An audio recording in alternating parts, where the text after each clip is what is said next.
Dear friends, take your corporate book. This is American English Center. Your page number 50 to 51, spoken English words of Americans and Britishers or the native English speakers. The first word, this 130th word is crumb. Crumb means what? Crumb. Crumb. It is useless, waste. Crumb means useless person, good for nothing person. It is a waste person, then you call it as crumb.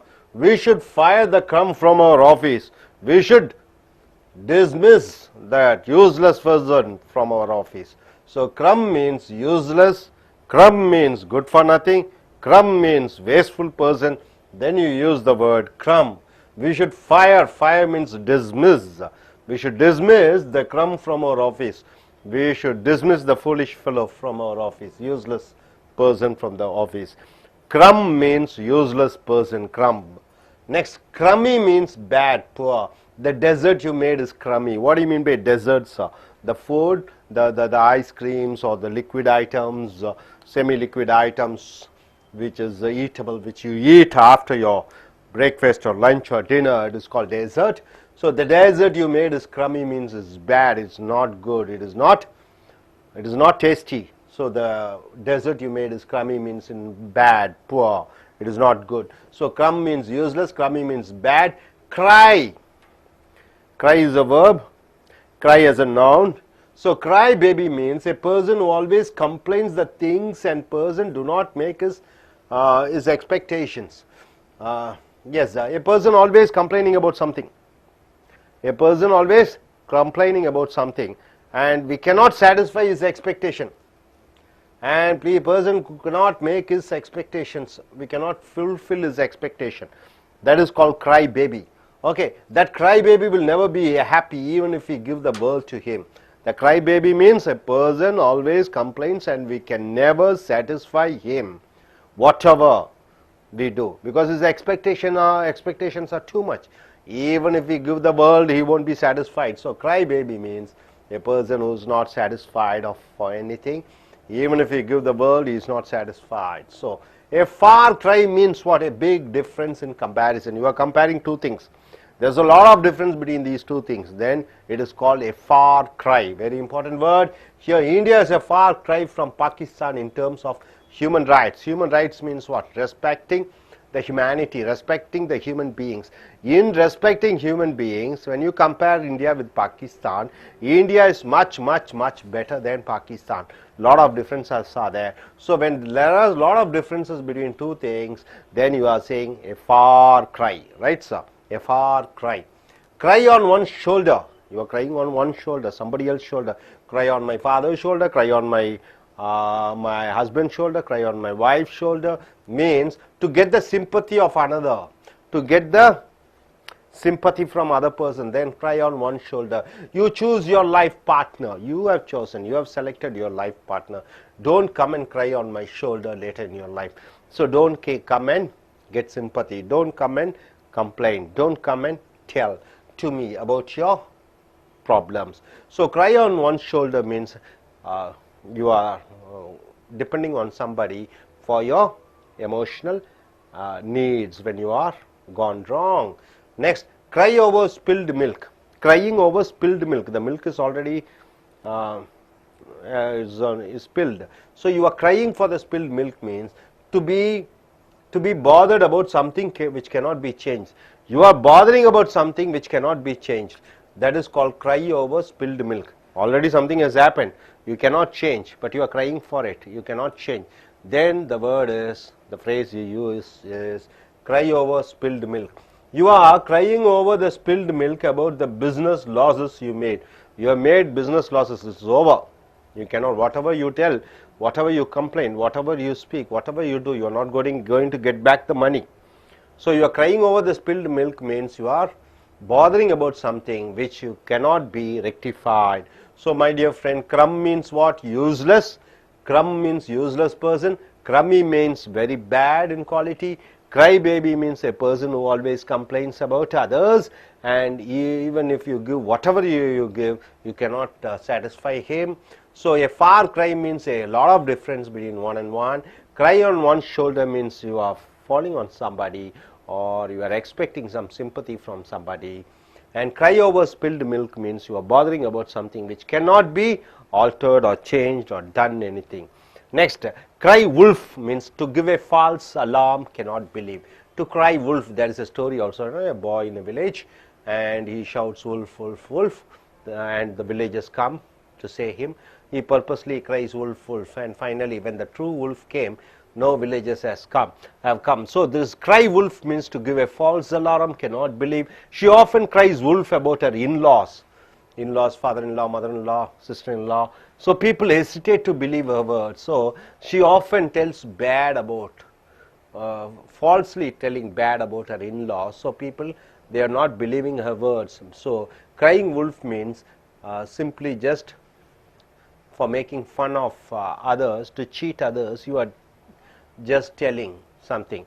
Cry wolf means false alarm. Cry one's eyes out means to what? To cry full-heartedly. You are completely pouring out. You are completely crying out. You are completely telling all your problems and crying. So to cry one's eyes out means to fully cry it out. She cried her eyes out when her friend died. When her friend died, she completely cried with full heart. She just relaxed herself by crying. Cry bloody murder means shouting in anger about a disagreement in public. So you are not ready to accept something with the other person. In public you are shouting and telling, no, I don't agree with that. So cry bloody murder. The manager cried bloody murder when I submitted my project. When I submitted my project, he started shouting publicly that my project is a nonsense. So cry bloody murder means as disagreeing with somebody and shouting in public. That is called cry bloody murder. So cuff means what? Handcuff. Handcuff means, you know that the terrorists are handcuffed. Cuff means what? You are putting the cuff, the hands of the terrorists. The police used to have handcuff. Handcuffs are used to arrest and pin the terrorists or thieves or robbers or murderers or criminals so that they don't escape. Handcuff, the terrorists are handcuffed. Off the cuff means what? A thing done without any preparation or practice, impromptu. Impromptu means you give a topic, suddenly he speaks. Without any preparation, you are doing certain things without any preparation, either a speech or a talk or a write or discussion or a meeting or function. You are speaking without any preparation. That is called off the cuff. Off the cuff remarks by him resulted in quarrel between the neighbors. Off the cuff remarks by him resulted in quarrel between the neighbors. Just casually he spoke, then it created some problem. Off the cuff, without any preparation, he was not bothered what others will think, and he spoke. That created problems. Cup of tea means your favorite. Gold is not my cup of tea. I like platinum, so I don't like gold. I like platinum. So it's not my cup of tea means it is not my favorite. It is not my liking.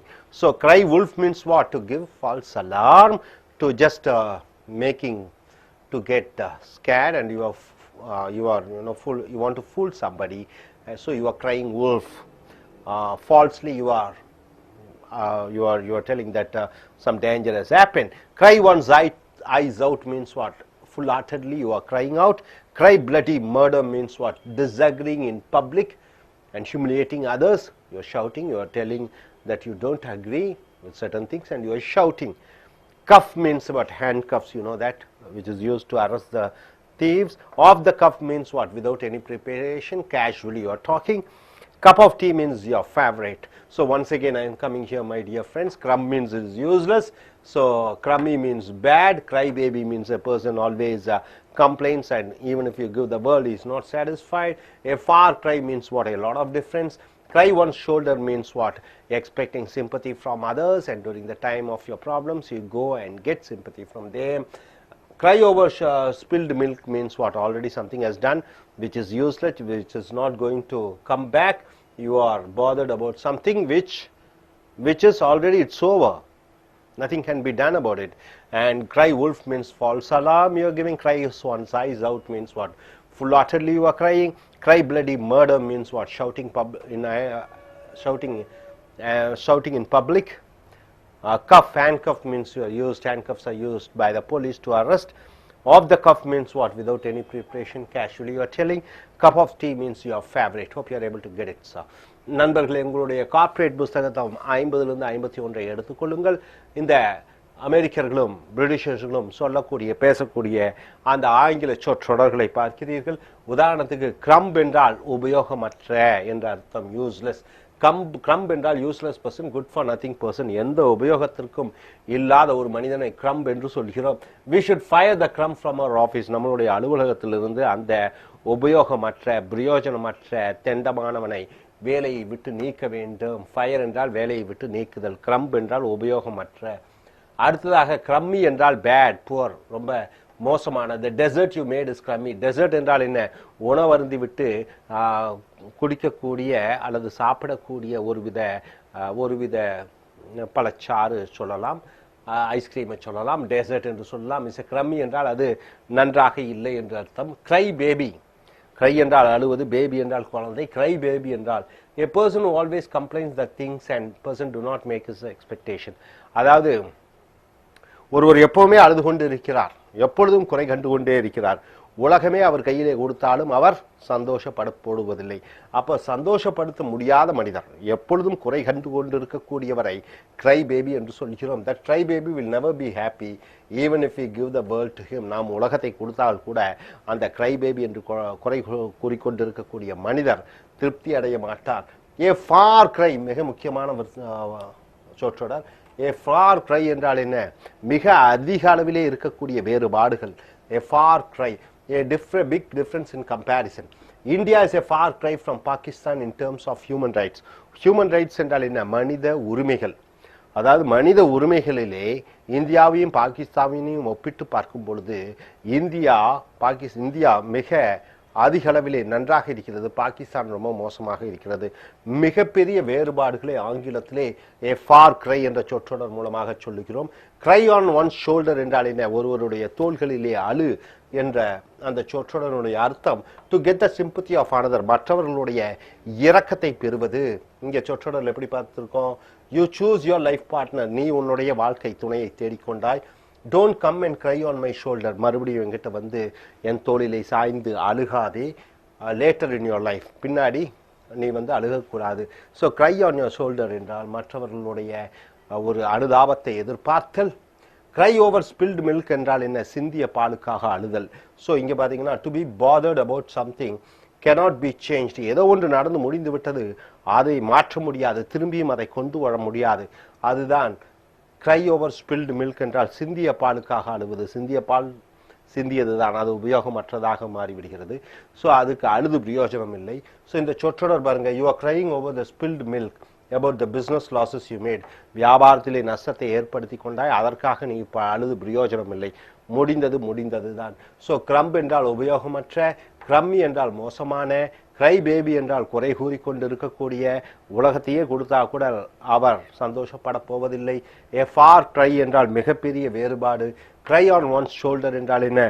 ஒருவருடைய தோளிலே சாய்ந்து அவருடைய அனுபவத்தை, அதாவது சோக நேரங்களிலே அவரிடமிருந்து ஆறுதல் பெறுவது. கிரை ஓவர் ஸ்பில்டு மில்க் என்றால் என்ன? சிந்திய பாலுக்காக அழுவது.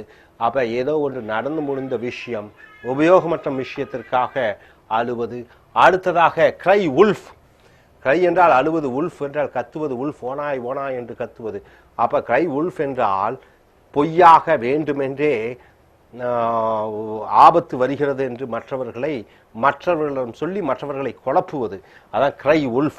She often cries wolf about her in-law, so people hesitate to believe her words. அவள் அடிக்கடி ஆபத்து வந்து விடுகிறது, மாமனார் மூலியமாக, மாமியார் மூலியமாக, கொழுந்தனார் மூலியமாக, கொழுந்தனையார் மூலியமாக ஆபத்து வருகிறது என்று வீணான அச்சத்தை தனக்கும் ஏற்படுத்தி கொண்டு மற்றவர்களையும் அந்த அச்சத்துக்கு உட்படுத்துகிறாள். அதுதான் கிரை உல்ஃப். வேண்டுமென்றே மற்றவர்களை பயமுறுத்துவது. கிரை ஒன் சைஸ் அவுட் என்றால் என்ன? முழு மனதாக அழுவது. So she cried her eyes out when her friend died. தன்னுடைய தோழி இறந்தவுடன் அவள் முழு மனதை கொட்டி தீர்த்தாள், அழுது கொட்டி தீர்த்தாள் என்றால் என்ன? முழு மனதுடன் அழுதல். கிரை பிளட்டி மர்டர் என்றால் என்ன? கோபத்துடன், டிஸ்அக்ரிமெண்ட், கோபத்துடன் பொது இடத்திலே கத்துவதை கிரை பிளட்டி மர்டர் என்று சொல்கிறோம். The manager cried bloody murder when I submitted project. என்னுடைய ஆய்வை நான் என்னுடைய மேலாளரிடம் சமர்ப்பித்த பொழுது அவர் கத்தினார், ஏன்னா அந்த ப்ராஜெக்ட் சரியில்லை என்று. ஒருவருக்கும் ஒத்து போகவில்லை என்றால் பொது இடத்திலே கத்துவதுதான் இந்த cry bloody murder என்று சொல்கிறோம். கஃப், கஃப்னா கை விலங்கு, ஹேண்ட் கஃப், கஃப்னா விலங்கு, விலங்குனா என்ன கையை வச்சு பூட்டுறது, கஃப் ஹேண்ட் கஃப்ஸ் என்றால் கை விலங்குகள். த டெரரிஸ்ட் ஆர் ஹேண்ட் கஃப், தீவிரவாதிகள் கை விலங்கு இடப்பட்டார்கள், கை விலங்கு. ஆஃப் த கஃப் என்றால் என்ன, a thing done without any preparation or practice impromptu. அப்ப எந்தவித முன் தயாரிப்பும் இல்லாமல் உடனடியாக பேசுவதை ஆஃப் த கஃப் என்று சொல்வோம். Off the cuff remarks by him resulted in a quarrel between the neighbors. அப்ப பக்கத்து வீட்டுக்காரரும் சண்டையிட்டுக் கொண்டிருக்கிறார்கள். எதற்காக என்றால் இவன் யதார்த்தமாக ஒன்றை பேசி அது பெரிய பிரச்சனையாகிவிட்டது. அப்ப யதார்த்தமாக ஆஃப் த கப். கப் என்றால் என்ன, உங்களுக்கு தெரியும் கப்னா என்னன்னு. கப் ஆஃப் டீ என்றால் என்ன, எனக்கு பிடித்த என்ற அர்த்தம். இந்த சொற்றொடர் கப் ஆஃப் டீ என்றால் பிடித்த என்ற அர்த்தம். Gold is not my cup of tea, I like platinum. எனக்கு தங்கம் பிடிக்காது, எனக்கு பிளாட்டினம் தான் பிடிக்கும்.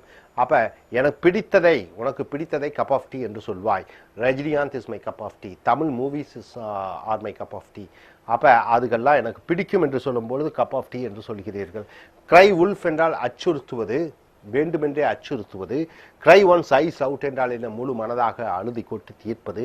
கிரை பிளடி மர்டர் என்றால் என்ன, பொது இடத்திலே ஒரு தனக்கு பிடிக்கவில்லை என்று பொதுவாக மற்றவர்கள் முன்னிலையிலே கத்துவது, கத்தி அவமானப்படுத்துவது. கஃப் என்றால் கை விலங்கு, handcuff. Off the cuff என்றால் என்ன, யதார்த்தமாக பேசுதல். அடுத்தது கப் ஆஃப் டீ என்றால் என்ன, உனக்கு பிடித்த, தனக்கு பிடித்த.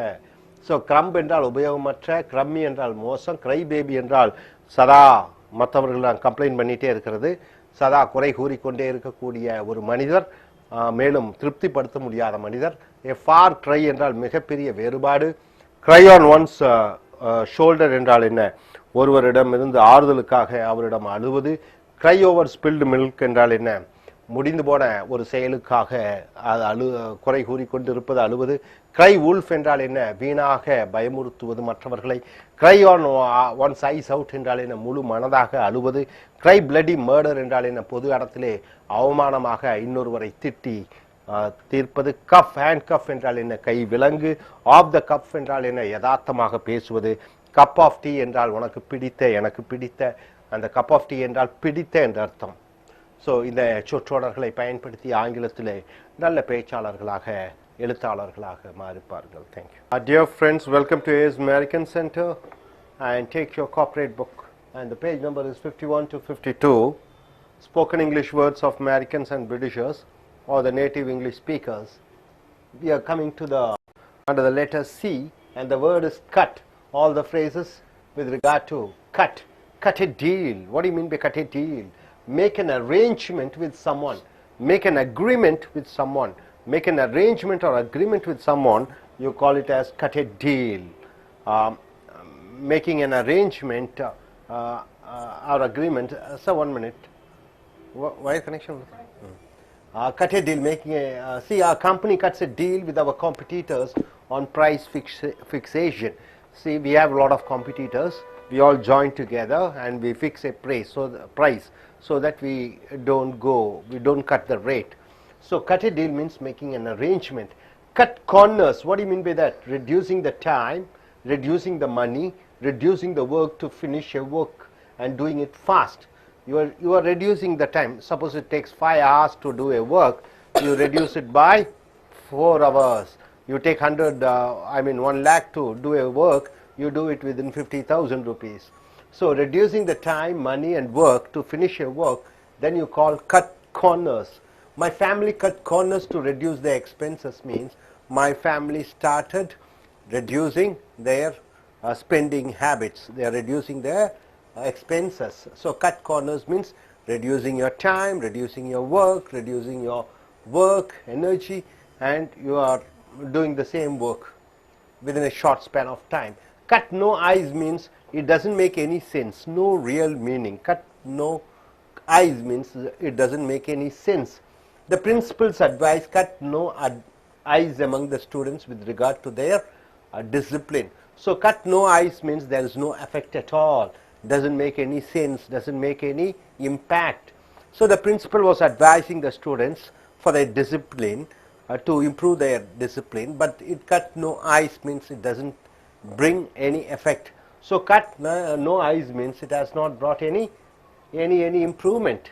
Cut one's own throat. What do you mean by that? No opportunity, an opportunity which is spoiled by oneself. Cut one's own throat. You are cutting your own throat means you are spoiling the opportunity which you have got. He cut his own throat by speaking ill about his boss.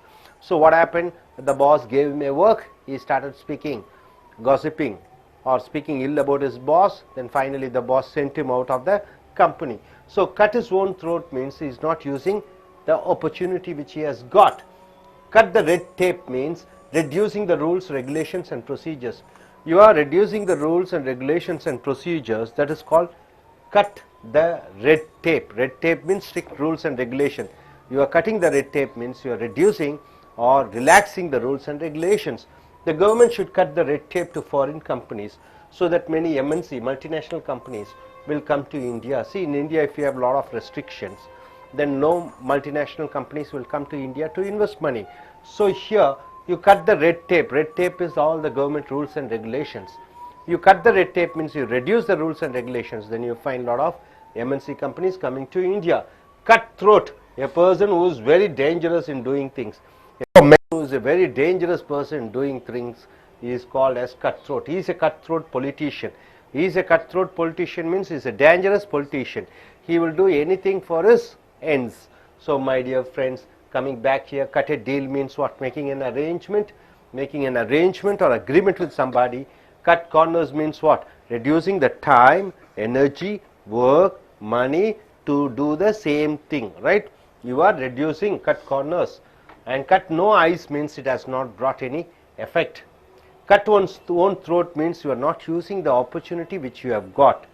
And cut the red tape means reducing the rules and regulations.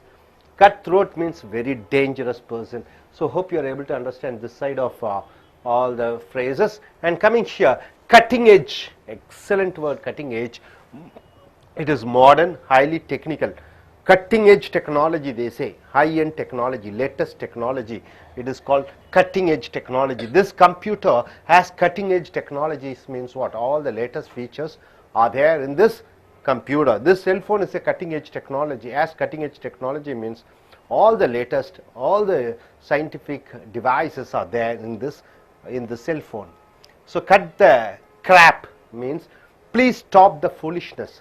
Please stop the foolishness. Then you use the word cut the crap. Crap means all the base things. Cut the crap means stop your foolish talks. Stop your foolish things. I told him to cut the crap and speak the truth. I told him stop fooling around and do your work and speak the truth. Cut the crap means stop telling lies and foolish things. Cut rate means low price, cheap. Cut rate competition. Cut rate means low price, cheap. It is a cut rate department store means in the department store you can find all the prices are low. So cut rate means low price. Cut someone down to size means to make one understand his position, his place by humbling him down.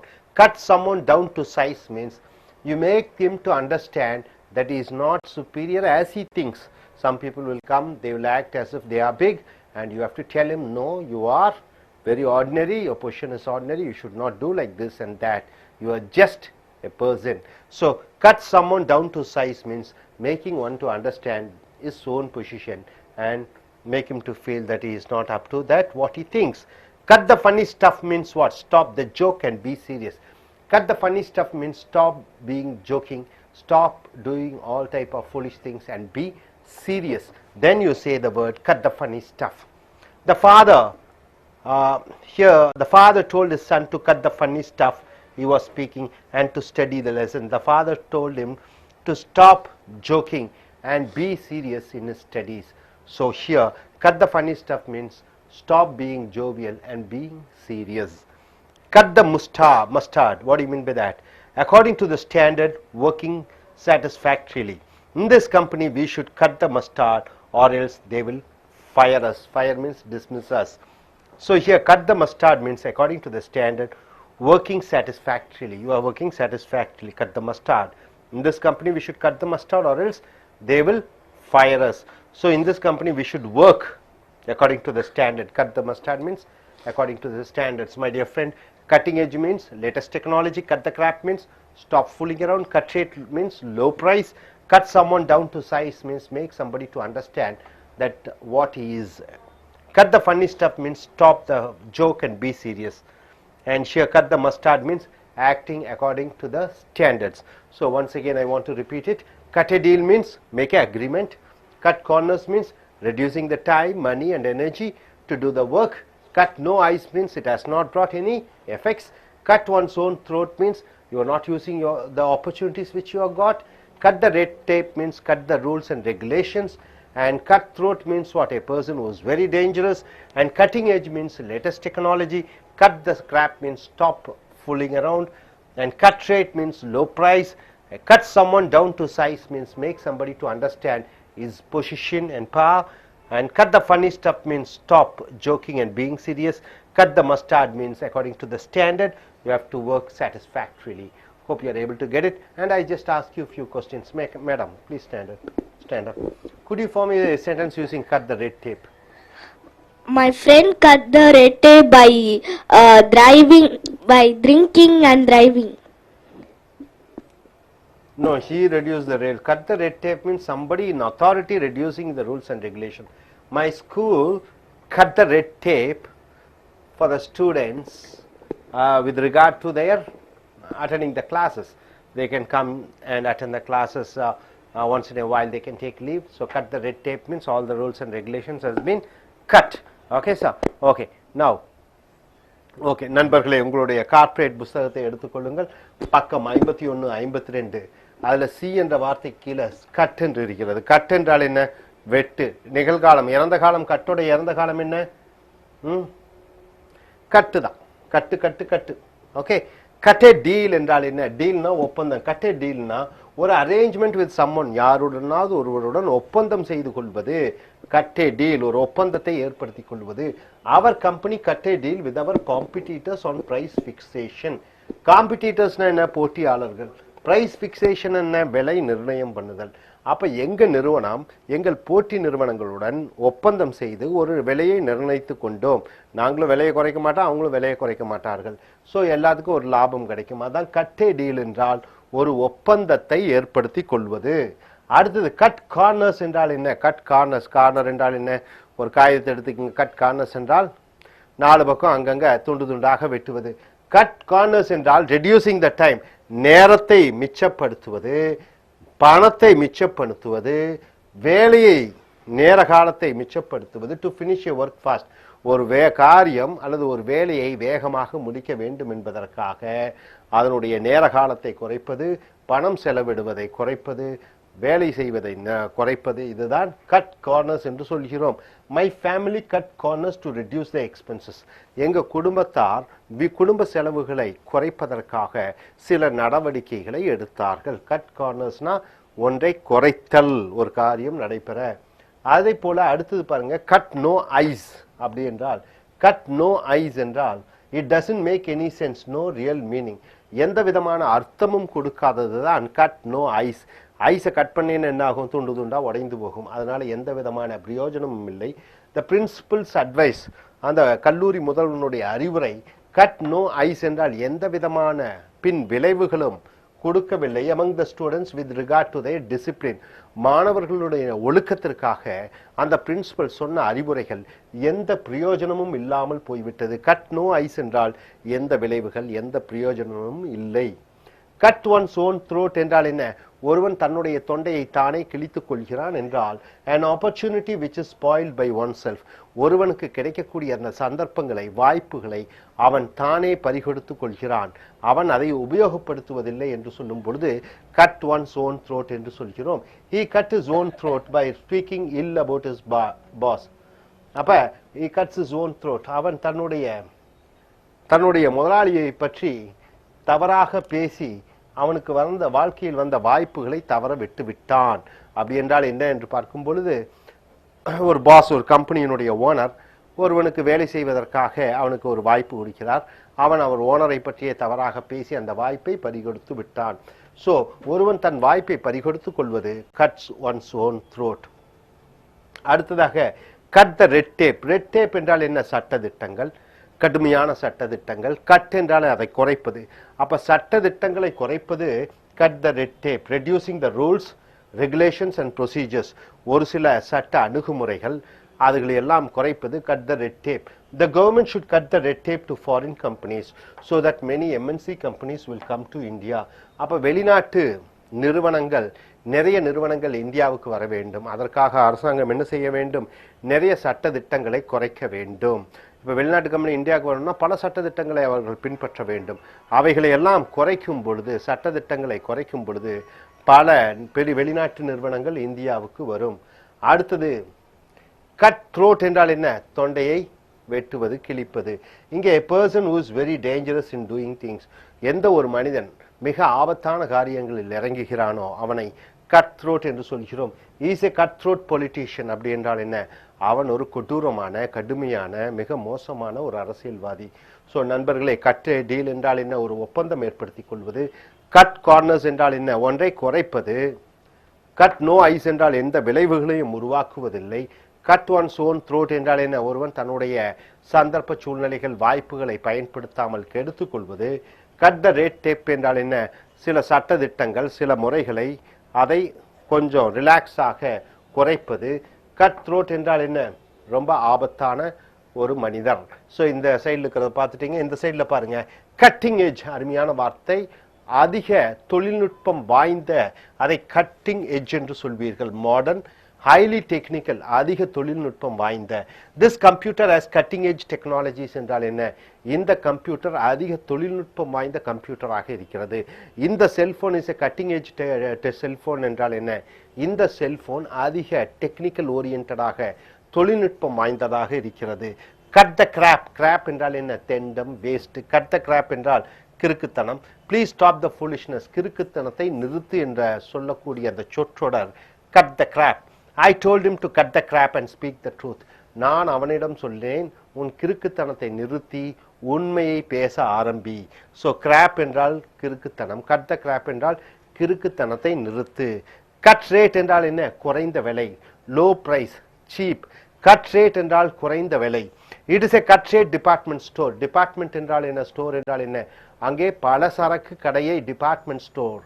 பல பொருட்களை வாங்கக்கூடிய இடம் department store. It is a cut rate department store என்றால் அந்த department ஸ்டோரிலே, பலசரக்கு கடையிலே பல பொருட்களை குறைந்த விலையிலே வாங்கலாம். அதுதான் cut rate department store. Cut someone down to size என்றால் என்ன? இங்க பாத்தீங்கன்னா, to make one understand his position his place by humbling down. Cut someone down to size என்றால் ஒருவரை அவருடைய தகுதி என்ன என்று அவருக்கு விளக்குவது. Cut someone down to size என்று சொல்கிறோம். The police officer cut him down to size when MLA threatened the police. MLA போலீஸ்காரரை எச்சரித்த பொழுது, மிரட்டிய பொழுது, போலீஸ்காரர்கள் அவரை அரெஸ்ட் பண்ணி உண்மையான அவருடைய தகுதியை சொன்னார்கள். Cut someone down to size என்றால் ஒருவரை அவருடைய உண்மையான பலம் என்ன என்பதை சொல்லுவது. Cut the funny stuff என்றால் என்ன? ஜோக் பண்ணுவதை நிறுத்திவிடு. கட் த ஃபன்னி ஸ்டெப் என்றால் ஜோக் செய்வதை நிறுத்திவிடு. The father told his son to cut his funny stuff. He was speaking and to study his lessons. தந்தையார் மகனிடம் சொன்னார், உன்னுடைய இந்த கோமாளித்தனத்தை எல்லாம் நிறுத்தி படிக்க ஆரம்பி. கட் த ஃபன்னி ஸ்டெப் என்றால் ஜோக்கை எல்லாம் நிறுத்திட்டு சீரியஸாக இருக்க வேண்டும். கட் த மஸ்டார்ட் என்றால் according to the standard working satisfactorily. சந்தோஷமாக உழைப்பது. இது என்ன சொல்லுவீங்க?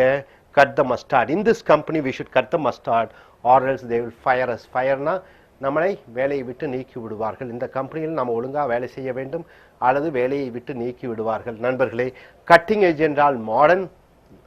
மாடர்ன் என்றால் என்ன? தொழில்நுட்பம் வாய்ந்த லேட்டஸ்ட் டெக்னாலஜியை கட்டிங் எட்ஜ் டெக்னாலஜி என்று சொல்வீர்கள். கட் த கிராப் என்றால் கிறுக்குத்தனத்தை, லூசுத்தனத்தை நிறுத்து என்று அர்த்தம். கட் ரேட் என்றால் லோ பிரைஸ், விலை குறைவான. Cut someone down to size என்றால் ஒருவனுக்கு அவனுடைய நிலைமையை என்ன, உண்மையான நிலைமை என்ன என்று சொல்வது cut someone down to size. Cut the funny stuff என்றால் என்ன? அந்த ஜோக் அடிப்பதை எல்லாம் நிறுத்தி சீரியஸாக ஆக வேண்டும். கட் த மஸ்டார்ட் என்றால் என்ன? சீரியஸாக வேலை செய்ய வேண்டும்.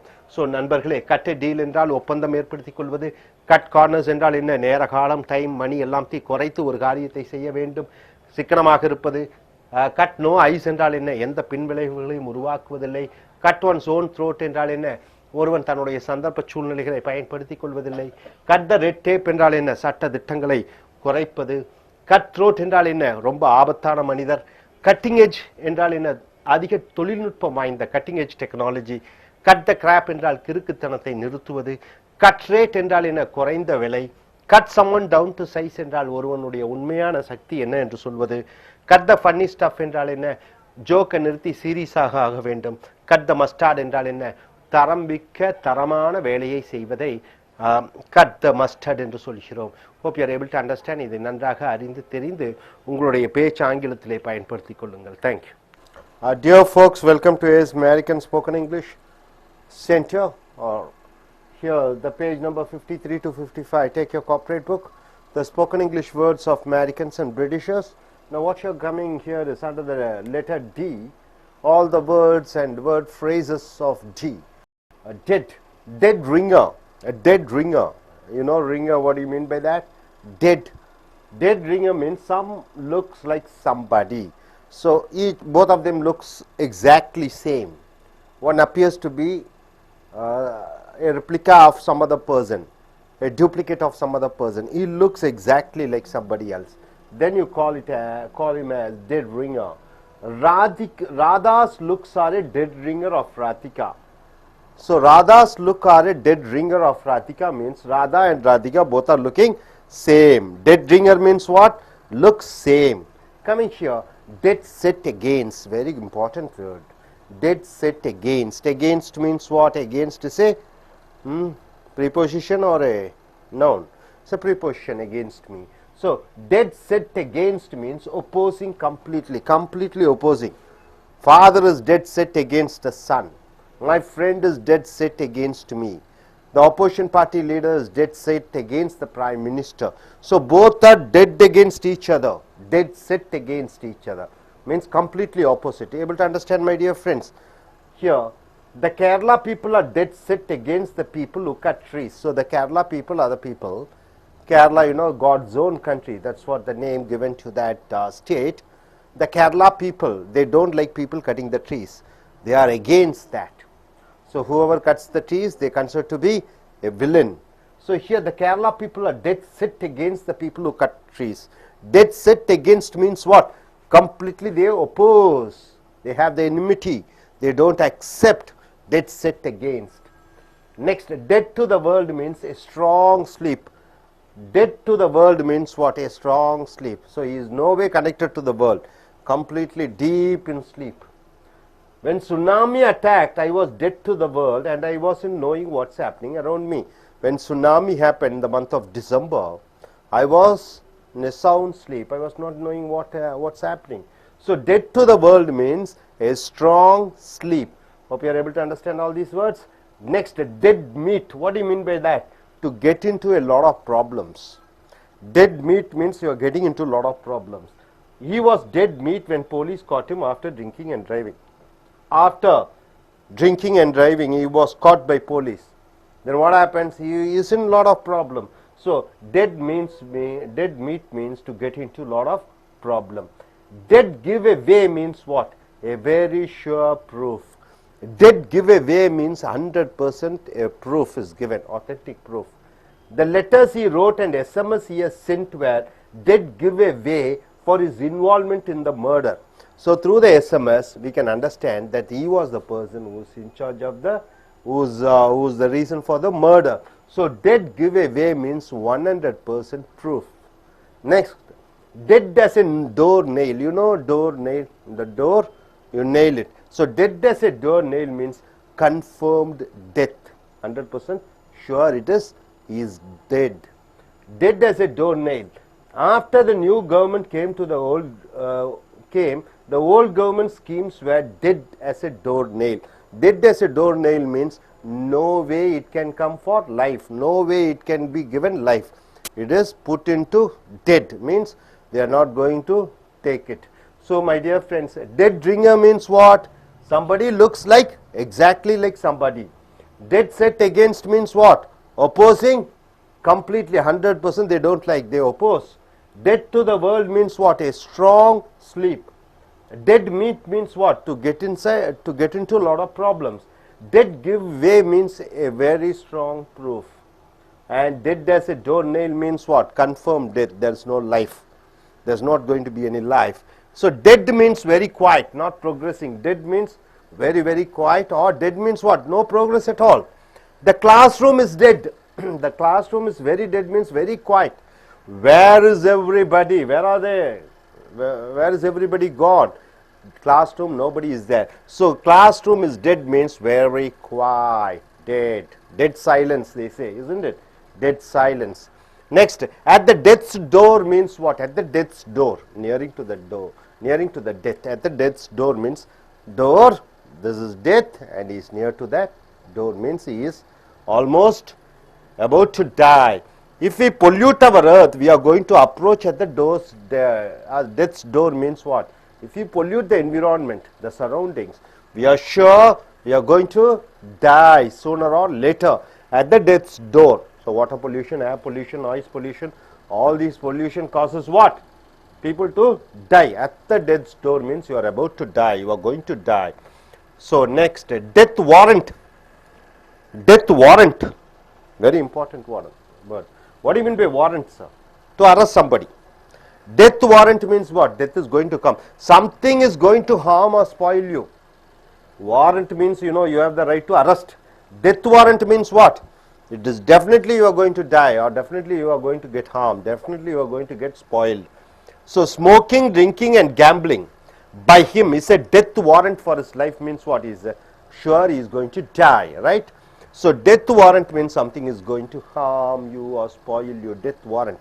Next, kiss of death means what? Very dangerous thing to kill you, a very dangerous thing which is going to kill you. Kiss of death. Riding at a speed of 125 kilometer per hour is a kiss of death means what? Sure it is going to kill you. Suppose, okay, you go into ocean and you want to swim when tides, waves are high, and it is sure a kiss of death means what? Definitely you are going to die. Overspeeding is a kiss of death means what? Definitely you are going to meet with an accident. That worries me to death. See this phrase, that worries me to death means heart and mind is full of worries. Full of worries. Heart and mind is full of worries. When your heart and mind is full of worries, then you are using the word that worries me to death. That worries me to death means what? My heart and mind is full of worries. The Sri Lanka Tamils problem worries me to death. So Sri Lanka problem always makes me to feel sad, feeling bad. So it worries me to death. Beat a dead horse means what? No use further. A dead horse is there. You are taking stick and beating. What is the use? No use. So beat a dead horse means he is already no use. Further trying is no use. He has already lost the elections. That person has lost the election. There is no use. Beating a dead horse means there is no use trying to simply harm him or irritate him or humiliate him. Thrilled to death means over happiness, very joyful, thrilled to death. They were thrilled to death when they heard about their son's achievement. When his son, or when the parents heard the achievement of their son, they were thrilled to death means so happy. Thrilled to death means very happy. Dead means make a big deal of. What do you mean by deal? Next word is deal. Make a big deal of means making a big noise, sound and of about nothing. Stop making a big deal of the fight between the neighbors. So big deal means making a big issue, making a big noise, or sound and of about nothing. You are making a big sound which is of no value at all. So make a big deal of means trying to make something which is nothing. Stop making a big deal of the fight between the neighbors. So stop making a big issue. Don't make it a big issue. Stop making a big deal means, make a big deal means you are trying to build up. Stop making a big deal means stop trying to make a big fuss about it. So dead means very quiet, at the death's door means at near to death. Death warrant means something is going to happen or spoil you. Kiss of death means a very dangerous thing which may kill you. That worries me to death means always worries and problems in your heart. So it is worrying you. Beat a dead horse means no use trying once again. Thrilled to have death means what? Because of happiness. You are so happy because of some achievements. Make a big deal means making a big issue of nothing. So my dear, once again, dead ringer means somebody looks exactly like some other person. Dead set against means what? Opposing completely. Dead to the world means a strong sleep, and dead meat means dead meat. Dead meat means to get into a lot of problem. Dead giveaway means very sure proof. Dead as a door nail means confirmed death. There's not going to be any life. Dead means very quiet. At the death's door means you are going to die sooner or later. Death warrant means what? It is something is going to harm you or spoil you. Kiss of death means a very dangerous thing which may kill you.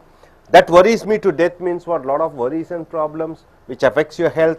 Beat a dead horse means no use trying. Thrilled to death means because of over happiness you are so thrilled, so happy. Make a deal, big deal of means making a big issue where there is nothing is there. So coming here, I just ask you few sentences. Yes, gentlemen. Please stand up. Can you form a sentence using death warrant?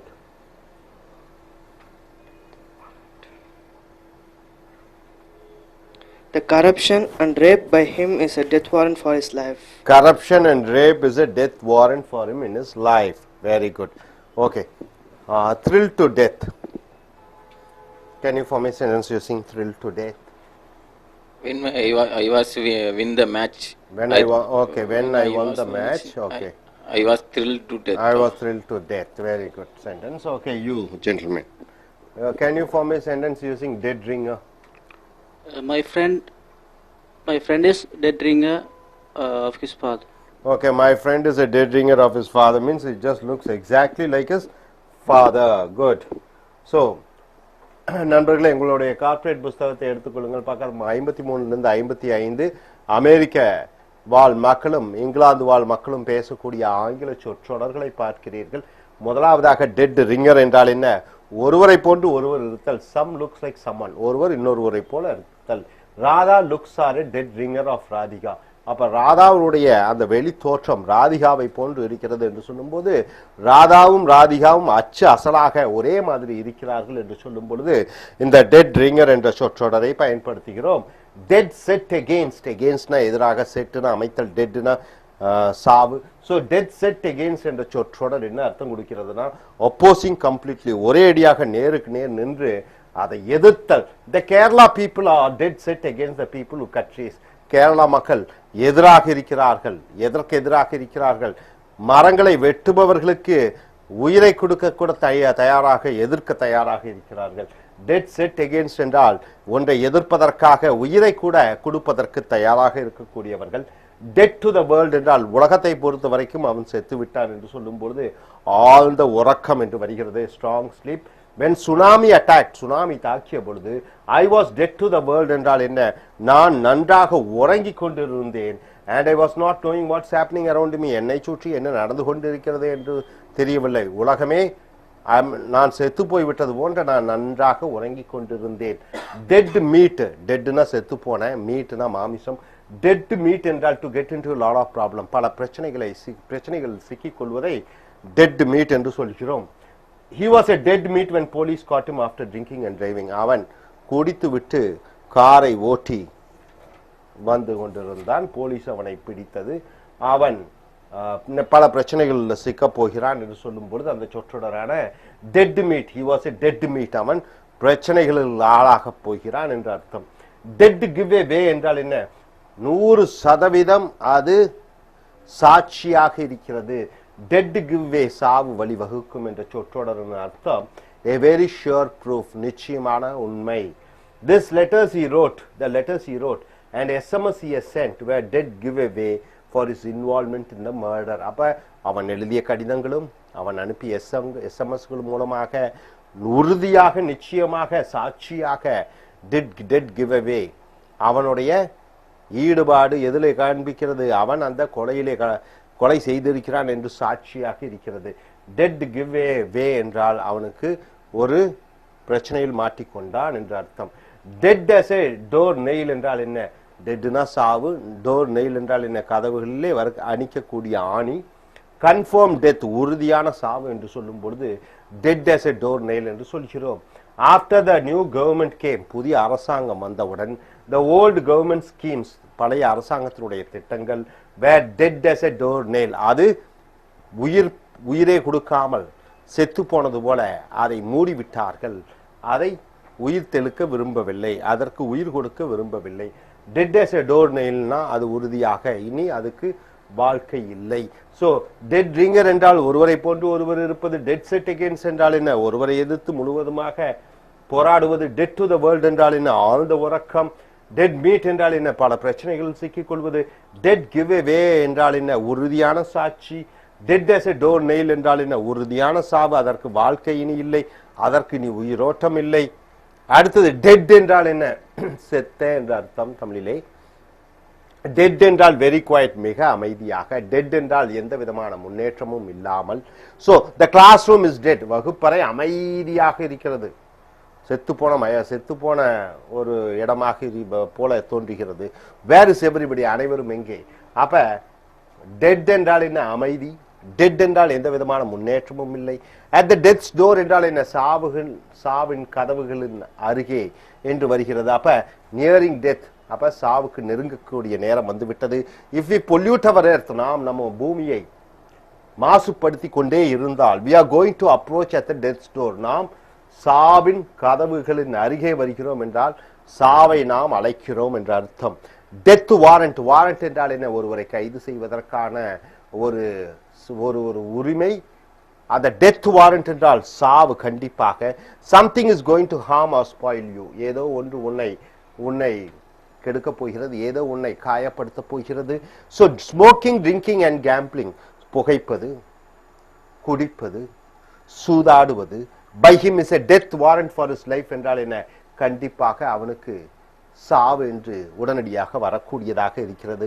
Kiss of death அப்ப சாவை முத்தமிட்டேன் என்று சொல்லும் பொழுது very dangerous thing to kill you அப்ப ஒன்று மிக ஆபத்தானது, அது உன்னை கொல்ல போகிறது.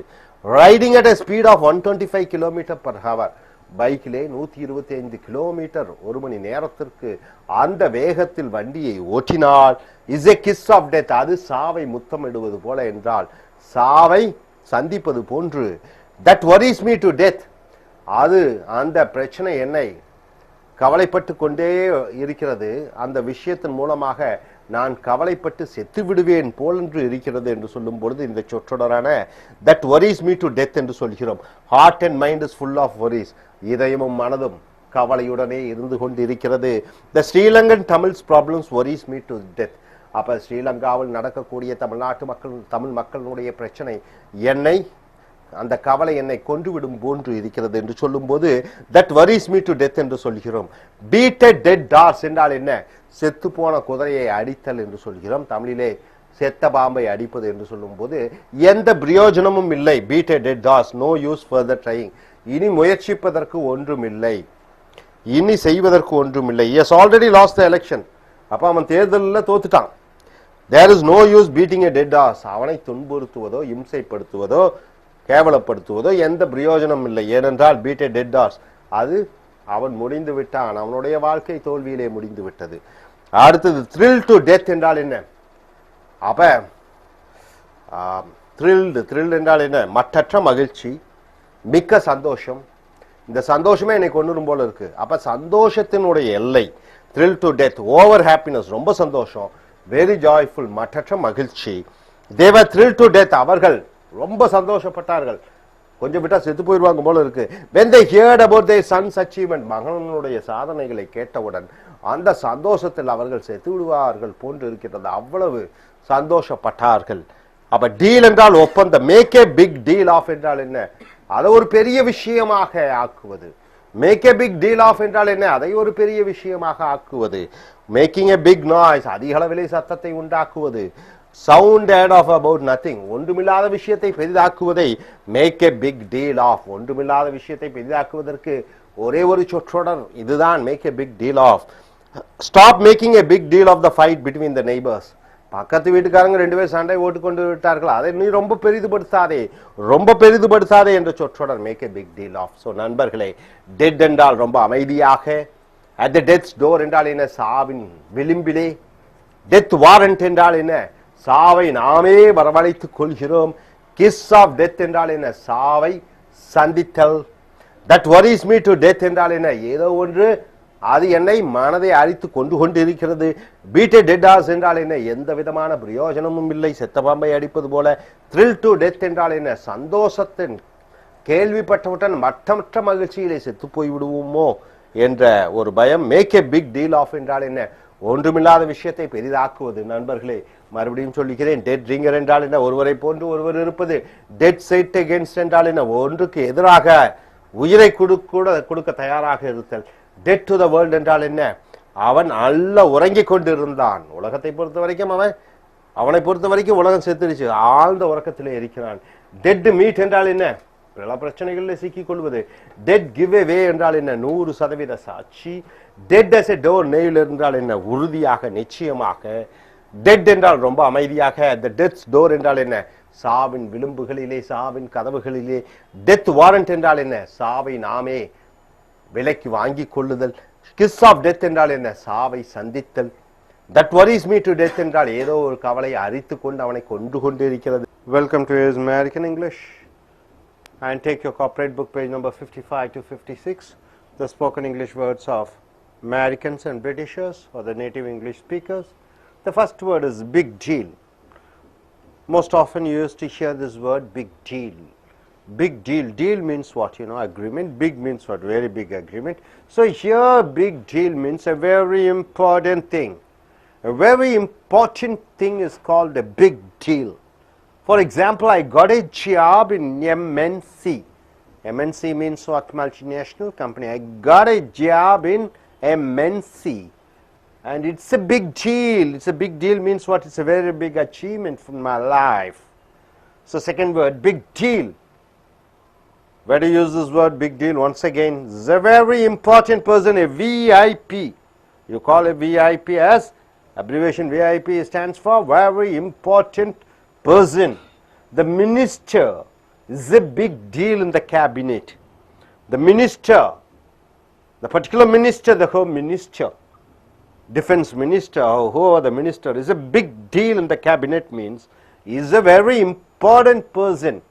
So big deal means very important thing, and a big deal means a very important person. Coming here, no big deal. What do you mean by that? No big deal.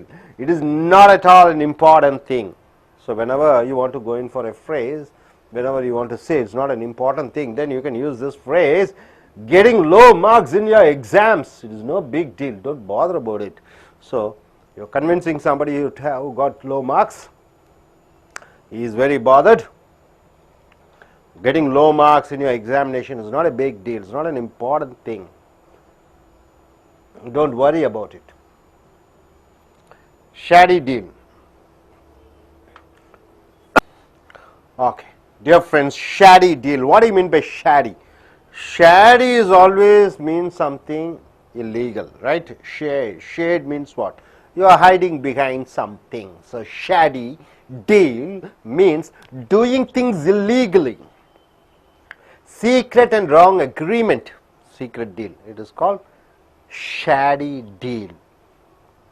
The cellular companies had a shady deal with the minister to get 2G spectrum. The world famous corruption, 2G spectrum corruption in India. So very many private companies, they had a shady deals. They had a illegal agreements with the minister to get the 2G spectrum. So shady deal means a wrong thing, a wrong thing. Now square deal. Square means what exactly? Square. So total honest agreement, you call it a square. Is a square means what? He is a honest person. Is a square means he is a honest person. A square deal means a honest agreement. So the government had square deal with the contractors for supplying free laptop to the students. So free laptop supplied by the companies to the students in Tamil Nadu. The Tamil Nadu government had made a contract with the contractors. So there was a square deal means what? There was no any illegal transaction. There was no shady deal. It was a square deal. There wasn't any shady deal. It was a square deal. What do you mean by that? No illegal agreements were there. Only honest agreement was there. So my dear friends, big deal means what? Important thing. Big deal, one of the meaning is a very important person. No big deal means it is not at all important. And shady deal means something illicit, something illegal agreement. Square deal means what? An honest agreement. And dear, coming here, we have finished with the deal. Now coming here with the word dear. Dear. Dear Jane letter. What do you mean by dear Jane letter? Jane, it stands for a woman or a man? Women. Dear Jane letter. Then one other we have dear John letter. The John stands for male, isn't it? Female. Jane. Dear Jane letter means a letter or announcement from man to women. A man is writing a letter to a woman to announce what? The end of their relationship. A man writes a letter to the women saying that our relationship is over. Then it is called dear Jane letter because he is addressing to his female. So Jane stands for female. So a man writing a letter to a woman stating and telling that our relationship is over, then it is called dear Jane letter. In the times of recession, recession means what? No business, no money, no protection, everything is under loss. In the times of recession, because of unemployment, because of no work, many women received dear Jane letters. Many women received dear Jane letters means what? This fellow is unable to take care of her wife or lover to get married. So he says, okay, let us end the relationship. I am unable to survive myself. Then how can I take care of you? So dear Jane letters are received during the times of recession. Okay, next coming here. Dear John letter. A letter from women to men. Now it is completely turned up. Man to women, it is called dear Jane letter. A women to man, it is dear John letter. To announce the end of their relationship, our relationship is over. Who says? A woman says to man. Many men receive dear John letters from their lovers when they go abroad for a long time to work. So this fellow wants to go to Dubai, he wants to go to somewhere, he will stay for 5 years or 10 years. She cannot stay in lonely, isn't it? She has to marry. So many men receive dear John letter when they go abroad for their work for a long time. So dear Jane letter means what? Writing a letter from a man to a man stating to end their relationship. Dear John letter means a letter written by a woman to man to mention that they want to end their relationship. Then coming here, deck. Deck means what? The outer part of the ship. The ship, deck. Clear the decks means be ready for action. Clear the decks means what? Clear all these things. We are going to go in for action. Clear the decks means going to get ready for action. Clear the decks, we are going to start the meeting. Clear the decks means what? Just go away. Please keep quiet. Arrange the chairs properly. Clear the decks. Clear the decks. We are going to start the meeting. So clear the place. We are going to start the meeting. Deck, to hit somebody or being hit by somebody. You are hitting somebody or you are being hit by somebody, then you call deck. I got decked by the police. I got hit by the police.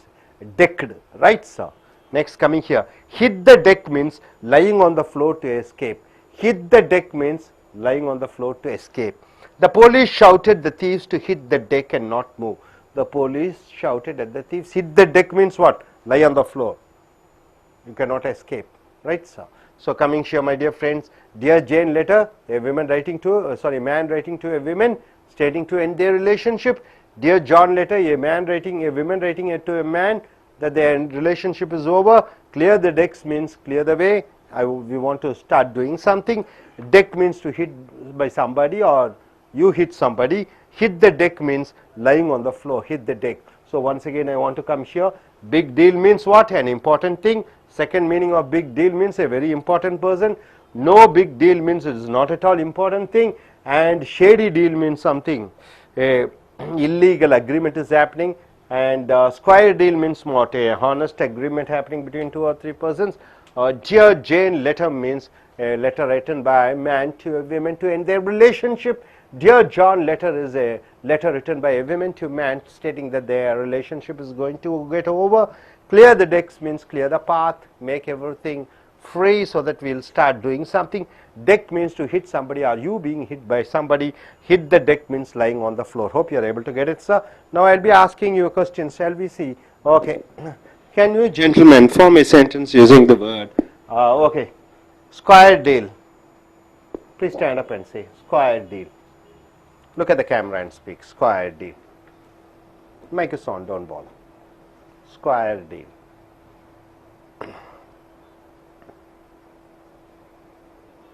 Honest agreement. Why such a long time? Congress government had made a square deal on the partition of Andhra Pradesh to Telangana. On partition of Andhra Pradesh. Okay, Congress party made a square deal with whom? To Andhra government. With Andhra government that they will partition the state in two. Telangana. Okay. You gentlemen, can you form a sentence using a shady deal? Shady deal. Pakistan had a shady deal with Russia to get nuclear weapons. Pakistan had a shady deal with Russia to get nuclear weapons. It's a good, beautiful sentence you have formed. And coming here, gentlemen, can you form a sentence using big deal? 2 meanings are there. You have to form, one sentence. Our VP is a big deal in the company. What is that? Our vice president is a big deal in our company. Okay, gentlemen. Big deal as an important thing. The president is a big deal in the parliament. Okay, president is a very important person in the parliament. That's what you want to say. Okay, good. Good. So நண்பர்களே, எங்களுடைய corporate புஸ்தகத்தை எடுத்துக்கொள்ளுங்கள். பக்கம் 55லிருந்து 56. அமெரிக்கர்கள் போன்று ஆங்கிலத்தில் பேசுவதும் பிரிட்டிஷர்களை போன்று ஆங்கிலத்தில் பேசுவதும் தாய்மொழியை ஆங்கிலமாக கொண்டவர்கள் பேசக்கூடிய சொற்றொடர்களை பார்க்கிறீர்கள். உதாரணத்துக்கு டீல் என்றால் ஒப்பந்தம். ஆனால் பிக் டீல் என்று சொல்லும் பொழுது மிக மிக முக்கியமான விஷயம் என்ற அர்த்தத்திலே வருகிறது. பிக் டீல் என்றால் மிக முக்கியமான விஷயம். I got a job in MNC. எனக்கு சர்வதேச நிறுவனத்திலே ஒரு வேலை கிடைத்தது. இட்ஸ் பிக் டீல் என்றால் என்ன? அது ஒரு பெரிய விஷயம். அது ஒரு பெரிய விஷயம். பெரிய விஷயம் என்று சொல்லும் பொழுது பிக் டீல் என்று சொல்கிறீர்கள். அதே போன்று இரண்டாவது அர்த்தம் பிக் டீல் என்றால் மிக முக்கியமான மனிதர். So the minister is a big deal in the cabinet. அந்த மந்திரி சபையிலே அந்த மந்திரி மிக முக்கியமான ஒரு நபராக இருக்கிறார். வெரி இம்பார்ட்டன்ட் பர்சன் என்று சொல்லும் பொழுது பிக் டீல் என்று சொல்ல வேண்டும். அடுத்ததாக நோ பிக் டீல் என்றால் அது ஒரு பெரிய விஷயம் அல்ல, சாதாரண விஷயம். So getting low marks in your examination, அப்போ பரீட்சையிலே உனக்கு குறைந்த மதிப்பெண்கள் பெற்றிருக்கிறாய், it is no big deal, அது ஒரு பெரிய விஷயம் இல்லை, அதை பற்றி நீ கவலைப்படாதே. நோ பிக் டீல் என்றால் அது ஒரு பெரிய விஷயமே இல்லை, அதை பற்றி கவலைப்படாதீர்கள். ஷேடி டீல், ஷேடி என்றால் என்ன? மறைந்திருக்கக்கூடிய. ஷேட் என்றால் என்ன? பொதுவாகவே ஷேடுனா கொஞ்சம் இருட்டடித்த மாதிரி என்று சொல்வார்கள் ஆங்கிலத்திலே.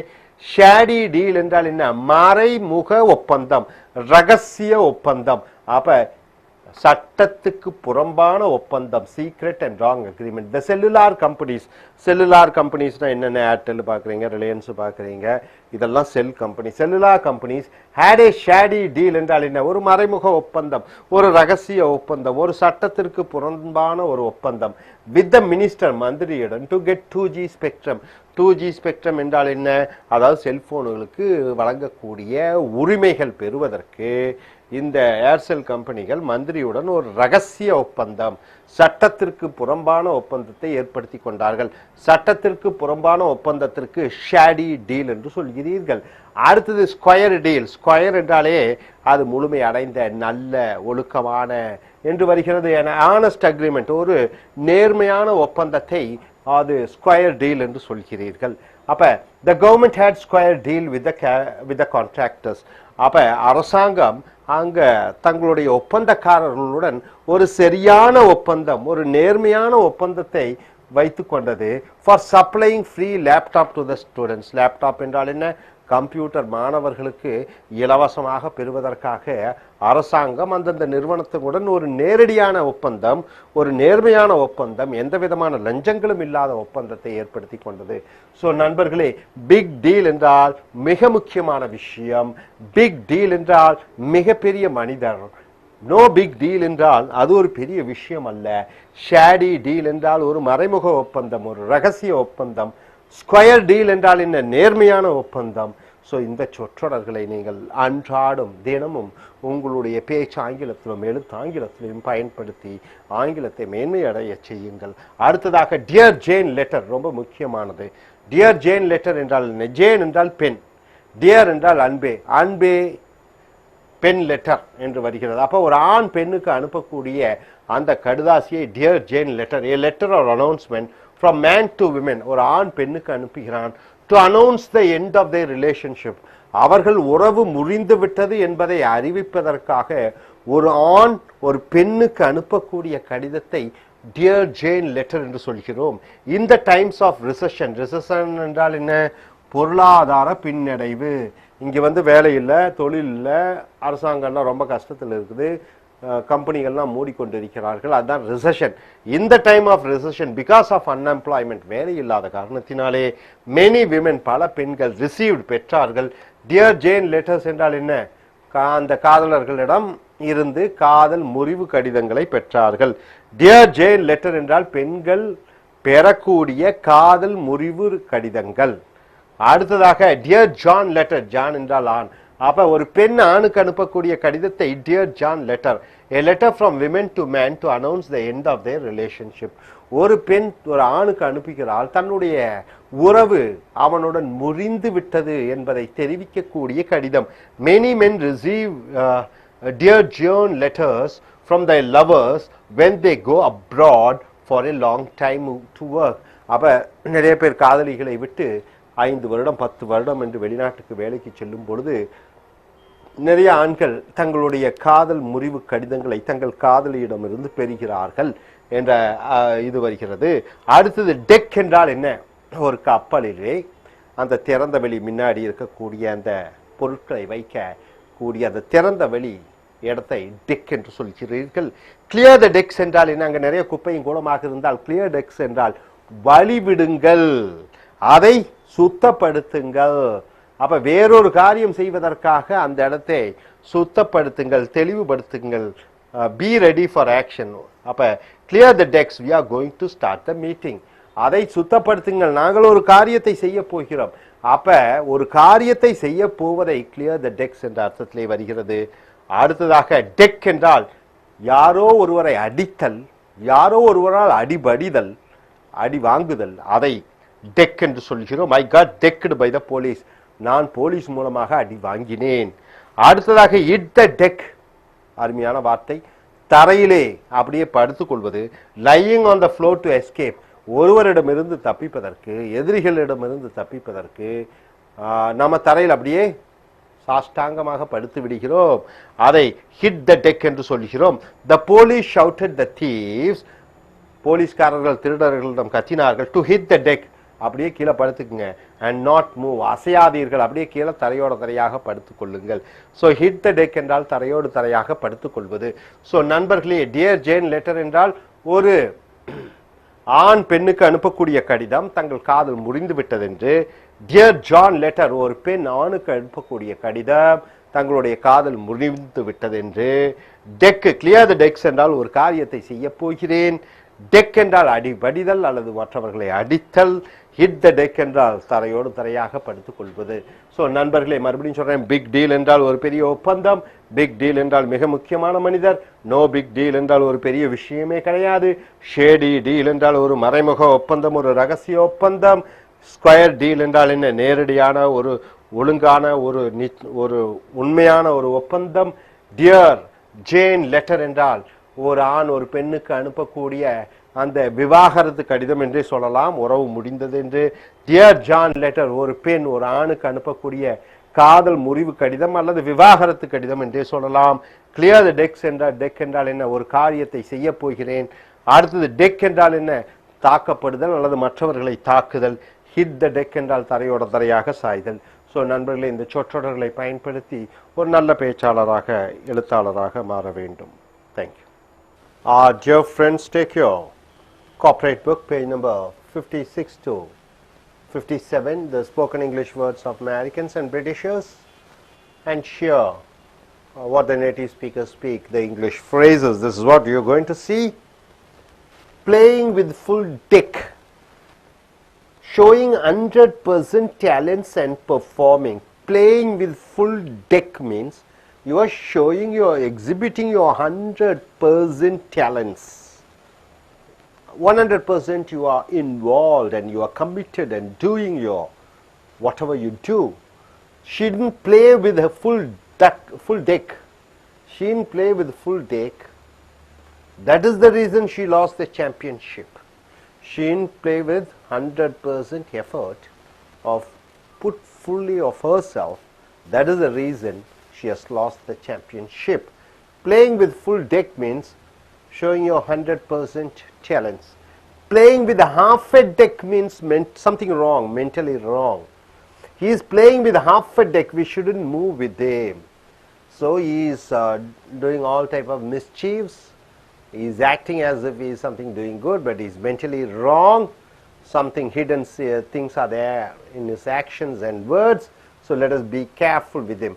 So play with full deck means 100% showing you, exhibiting your talents, and playing with half a deck means you are wrong, mentally wrong.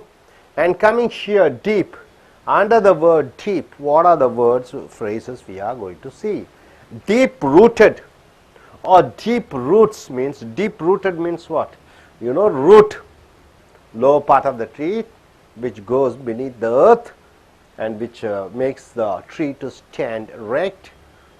So it supplies water. So deep rooted or deep roots means something which is established for a long time, something which has history behind, which is deep rooted means which has a long history. So the NRIs, what do you mean by NRIs? The non-resident Indians, the Indians who are living in abroad, has deep roots in India and for Indian culture. Has deep roots in India and for Indian culture means what? They are the ambassadors of Indian culture, even though they are working in foreign countries, even though they live in foreign countries, the non-resident Indians, they carry the culture and they have the connections in India. So deep rooted means something which is established for a long time. Deep six, to murder somebody and bury 6 feet deep in the ground. To kill somebody and to bury him under the 6 feet of the ground, then you call it as, the phrase you use is deep six. The Sri Lankan soldiers deep sixed many Tamilians in the war. In the sense, the Sri Lankan soldiers killed many Tamilians and they buried deep in the earth. So here, my dear friends, playing with full deck means showing your 100%, your full effort and exhibiting your talents. And playing with half a deck means mentally something wrong. Deep rooted or deep roots means which is established for a long time. You cannot separate that and that particular person. They have connections. Deep six means killing somebody and burying them below the earth. Coming here, deep water, a person who is in deep trouble, then you use the phrase deep water. See here, they will be in deep water, they will be in deep water if they don't pay their borrowed bank loans. If they don't pay their borrowed bank loans, they will be in deep water means they will be in deep trouble. So deep water, the phrase means deep in trouble. Deep shit means getting into a big problem. You are going to get in a big problem, then you use the phrase deep shit. Here, he is in a deep shit means he is in a great problem. Skin deep means what? Skin deep, not true. Just a superficial, only outward. Skin deep means you are just looking outside, the appearance, the color of the skin or the outward appearance. So, skin deep means not true. The friendship towards me was skin. His friendship towards me was skin deep means what? He likes me just because I look nice. He likes me because just I have some money with me. He likes me because just I speak well. So some outward appearance, for that somebody is interested, then you call it as skin deep. The love affair between the young boys and girls is skin deep means it is just superficial, only outward appearance, for outward appearance. Skin deep. Knee deep means what? Fully involved. Knee deep means full involvement. I am already knee deep in this assignment. I can't give up now. I can't give up now. So I am already involved in this assignment. Now I cannot go back. I cannot give up. I cannot leave. So knee deep means fully involved. Skin deep means just superficial, just outward appearance. Just you are falling for outward appearance. Then you use the word phrase skin deep, and knee deep means you are fully involved. Devil means ghost. Based on the word devil, the phrases you are going to see. Between the devil and the deep blue sea. What do you mean by between the devil? One side devil is there and the other side deep sea is there. So you are just standing in between. So no place to turn and go, no escape route. There is no escape route. One side devil is there, it will eat you. One side deep sea, you just have to die there. So here what you have to do, his mother and his wife are not in good terms. One side mother, one side wife, they are not in good terms with him, and now he is between the devil and the deep sea. One side the mother, one side the wife, both are fighting with him, both are not in good terms with him. So he is in between the devil and the deep blue sea, because both are considered to be enemies for him. Next, luck devil. A lucky man or woman, then you call luck devil. He won the best Indian actor award. He is a luck devil. So he has won the best actor award in India, and he is the luck devil, means he is a lucky person. So here deep water means a person who is in deep trouble. You call him as the deep water. They use the phrase deep water means a person in deep trouble. Deep shit means what? Getting into a big problem, then you use the phrase deep shit. Skin deep means what? Just outward appearance, superficial. Knee deep means what? You are fully involved in certain activity, then you say use the phrase knee deep. Devil, ghost, under the phrase ghost. Between the devil and the deep blue sea means you are in between two big problems. Both the sides are against you. Next, luck devil means a lucky man or a lucky woman. So once again, I just want you to see this phrase. Playing with full deck means with full 100% involvement. You are involving yourself in certain activities. Playing with half a deck means you are doing something mentally wrong. And deep rooted or deep roots means something which has a very big, long and history or connection, which cannot be taken away in the culture. Next, deep six means what? Somebody killing and burying you in the earth. Deep water, a person who is in deep trouble, use the phrase deep water. Deep shit, a person who is involved in a big problem, you call him as use the phrase deep shit. Skin deep means just superficial, outward appearance, and you get involved and interested on somebody because of their outward appearance. Knee deep means already fully involved, and between the devil and the deep blue sea, between the two problems, luck devil, a lucky man or women. Hope you are able to understand all these phrases. Try to use these phrases in your day-to-day conversation. And coming here, நண்பர்களே, உங்களுடைய corporate புத்தகத்தை எடுத்துக்கொள்ளுங்கள். பக்கம் 56 57. அமெரிக்கர்களும் ஆங்கிலேயர்களையும் போன்று பேசுவது, அவர்கள் உபயோகப்படுத்தக்கூடிய சொற்றொடர்களை பயன்படுத்துகிறீர்கள். Playing with full tech. இந்த சொற்றொடர் என்ன என்றால், டெக் என்றால் தெரியும் உங்களுக்கு, கப்பலுக்கு முன்புறம் சரக்குகளை எல்லாம் வைக்கக்கூடிய ஒரு இடம். அப்போ பிளேயிங் வித் ஃபுல் டெக், இந்த சொற்றொடருடைய அர்த்தம் என்னன்னு பார்த்தீங்கன்னா, 100% தன்னுடைய திறமைகளை காண்பித்து ஒரு காரியத்தில் இறங்குவது, அதுதான் playing with full tech. She didn't play with a full deck, that is the reason she lost the championship. அவள் 100% தன்னுடைய திறமைகளை வெளியே காண்பிக்காத காரணத்தினாலே அவள் அந்த சாம்பியன் என்று சொல்லக்கூடிய பட்டத்தை தோற்றாள். அப்ப பிளேயிங் வித் ஃபுல் டெக் என்றால் முழு 100% உன்னுடைய திறமைகளை காண்பித்தல். Playing with half a deck என்றால் என்ன? அரை மனதுடன், அதாவது மென்டலி ராங், ஏதோ ஒரு குழப்பத்தில் இருக்கிறார். அப்ப he is playing with a half a deck, we shouldn't move with him. அவன் ஏதோ ஒரு குழப்பத்தில் ஒரு சில காரியத்தை செய்து கொண்டிருக்கிறான், நாம் அவனுடன் பழகக்கூடாது. So playing with full deck என்றால் 100% தன்னுடைய திறமைகளை காண்பித்தல். Playing with a half deck என்றால் அரை மனதுடன் ஒரு காரியத்தை செய்தல். டீப் என்றால் ஆழமான, டீப் ரூட்டட் என்றால் என்ன? ஆழமாக வேரூன்றிய. டீப் ரூட்ஸ் என்றால் என்ன?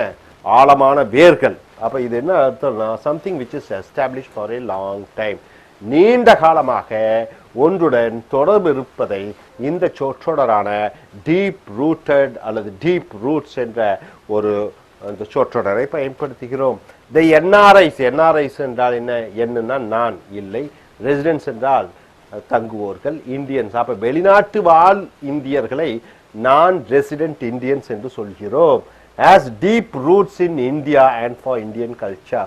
அவர்களுக்கு இந்தியாவுடன் ஒரு வேரூன்றிய ஆழமான வேர்கள் இருக்கின்றன. அவர்கள் சொந்தக்காரர்கள் எல்லாம் இங்கே இருக்கிறார்கள்.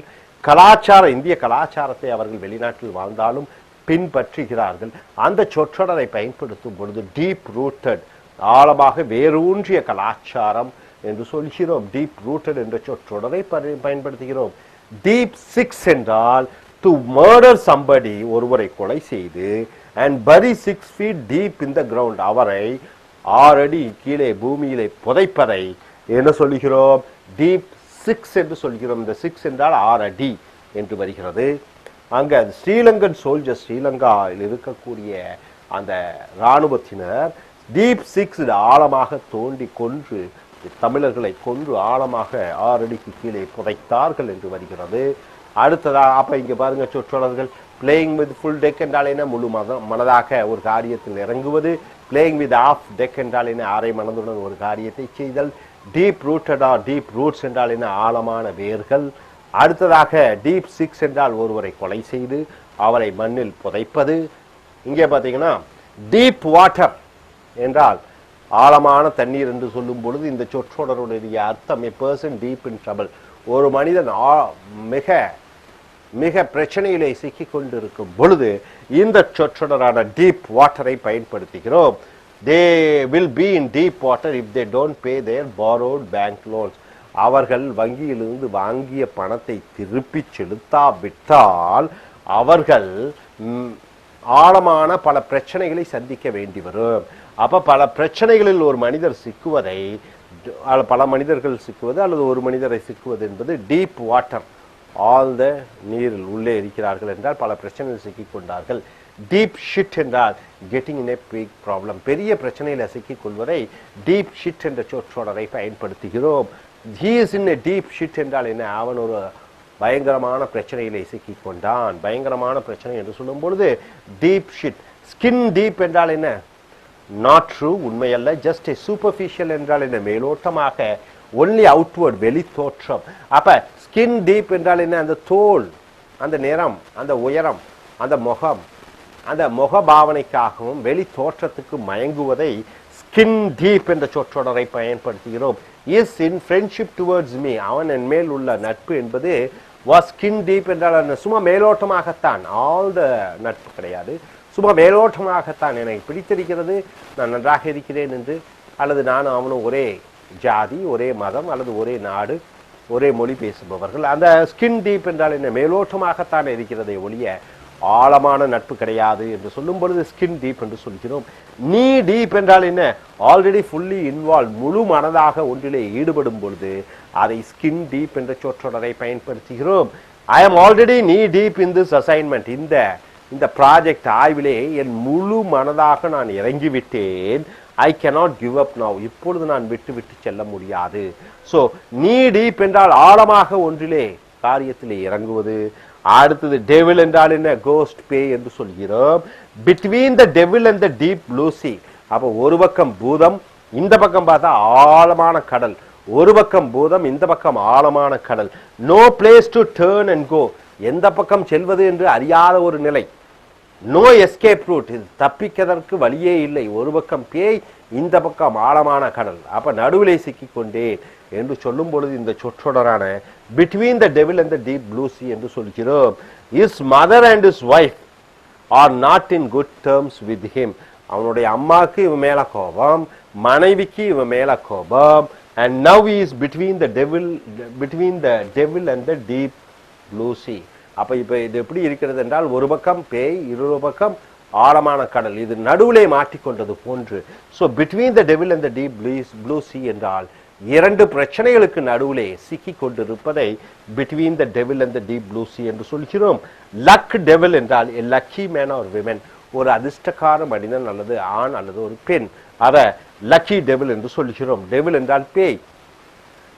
He won the best Indian actor award. அவன் இந்தியாவிலே சிறந்த நடிகன் என்ற பட்டத்தை பெற்றான்.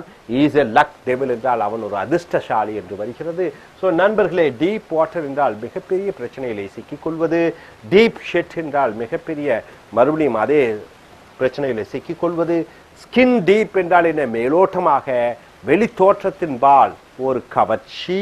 அடுத்தது நீ டீப் என்றால் என்ன? ஆழமாக ஒரு காரியத்திலே இறங்குவது, ஒன்றிலே ஈடுபட்டு உள்ளே இருப்பது. டெவில் என்றால் கோஸ்ட் பேய்.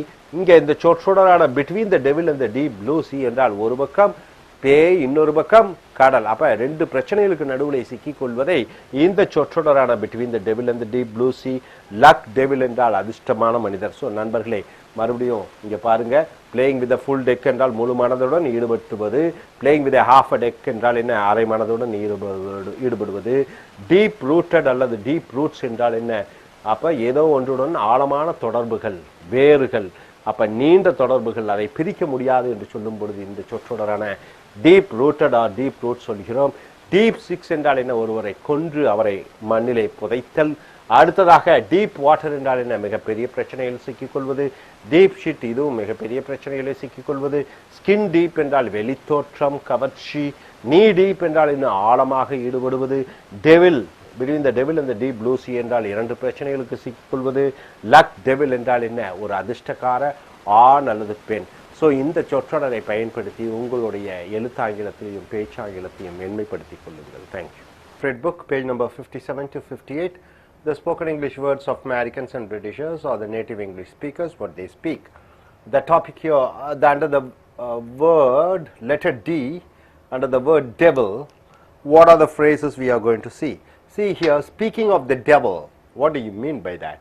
Speaking of the devil, mentioning about a person whom you are speaking about. You are speaking about a particular person, then you are using the word speaking of the devil. Speaking of the devil, here he is coming, look at him. Speaking of the devil, you are speaking about somebody and the person comes, you are saying speaking of the devil, here comes he. So here comes, look at him. So speaking of the devil, you are mentioning somebody and speaking about him. And when you want to mention that particular person, then you are using the phrase speaking of the devil. Number two, give the devil his due. Due means what? What you have to give back to them. What you have borrowed and you are supposed to give. So give the devil his due means to appreciate someone even though you hate him. You hate him, but still you have to appreciate his talents. So give the devil his due. Here, I don't like him because of his arrogance.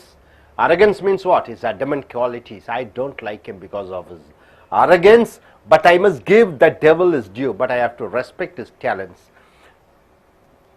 because he is the best in acting. Since he is the best in acting, even though I don't like him, I have to respect his acting talent. So give the devil his due means even though you hate somebody, you are giving respect for his special qualities.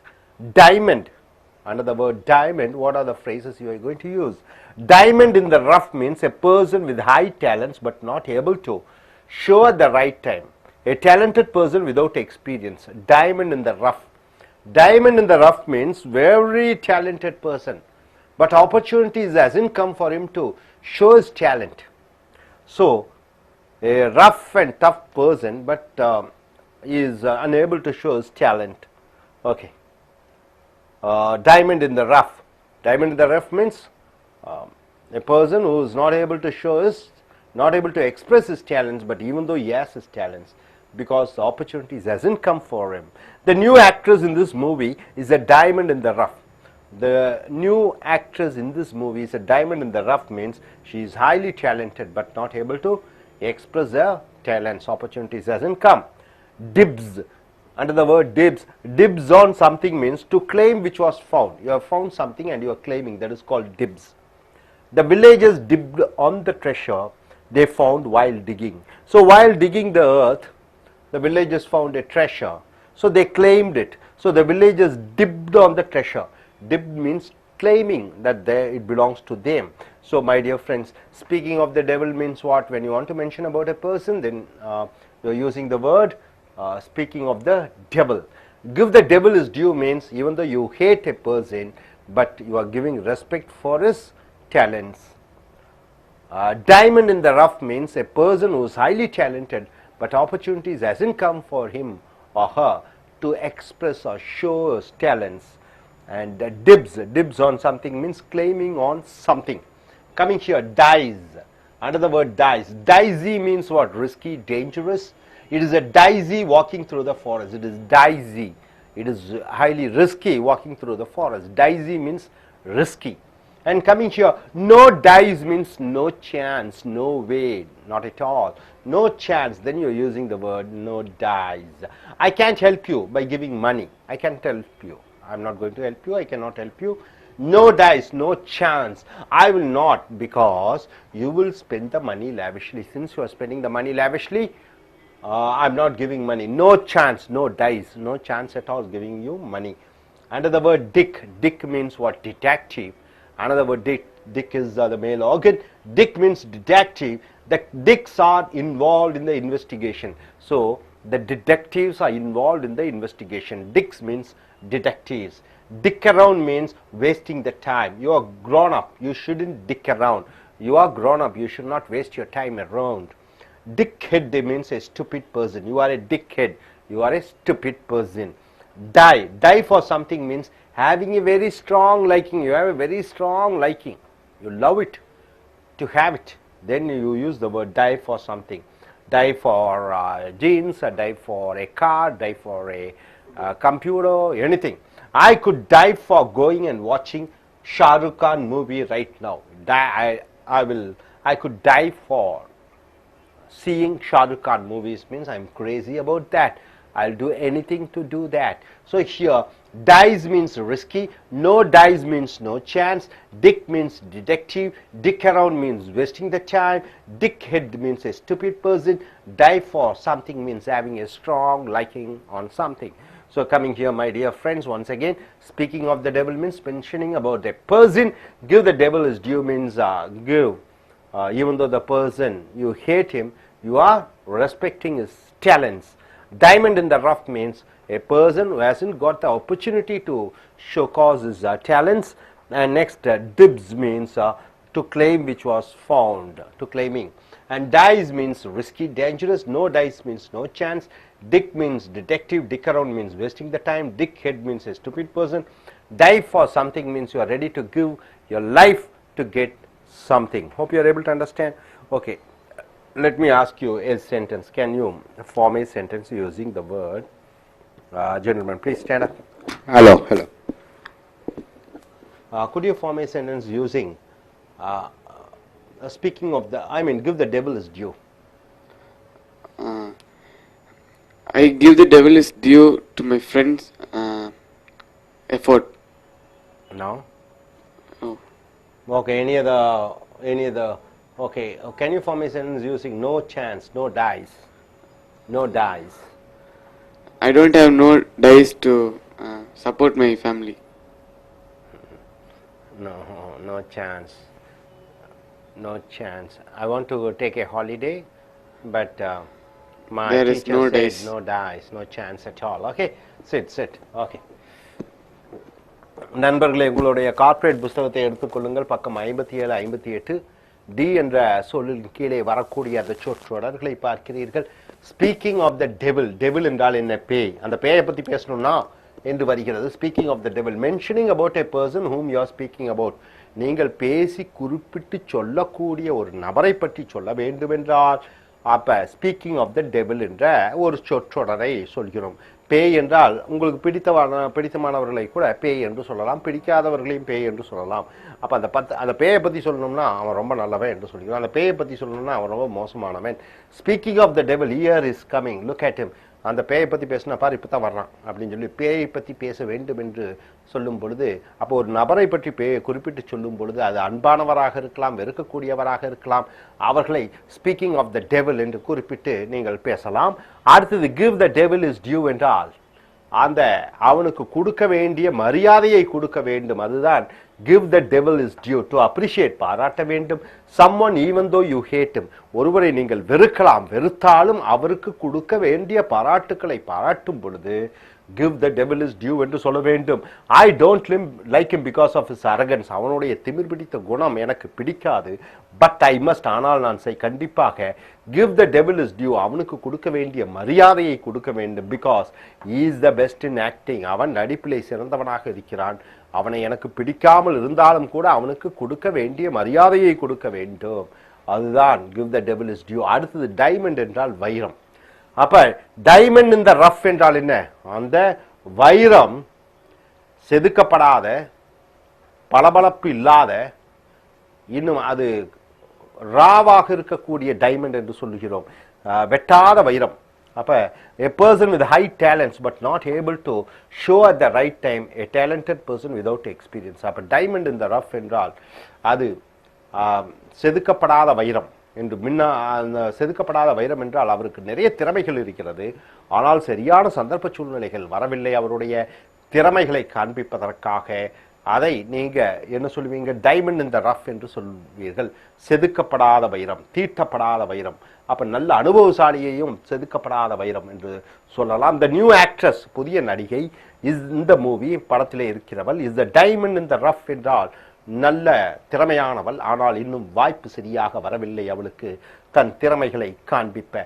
Tips என்றால் உரிமையுடன் கோருவது. Tips on something என்றால் ஒன்றை உரிமையுடன் தன்னுடையது என்று சொல்லுவது dibs on something. To claim which was found, கண்டுபிடித்ததை தன்னுடையது என்று சொல்லுவதுதான் dibs on something. The villages, கிராமத்தார்கள், டிப்ட் ஆன் த ட்ரெஷர், புதையலை கண்டுபிடித்து தங்களுடையது என்று உரிமை கொண்டாடினார்கள். they found while digging, அவர்கள் தோண்டும் பொழுது கண்டுபிடித்த வைரத்தை தன்னுடையதுதான், தங்களுடையதுதான் என்று உரிமை கொண்டாடுவதை டிப்ஸ் ஆன் சம்திங் என்று சொல்கிறோம். அடுத்ததாக இங்க பாருங்க, டைசி. டைசி என்றால் ஆபத்தான காரியத்திலே இறங்குவதை டைசி என்று சொல்கிறோம். It is dicey walking through the forest. அப்ப அந்த ஃபாரஸ்ட்லே, ஃபாரஸ்ட்னா என்ன? காடுகள், வளமான காடுகள் நடுவிலே சென்று அடர்ந்த காடுகளிலே சென்று கொண்டிருப்பது என்பது ஆபத்தான விஷயம். அடர்ந்த காடுகளிலே நடப்பது ஆபத்தான விஷயம். டைசி என்று சொல்கிறோம். நோ டைஸ் என்றால் வாய்ப்பே இல்லை, வழியே இல்லை. ஐ Gantt help you by giving மணி, உனக்கு பணம் கொடுத்து என்னால் உதவ முடியாது. நோ டைஸ், வாய்ப்பே இல்லை, சான்ஸே இல்லை. I will not because you will spend the money lavishly, நீ பணத்தை ஆடம்பரமாக செலவு செய்து விடுவாய் என்கிற காரணத்தினாலே என்னால் உனக்கு உதவ முடியாது, வாய்ப்பே கிடையாது என்று சொல்லும் பொழுது நோ டைஸ் என்று சொல்கிறீர்கள். டிக் என்றால் துப்பறியாளன், துப்பறிவாளன். டிடெக்டிவ் என்றாலும் துப்பறிவாளன். டிக் என்றால் detective. The dicks are involve in the investigation, அந்த புலனாய்வு, அந்த ஆராய்ச்சி செய்வது அல்லது துப்பறியும் விஷயத்திலே அந்த துப்பறிவாளர்கள் அதில் ஈடுபட்டு இருக்கிறார்கள். டிக் அரவுண்ட் என்றால் நேர காலத்தை தெண்டமாக செலவழித்தல். You are grown up. நீ வளர்ந்தவனாக இருக்கிறாய். You should not dick around. நீ நேரத்தை தெண்டமாக செலவிடக்கூடாது. Dick head என்றால் a stupid person. கிறுக்குத்தனமான ஒரு மனிதன். You are a dick head. நீ ஒரு கிறுக்குத்தனமான மனிதன். Die for something, ஒன்றுக்காக உயிரை விடுவது என்பது having a very strong liking, ஒன்றின் மேல் ரொம்ப தீவிரமான ஆசை இருக்கும் பொழுது die for something என்று சொல்கிறோம். I could die for going and watching Shahrukh Khan movie right now. Shahrukh Khan movie படம் பார்ப்பதற்காக இப்பொழுது நான் உயிரை கூட கொடுக்க தயாராக இருக்கிறேன் என்றால் ஒன்றின் மேல் உங்களுக்கு தீவிர ஆசை, தீவிரப்பற்று, தீவிர காதல், அதற்காக உயிரை கூட கொடுப்பேன் என்று சொல்லும்போது டை ஃபார் சம்திங். ஸோ நண்பர்களை இங்கே சொற்றொடர்களை மறுபடியும் பாருங்க. ஸ்பீக்கிங் ஆஃப் த டெவில் என்றால் ஒருவரை பற்றி குறிப்பிட்டு சொல்லும் பொழுது அவர் பிடித்தவரோ பிடிக்காதவரோ அவரை பற்றி குறிப்பிடும் பொழுது ஸ்பீக்கிங் ஆஃப் த டெவில் என்று சொல்கிறீர்கள். Give the devil his due என்றால் ஒருவர் உங்களுக்கு பிடிக்காதவராக இருக்கலாம், ஆனாலும் அவருக்கு அவருடைய திறமைக்கு மரியாதை கொடுக்கும் பொழுது give the devil his due என்ற சொற்றொடரை பயன்படுத்துகிறீர்கள். டைமண்ட் என்றால் வைரம். Dear folks, welcome to AIS American English. Take your corporate training book, and the page number here is 58 to 59. Speak like Americans and Britishers, the words and phrases, the collocated English. So the native speakers of English, how do they speak? This is what you're going to see under the letter D. Die. Die with one's boot on means what? Die with one's boots on means dying at a very young age. Dying at a very young age, you call it the phrase you use is die with one's boots on. So the young boy died with the boots on means the young boy died at a very young age. So die with one's boots on. Instead of one's, you can use the name of the person. So die with one's boot on means dying at a young age. Okay, dig your grave. Grave means the place where you bury the dead body. Dig your own grave. Dig means you are digging. Dig your own grave means you are killing yourself slowly. You are digging your own grave. Grave is the place where finally you go and take rest after you die. People bury you, and that is called grave, and graveyard is the place. You are digging your own grave means you are killing yourself slowly. You are drinking alcohol too much. Too much of alcohol. What happens? The person dies. So you will be digging your own grave. You are drinking alcohol too much. You are digging your own grave means you are killing yourself. So digging your own grave means you are destroying yourself. You are killing yourself. Dig in your heels. What do you mean by that? Not giving up and fighting your best. Dig in your heels means you are giving 100% effort, even though if you face failures, you are keep on fighting. That is called dig in your heels. If we want to live successfully, we should dig in on our heels. So dig in your heels means you're working even though you face failures, you are struggling, you are working hard. So if you want to live successfully, we should dig in our heels. Next, 148th word dilly-dally. What do you mean by dilly-dally? Doing nothing and wasting the time, then you use the phrase dilly-dally. I don't want to dilly-dally my precious time. I want to work and earn. I don't want to waste my time. I want to work and earn. So dilly-dallying means wasting your time, just wandering and speaking something, wasting your time. Then you use the phrase dilly-dally. So I don't want to dilly-dally my precious time. I want to work and earn, right? So then coming here, dime, 1/10 of a dollar. In Indian currency, $1 is equal to 62 rupees. So dime is 1/10 of a dollar is called dime. And dime a dozen means it is very cheap. Dime a dozen means it is very cheap. The prices of gold is very high in India. In India, the prices of gold is very high in India. But we can get the gold for a dime a dozen in Gulf countries. Means dime a dozen means at a cheap rate. You can get it in Gulf countries compared to Indian prices. It is cheaper. So dime a dozen means it is cheap. So coming here, die with one's boots on means dying at a young age. Dig your own grave means you are destroying or killing yourself. Dig in your heels means you are fighting and not giving up. And dilly-dallying means wasting your precious time. Dime means 1/10 of the dollar. Dime a dozen means it is very cheap. Then coming here, nickel and dime means charging for anything and everything. For anything and everything, you fix a price. Then it is called nickel and dime. Nickel and dime means you are charging for anything and everything. The school is charging nickel and dime from the students. In a schools, in private schools and private colleges, engineering colleges, they just charge the students for anything and everything. Tuition fees, bus fees, van fees, canteen fees, they charge a lot. So nickel and dime means charging for anything and everything. The school is charging nickel and dime from the students. So nickel and dime means charging money and asking the students to pay. Nickel and dime means for charging money for anything and everything. Stop on the dime means stop immediately. Stop on the dime means stop immediately. The train stopped on the dime and avoided the accident. So the train stopped immediately and avoided the accident. Stopped on the dime means stopping immediately. Dime store, jail for 10 years. Jail for 10 years, you call it as dime store. They got a dime store for killing the neighbors. A decade is called 10 years. Here, dime store means 10 years. So, they got a dime store for killing the neighbors. So, those persons have killed the neighbors. So, they got a court sentence and punishing them for the death. They were put in the prison for 10 years. Next word, ding. Ding means bending. They dinged. He dinged the bike. He dinged my bike means he bended my bike. Dingling means stupid person. He is a dingling. Dingling means a stupid person. Dirty deal, not a good bargain. Dirty deal means an agreement. Deal means some understanding. Dirty deal means not a good bargain. I don't like his dirty deal. Dirty deal. So my dear friends, nickel and dime means charging anything and for everything. Stop on the dime means stop immediately. Dime store means jail or imprisonment for 10 years. Ding means bending. Dingling means stupid person.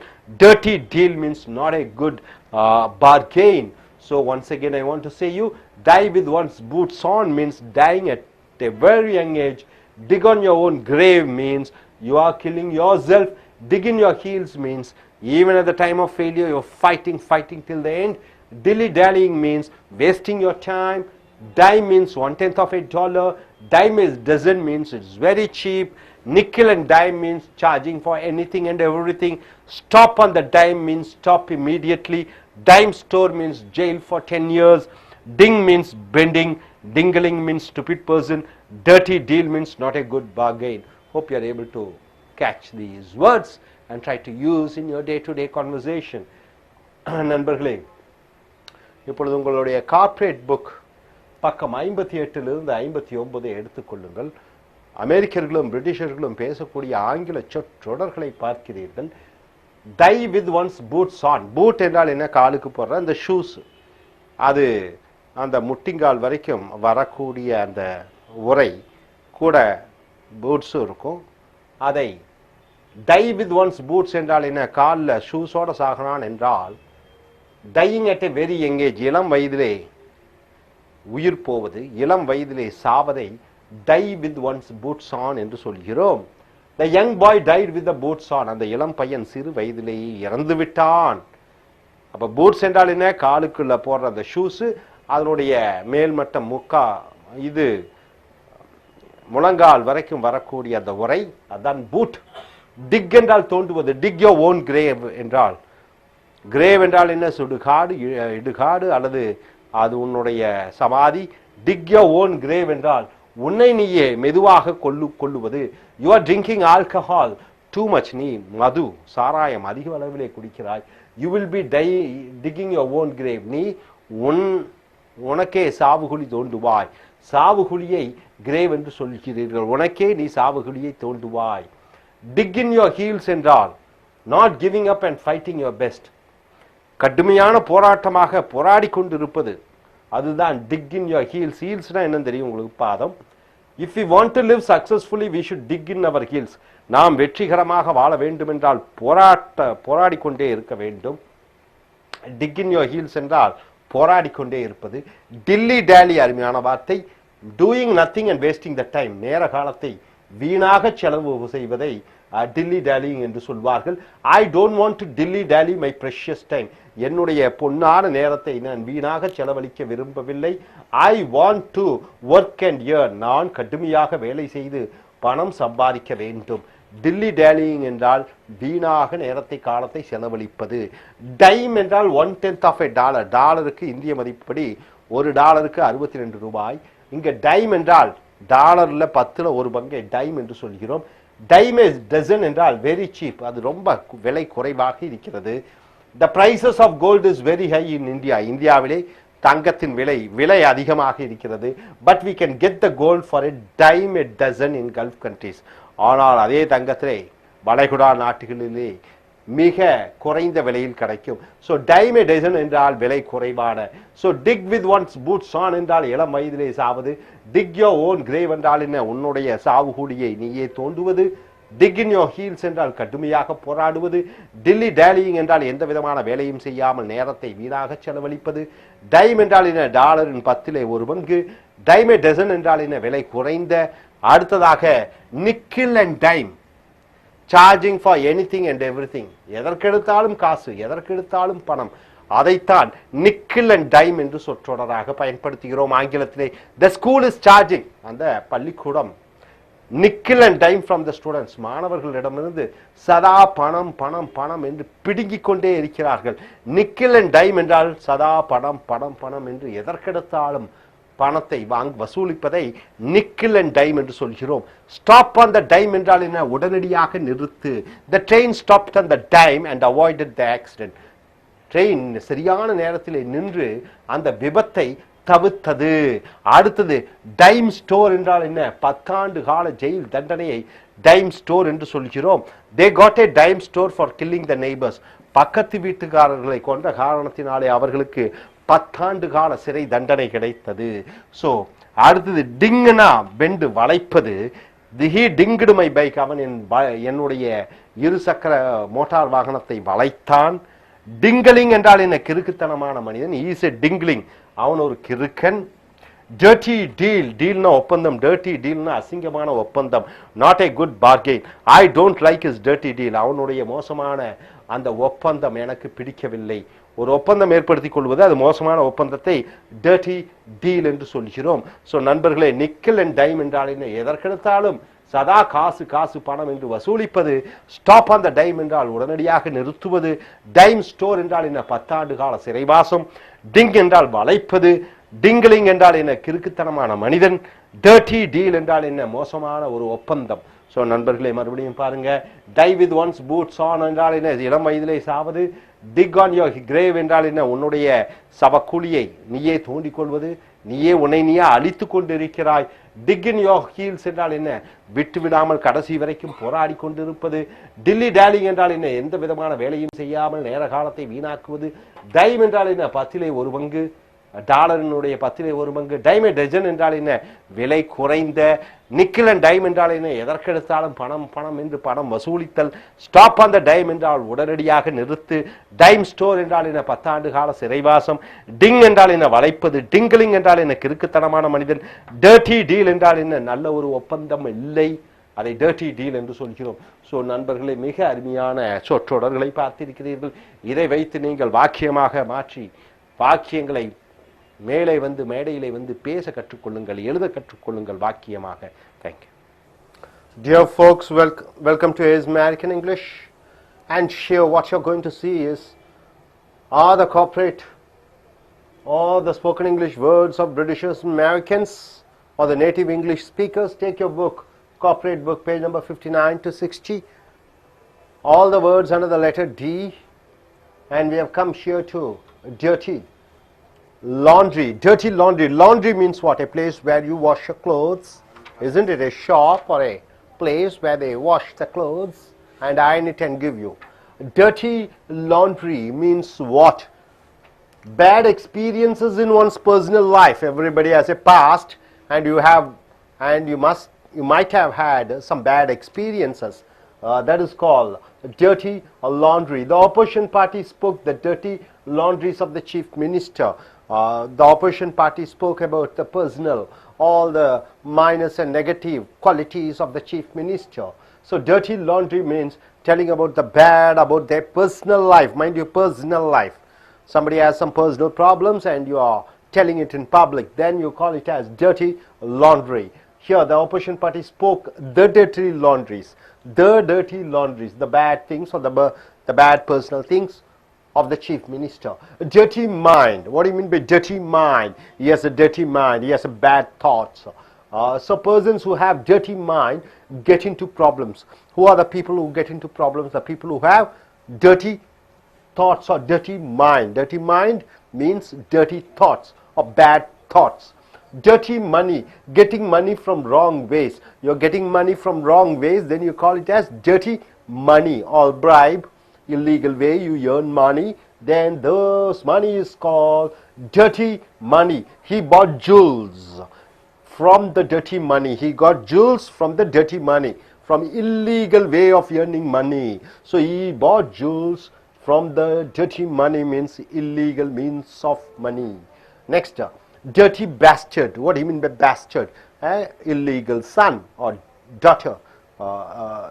Dirty bastard. Speaking about a cheap fellow, a cheap quality, a person who has cheap mind, a person who has all type of dirty things, dirty thoughts. The dirty bastard tried to steal our things. The dirty bastard tried to steal our things means that dirty person tried to steal my things. Dig up dirt. Digging up the dirt means what?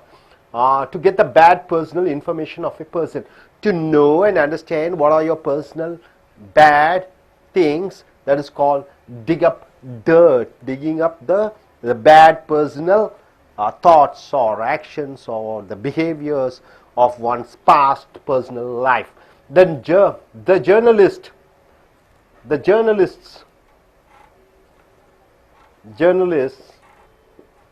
were able to dig up the dirt of the cine actor.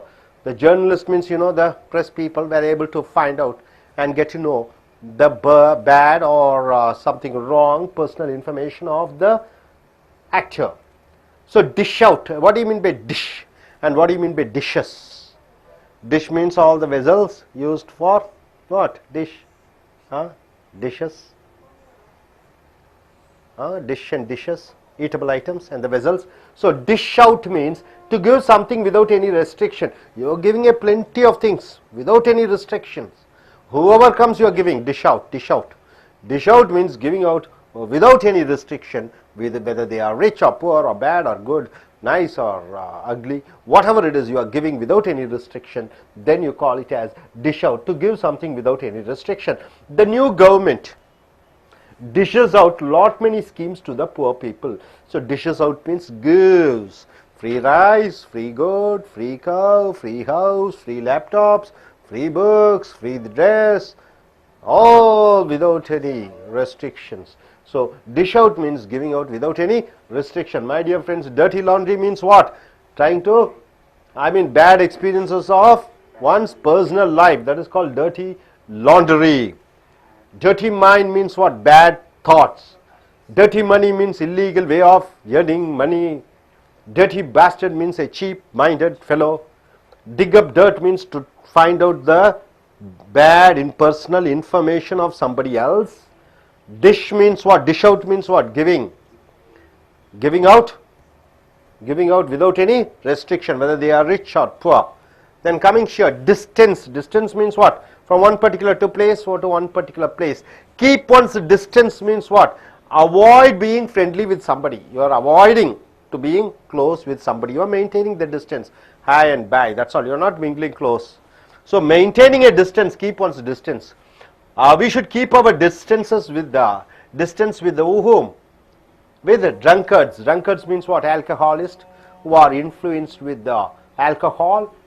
So we have to keep our distance with the drunkards.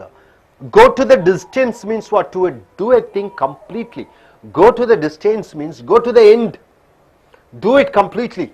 She goes to the distance for any work and does it successfully. She is a girl or she is a lady who goes and does it everything. Completely she finishes her task. So go to the distance. Ditch. Ditch is an important word. Ditch. First agreeing and later saying no. You ask me money, I say okay, I'll give you 10,000, come tomorrow. Next day you come, I say no. That is called ditching, cheating. Saying yes and saying no later. Ditching. He ditched her by not going to a movie with her. First he agreed that he will take her to a movie, then later he said no. So he ditched her, he cheated her by not going to a movie with her. The ditch means what? Cheating. Do a flip flop, flip flop. Flop means what? Failure. Flip flop. Change your idea and opinion exactly opposite. First I am telling India is good, then immediately next day I am saying India is bad. That is called flip flop. Changing completely. So he is an atheist. Atheist means what? Not believing in God. He is an atheist till yesterday. Till yesterday he didn't believe God. Now he did a flip flop, means he completely changed and became theist now. Theist means what? A person who believes in God. Theist. Atheist means a person who doesn't believe in God. Do a flip flop means change your ideas 100% immediately. He is an atheist till yesterday. Now he did a flip flop and became a theist now. Do something with one's eyes closed. What do you mean by that? It's very easy to do it. Do something with your eyes closed means what? You are able to do it with ease. Very easy to do it. Then you are saying do something with one eyes closed.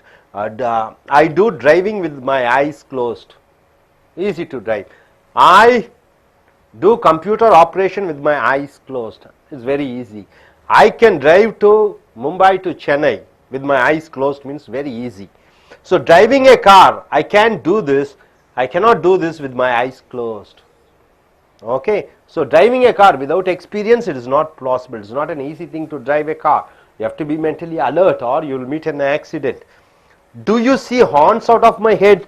Horns means what? Horns. The bull, with the bull you can find horns. So do you see horns out of my head means am I scaring you? Am I making you to get afraid? Why aren't you being friendly with me? Why are you not being friendly with me? Do you see horns out of my head? Do you see horns out of my head means are you scared about me? So my dear friend, keep one's distance means maintaining a distance and not being friendly. Go to this distance means going to the extreme end and doing the work 100%. Ditch means what? First agreeing and later saying no. And do a flip flop means completely changing 100%. Do something with one's eyes closed means it's very easy. And do you see horns out of my head means am I scaring you? So once again coming here, dirty laundry means what? Bad experiences in one's personal life is called dirty laundry. Dirty mind means what? Having bad thoughts. Dirty money means getting money illegally. And dirty bastard means a cheap fellow. Dig up dirt means trying to find out the bad things in one's personal life. And dish out means what? Giving away without any restrictions. And coming here, keep one's distance means maintaining a distance. Go to this distance means go to the extreme end and ready to do anything till you finish the work. Ditch means first agreeing and not later saying no. Do a flip flop means completely changing 100%. Do something with one's eyes closed means it's very easy to do that thing. Do you see horns out of my head means what? Am I scaring you? Hope you are able to understand all these vocabulary, all these phrases. So these are the words which you have to use and speak and write in your day-to-day conversations. You find it in all the magazines and papers in English writing materials. You can find it. So try to learn all these phrases, right, sir? அன்பர்களே, உங்களுடைய corporate புஸ்தகம் பக்கம் 59-60 எடுத்துக்கொள்ளுங்கள். அமெரிக்கர்களும் பிரிட்டிஷர்ஸும் இல்லை தாய்மொழியை ஆங்கிலமாக பேசக்கூடியவர்கள் பேசக்கூடிய சொற்றொடர்களை பார்க்கிறீர்கள். உதாரணத்துக்கு டர்ட்டி லாண்டரி. லாண்டரி கடை என்றால் என்ன? லாண்டரி என்றால் என்ன? அழுக்கு துணிகளை வைக்கக்கூடிய இடம். Dirty laundry. லாண்டரி என்றால் அழுக்கு துணிகளை வெண்மையாக்குவது அல்லது நல்லதாக்குவது அல்லது சுத்தப்படுத்துவது லாண்டரி. துணிகளை சுத்தப்படுத்துவதை லாண்டரி. டர்ட்டி லாண்டரி என்றால் என்ன? அசிங்கமான அந்த laundry. Bad experiences in one personal life. ஒருத்தன் தனிப்பட்ட வாழ்க்கையிலே நடைபெற்ற அசிங்கமான சில சம்பவங்களை டர்ட்டி லாண்டரி என்று சொல்வார்கள். த ஆப்போசிஷன் பார்ட்டிஸ், எதிர்க்கட்சிக்காரர்கள், ஸ்போக், பேசினார்கள். The dirty laundries of the chief minister. முதலமைச்சருடைய டர்ட்டி லாண்டரிஸ் என்றால் என்ன? அவர்களுடைய முதலமைச்சருடைய இறந்த காலத்திலே ஏற்பட்ட சில சங்கடமான, கசப்பான, மோசமான அனுபவங்களை, அசிங்கமான விஷயத்தை பேசினார்கள். டர்ட்டி லாண்டரி என்றால் அசிங்கமான விஷயங்கள் ஒரு மனிதனுடைய தனிப்பட்ட வாழ்க்கையிலே. டர்ட்டி மைண்ட் என்றால் என்ன? ஹேவிங் பேட் தாட்ஸ், கெட்ட சிந்தனைகளுடைய, கெட்ட புத்தியுடையவரை டர்ட்டி மைண்ட் என்று சொல்வார்கள். persons who have dirty mind get into problems. அப்ப யாரெல்லாம் புத்தி கெட்டவர்களாக இருக்கிறார்களோ அவர்களெல்லாம் பிரச்சனைகளில் சிக்கிக் கொள்கிறார்கள். புத்தி கெட்டவர்களை டர்ட்டி மைண்ட் என்று சொல்கிறார்கள். டர்ட்டி மணி என்றால் என்ன? அசிங்கமான, கேவலமான பணம். Getting money from wrong ways, கெட்ட வழிகளிலே சம்பாதிக்கக்கூடிய பணத்தை டர்ட்டி மணி என்று சொல்கிறோம். he bought jewels from the dirty money. அவன் அந்த தவறான வழியிலே சம்பாதித்த பணத்தை வைத்து நகைகளை வாங்கினான். தவறான வழியிலே பணத்தை சம்பாதிப்பதை டர்ட்டி மணி என்று சொல்கிறோம். Dirty bastard. பேஸ்டர்ட் என்றால் என்ன? தந்தை யார் என்று தெரியாமல் பிறந்த குழந்தையை பேஸ்டர்ட் என்று ஆங்கிலத்தை சொல்வார்கள். டர்ட்டி பேஸ்டர்ட் என்றால் speaking about a cheap fellow, ஒரு கேவலமான மனிதனை பற்றி பேசும் பொழுது dirty bastard. The dirty bastard try to stole our things. அந்த கெட்ட மோசமான மனிதன் எங்களுடைய பொருட்களை திருட பார்த்தான். ஸோ டர்ட்டி பேஸ்டர்ட் என்றால் மோசமான மனிதன். டிக் அப் டர்ட் என்றால் என்ன? டர்ட்னா அசிங்கம். டிக் அப் என்றால் என்ன? தோண்டு. அசிங்கங்களை தோண்டுவது என்பது to get the bad personal information of a person. ஒரு மனிதனுடைய அவனுடைய கெட்ட அசிங்கமான தனிப்பட்ட விஷயங்களை தோண்டுவது அல்லது கேட்பது அல்லது அறிந்து கொள்வதை டிக் அப் டர்ட் என்று சொல்கிறோம். த ஜேர்னலிஸ்ட், பத்திரிகையாளர்கள். ஜேர்னலிஸ்ட் என்றால் பத்திரிகையாளர்கள். Were able to dig up the dirt of the cinema actor. அந்த சினிமா நடிகனுடைய கெட்ட மோசமான தனிப்பட்ட விவகாரங்களை பத்திரிகையாளர்கள் அறிந்து கொண்டார்கள், நோண்டி துருவி அறிந்து கொண்டார்கள் என்று வருகிறது. அடுத்தது டிஷ். ரொம்ப முக்கியமான வார்த்தை டிஷ். டிஷ் என்றால் என்ன? டிஷ்ஷஸ் என்றால் என்ன? அது பாத்திரங்களும் அது பொருட்கள், உணவு தின்பண்டங்களையும் குறிப்பிடுவது டிஷ்ஷஸ் என்று சொல்கிறோம். இங்கே டிஷ் அவுட் என்றால் வழங்குவது. டிஷ் அவுட் என்றால் வழங்குவது, எந்த விதமான தடைகளும் இல்லாமல் அனைவருக்கும் பாகுபாடு இல்லாமல் கொடுப்பதை டிஷ் அவுட் என்று சொல்கிறோம். To give something without any restriction, எந்த விதமான தடைகளும் இல்லாமல், எந்த விதமான பிரச்சனைகளும் இல்லாமல் அனைவருக்கும் வாரி வழங்குவதை டிஷ் அவுட் என்று சொல்கிறோம். த நியூ கவர்மெண்ட், புதிய அரசாங்கம் டிஷஸ் அவுட் வழங்குகிறது, எந்த விதமான நிபந்தனைகளும் இல்லாமல். லாட் மெனி ஸ்கீம்ஸ், நிறைய திட்டங்களை டு த புவர் பீப்புள், ஏழை மக்களுக்கு வாரி வழங்குகிறது பல திட்டங்களை. ஸோ நண்பர்களே, டர்ட்டி லாண்டரி என்றால் என்ன? ஒரு மனிதனுடைய தனிப்பட்ட கெட்ட அனுபவங்கள். டர்ட்டி மைண்ட் என்றால் என்ன? கேவலமான புத்தி. டர்ட்டி மணி என்றால் என்ன? தவறான வழியிலே சம்பாதித்த பணம். டர்ட்டி பேஸ்டர்ட் என்றால் என்ன? கேவலமான மனிதன். டிக் அப் டர்ட் என்றால் என்ன? ஒருவனுடைய தனிப்பட்ட வாழ்க்கையில் இருக்கக்கூடிய அந்த மோசமான அவனுடைய வீக்னஸ் எல்லாம் தோண்டி துருவி விசாரிப்பது. டிஷ் என்றால் என்ன? டிஷ் அவுட் என்றால் வாரி வழங்குவது, எந்த விதமான ஒரு பாகுபாடும் இல்லாமல். அடுத்தது டிஸ்டன்ஸ். 153 பாருங்க. கீப் ஒன்ஸ் டிஸ்டன்ஸ் என்றால் என்ன? ஒரு இடைவெளி விடு. Avoid being friendly with somebody, ஒருவருடன் நெருக்கமாக இருப்பதை விட்டு கொஞ்சம் இடைவெளி விடுவது. அப்ப அவருடன் ரொம்ப நெருக்கமாக இல்லாமலும் ரொம்ப ஒரேடியா பிரிவதும் இல்லாமல் கொஞ்சம் அதை டிஸ்டன்ஸை மெயின்டைன் பண்றது. we should keep our distance with drunkards. குடிகாரர்களுடன் நாம் நம்முடைய நெருக்கத்தை வைத்துக் கொள்ளக்கூடாது, கொஞ்சம் விலகியே இருக்க வேண்டும். கொஞ்சம் விலகியே இருப்பதை keep one's distance என்று சொல்வார்கள். go to the distance என்றால் என்ன? to do a thing completely. go to the distance என்றால் ஒரு காரியத்திற்காக எந்த எல்லைக்கும் செல்லுதலை. go to the distance, எல்லைக்கு செல்வது அப்படின்னா என்ன? அந்த லாஸ்ட் வரைக்கும் போய் முயற்சி செய்து பார்ப்பது. she goes to the distance for any work and does it successfully. எந்த வேலையாக இருந்தாலும் அவள் எந்த எல்லைக்கும் சென்று, எந்த தூரத்திற்கும் சென்று எந்த முடிவிற்கும் சென்று முழு முயற்சியுடன் சென்று அதை வெற்றிகரமாக ஆக்குவாள். டிச், அருமையான வார்த்தை. டிச் என்றால் ஏமாற்றுவது. டிச் என்றால் கொடுத்த வாக்குறுதியை ஏமாற்றுவதை டிச் என்று சொல்கிறோம். First agreeing and later saying no. முதல் சரி என்று சொல்லி பின்னர் இல்லை என்று சொல்வதை டிச் என்று சொல்கிறோம்.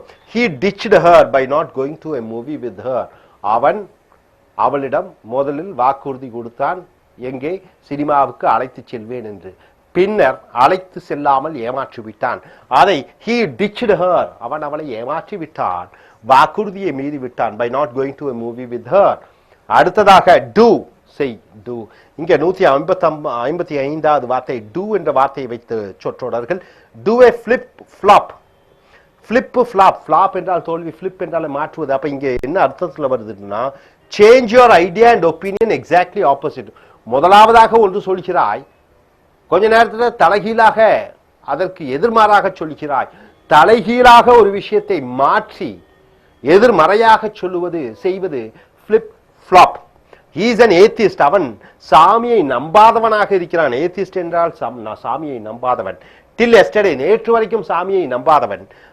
now he did a flip flop, அவன் இப்பொழுது தலைகீழாக மாறிவிட்டான். and became a theist now, அவன் சாமியை நம்பக்கூடியவனாக இருக்கிறான். flip flop என்றால் ஒரே அடியாக மாறுவது. do something with one's eyes closed என்றால் என்ன?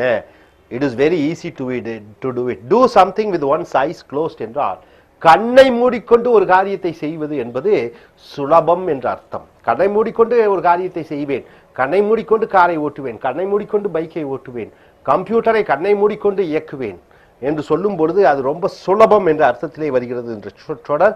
டிரைவிங் ஏ கார், காரை ஓட்டுவது. ஐ கேனாட் டூ திஸ், என்னால் செய்ய முடியாது. வித் மை ஐஸ் க்ளோஸ்ட் என்றால் என்ன? ரொம்ப ஈஸியா என்னால் செய்ய முடியாது. இது நெகட்டிவாக வருகிறது, ரொம்ப சுலபம் அல்ல என்று வார்த்தையிலே வாசகத்திலே வருகிறது. so do something with one's eyes closed என்றால் சுலபம் என்ற அர்த்தம். do you see horns out of my head? horns என்றால் கொம்பு, out of my head என்றால் என்ன? தலைமேல் கொம்பா முளைத்திருக்கிறது என்று சொல்லும் பொழுது என்னை பார்த்தால் உனக்கு பயமா? am I scaring you? scaring என்றால் என்னை நான் உன்னை பயமுறுத்துகிறேனா என்று வருகிறது. why aren't you being friendly with me? ஏன் என்னுடன் நட்பாக நீ இருப்பதில்லை? do you see horns out of my head? என் தலையில் என்ன கொம்பாக முளைத்திருக்கிறது என்று கேட்கும் பொழுது do you see horns out of my head, நான் என்ன பயமுறுத்துகிறேனா என்று கேட்கும் பொழுது do you see horns out of my head என்று சொற்றொடரை பயன்படுத்த வேண்டும். நண்பர்களே, மறுபடியும் பாருங்க. கீப் ஒன்ஸ் டிஸ்டன்ஸ் என்றால் என்ன? ஒரு இடைவெளி விட்டு கொஞ்சம் தூரத்தை மெயின்டைன் பண்ணி நெருக்கமாக இல்லாமல். கோ டு த டிஸ்டன்ஸ் என்றால் என்ன? எந்த எல்லைக்கும், எந்த உச்சத்திற்கும், எந்த தூரத்திற்கும் ஒரு காரியம் செய்வதற்காக முழு முயற்சியாக ஈடுபடுவது. டிச் என்றால் முதலில் நம்பி பின்னர் ஏமாற்றுவது. டூ ஏ ஃபிளிப் ஃப்ளாப் என்றால் என்ன? ஒரே அடியாக தலைகீழாக மாறுவது. Do something with once ice closed என்றால் என்ன? கண்ணை மூடிக்கொண்டு ஒரு காரியத்தை சாதிப்பது என்பது மிக சுலபமான விஷயம் என்ற சொற்றொடர். Do you see horns out of my head என்றால் என் தலையில் என்ன கொம்பா முளைத்திருக்கிறது, நான் என்ன உன்னை அச்சுறுத்துகிறேனா என்ற வகையிலே இந்த வாசகம் வருகிறது. மறுபடியும் பாருங்க. டர்ட்டி லாண்ட்ரி என்றால் என்ன? ஒரு மனிதனுடைய தனிப்பட்ட அசிங்கமான விஷயங்கள். டர்ட்டி மைண்ட் என்றால் என்ன? கேவலமான புத்தி உடையவன். டர்ட்டி மணி என்றால் என்ன? தவறான வழிகளிலே பணம் சம்பாதித்தல். டர்ட்டி பேஸ்டர்ட் என்றால் என்ன? ரொம்ப கேவலமான ஒரு மனிதர். டர்ட் என்றால் என்ன? பழைய தனிப்பட்ட மோசமான சில தனிப்பட்ட விஷயங்களை தோண்டி துருவி விசாரிப்பது. டிஷ் அவுட் என்றால் என்ன? எந்த பாகுபாடும் இன்றி வாரி வழங்குவது. அடுத்ததாக கீப் ஒன்ஸ் டிஸ்டன்ஸ் என்றால் என்ன? இடைவெளி விட்டு பழகுவது. அடுத்ததாக கோ டு த டிஸ்டன்ஸ் என்றால் என்ன? ஒரு காரியத்திற்காக எந்த எல்லைக்கும் செல்லுதல். டிச் என்றால் என்ன? முதலில் நம்பி பின்னாடி ஏமாற்றி விடுவது. டூ ஏ ஃபிளிப் ஃப்ளாப் என்றால் என்ன? தலைகீழாக ஒரு மாறி விடுவது. ஒன்று முதல்ல செய்கிறோம், இன்னொன்று தலைகீழாக அதற்கு எதிராக செய்கிறோம் அல்லது சொல்கிறோம். Do something with once ice closed என்றால் என்ன? கண்ணை மூடிக்கொண்டு ஒரு காரியத்தை சாதிப்பது என்பது சுலபம் என்ற அர்த்தத்திலே வருகிறது. Do you see horns out of my head என்றால் என்ன? என் தலையில் என்ன கொம்பா முளைத்து இருக்கிறது, நான் என்ன உன்னை அச்சுறுத்துகிறேனா என்ற அர்த்தத்திலே இந்த வாசகம் வருகிறது. ஸோ இந்த சொற்றொடர்களை பயன்படுத்தி நல்ல ஒரு பேச்சாளராக, நல்ல ஒரு எழுத்தாளராக நீங்கள் வர வேண்டும். அதை பயிற்சி செய்து கொள்ளுங்கள். Thank you. Dear folks, welcome to AIS American English, and this is the spoken English words of Britishers and Americans or native English speakers. Take your corporate book, page number 60 to 61. what you see is the phrases under the word, under the letter D and the word, under the letter D and the word do and dog. Okay, D. Do the honors. What do you mean by honors? Generally, you go to a college, it is a honors course, they say. What do you mean by honors? It's a respect, isn't it? Do the honors means to be host or hostess to the guest. Somebody is coming as a guest to your home, you be a host. Host means what? Hostess means what? You go to a home, somebody welcomes you. If he is a male, it is host. If it is a female, it is hostess.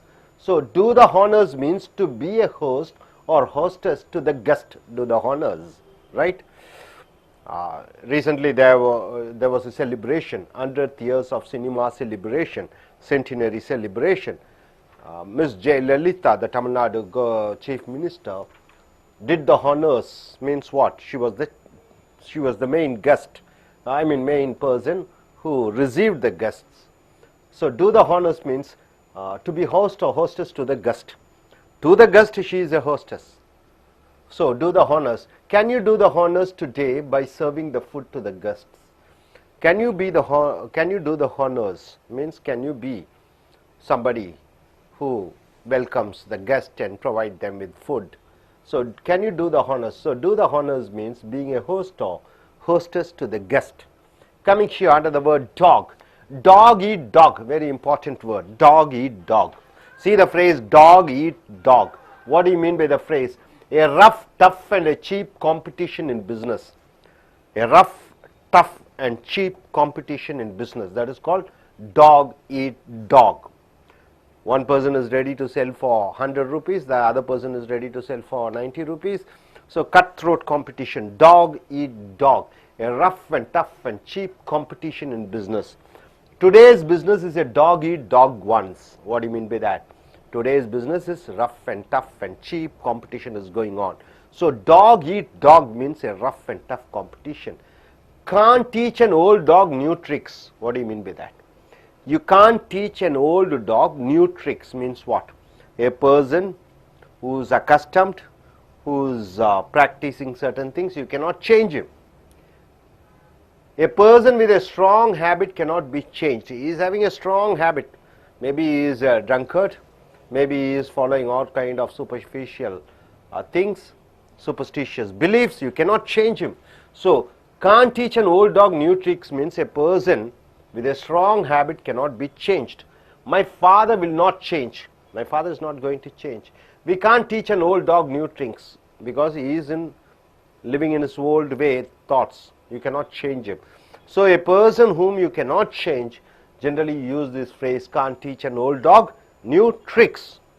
Coming here, every dog has his day. Important phrase. What do you mean by that? Every dog has his day. Everybody will get a chance to be lucky. Everybody will get a chance to be lucky. See, all of them will get an opportunity.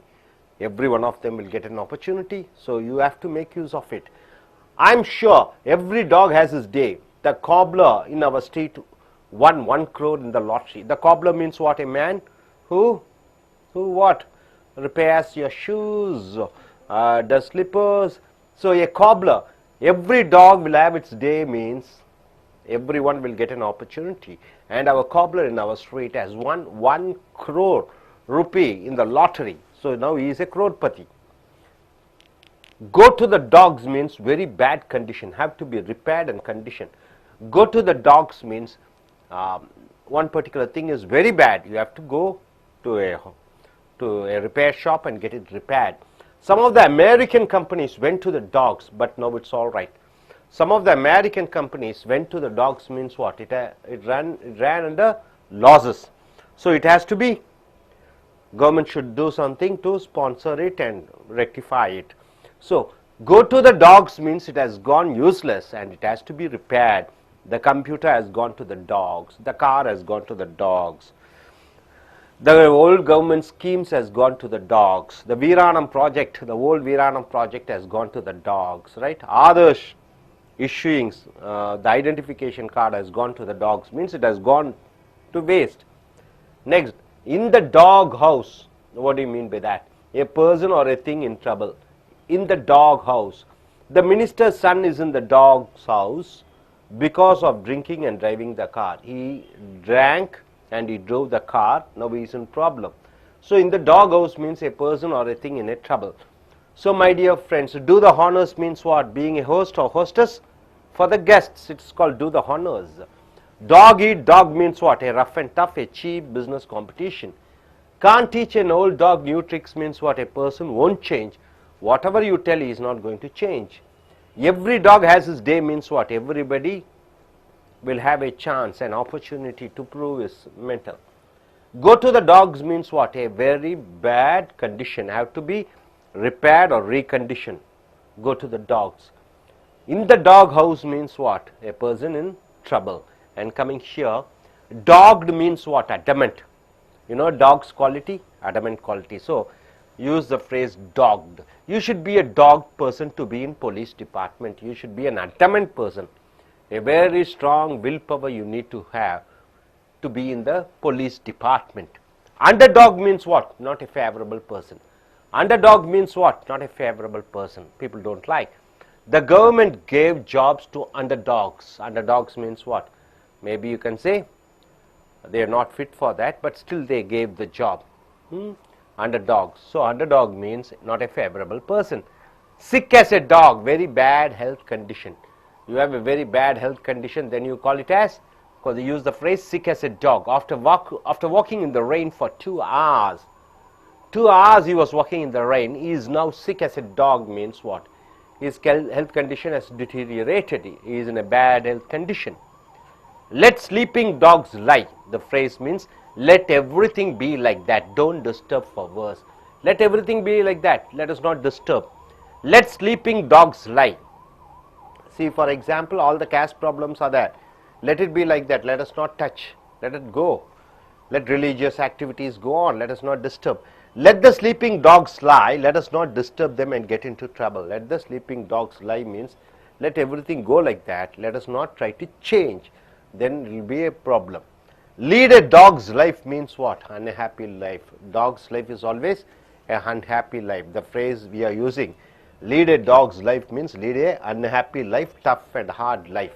So here, I lead a dog's life in Chennai. In Chennai, I lead a dog's life. Why? Without electricity and water, there is no much of electricity, there is no much of water. So I lead a what type of life? A dog's life.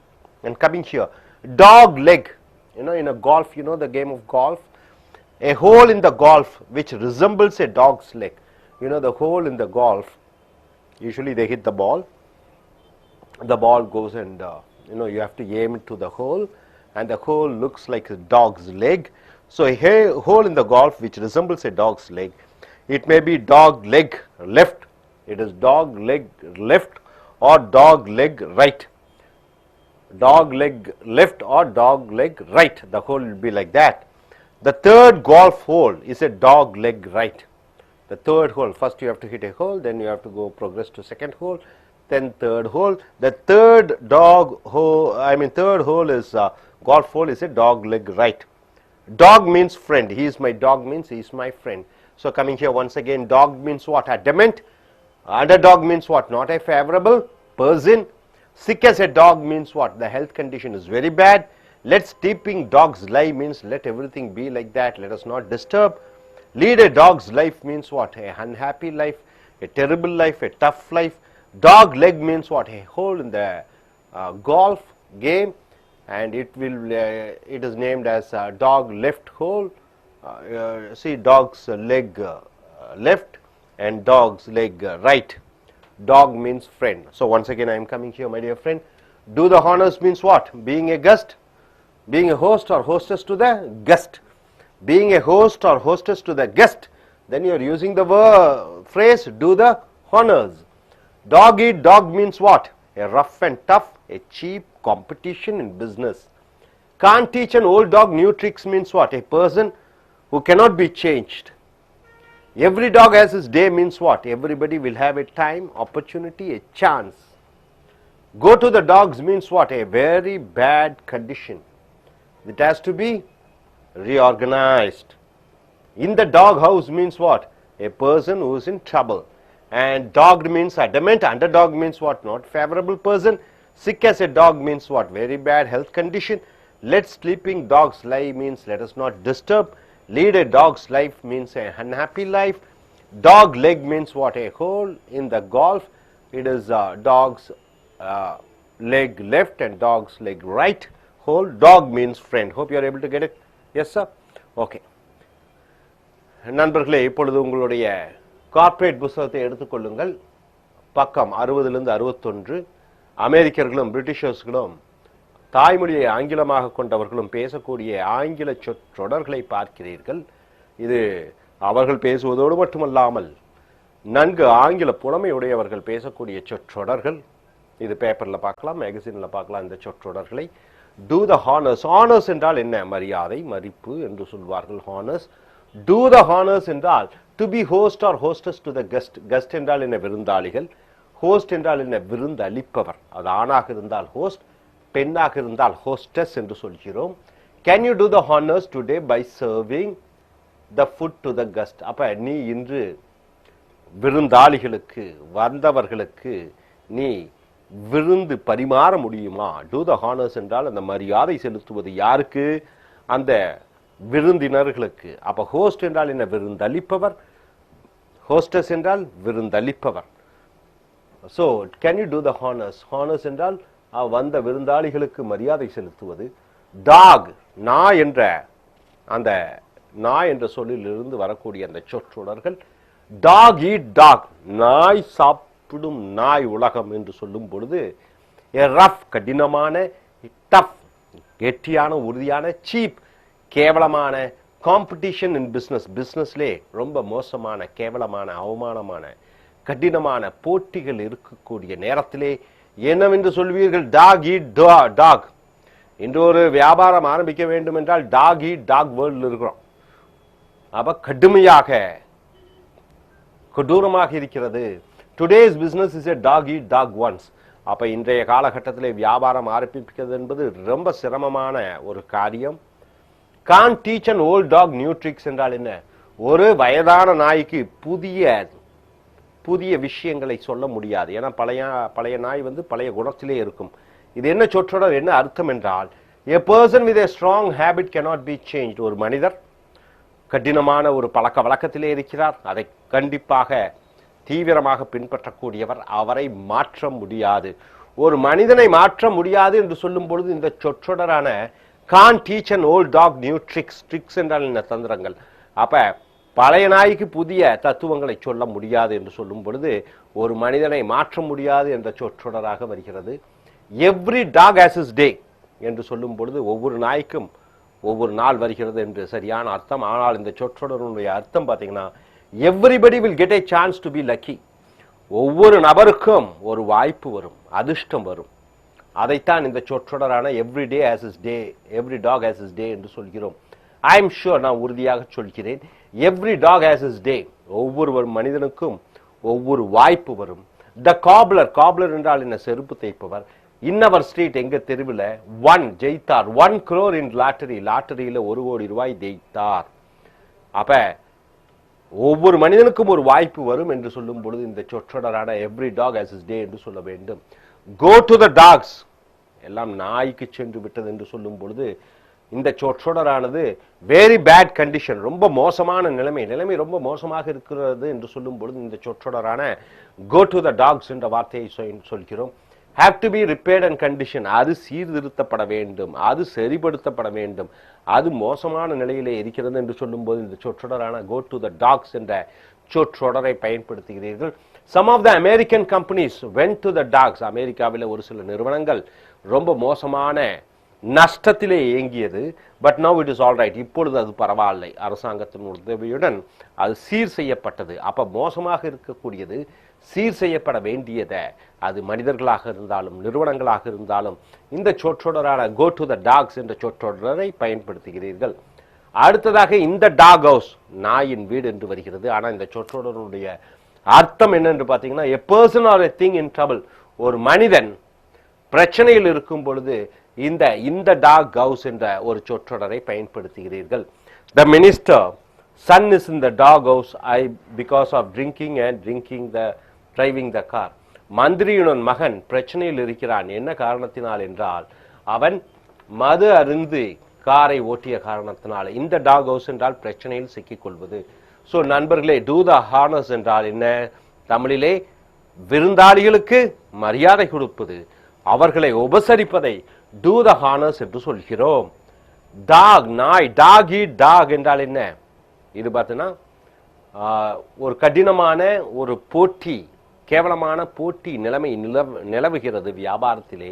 அதை talk eat dog என்று சொல்கிறோம். Can't teach an old dog new tricks என்றால் என்ன? ஒரு மனிதனை மாற்ற முடியாது. பழமையிலே உரிய சில கோட்பாடுகள் உள்ள கொள்கைகள் வைத்திருக்கக்கூடியவரை மாற்ற முடியாது என்று சொல்லும் போது can't teach an old dog new house என்று சொல்கிறோம். Every dog has his day என்றால் என்ன? ஒவ்வொரு மனிதனுக்கும் ஒவ்வொரு வாய்ப்பு இருக்கும்.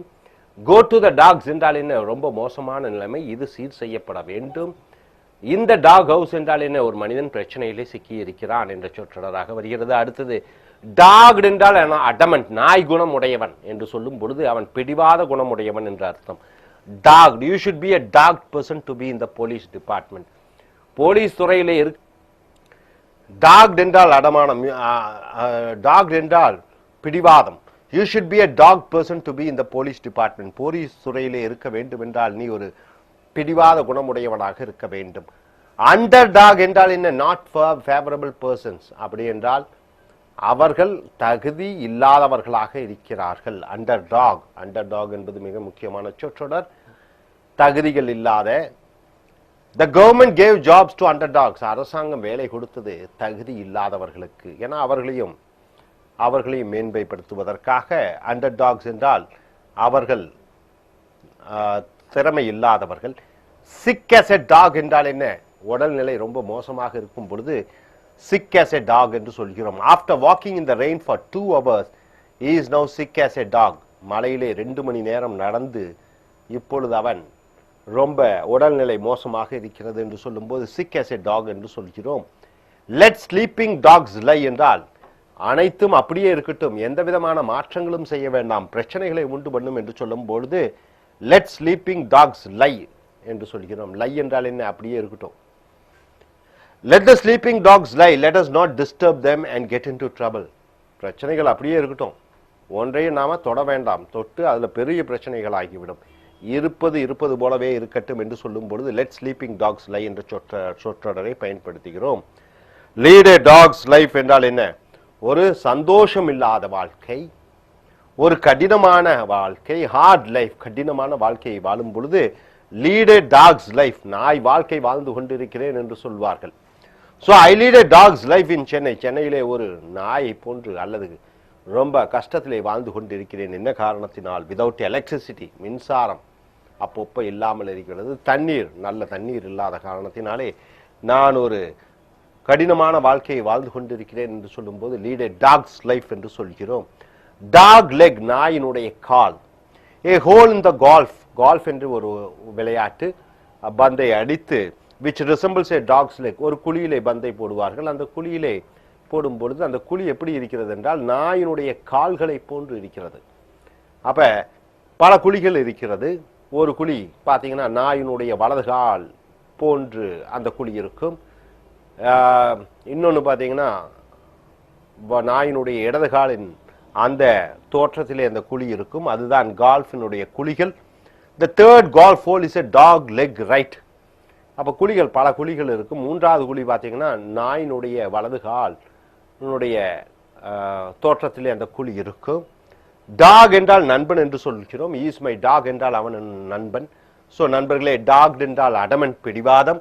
அண்டர் டாக் என்றால் என்ன? தகுதி இல்லாதவர்கள். சிக் as a டாக் என்றால் என்ன? ரொம்ப மோசமான உடல்நிலை. லெட் ஸ்லீப்பிங் டாக்ஸ் லை என்றால் என்ன? இருக்கிறது அப்படியே இருக்கட்டும், எந்த மாற்றமும் வேண்டாம்.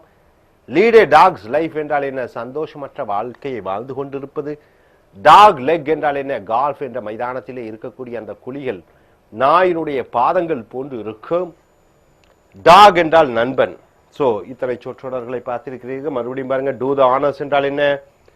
விருந்தாளிகளுக்கு விருந்து அளிப்பவரை do the honors, விருந்தளிக்கும் கூடிய முறையை, பண்பை do the honors என்று சொல்கிறீர்கள். Dog eat dog என்றால் என்ன? கடுமையான போட்டி. Can't teach an old dog new tricks என்றால் என்ன? பழைய மனிதரை மாற்ற முடியாது, குணங்களை மாற்ற முடியாது.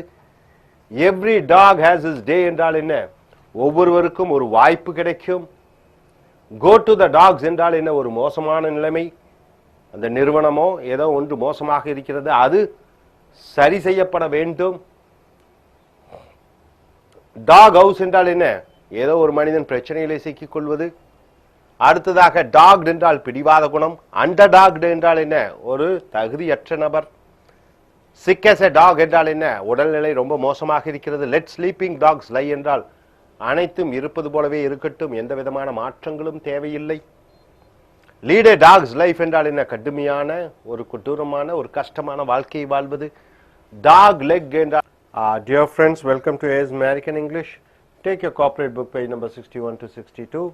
The Americans and Britishers English spoken words or spoken English words of the native English speakers.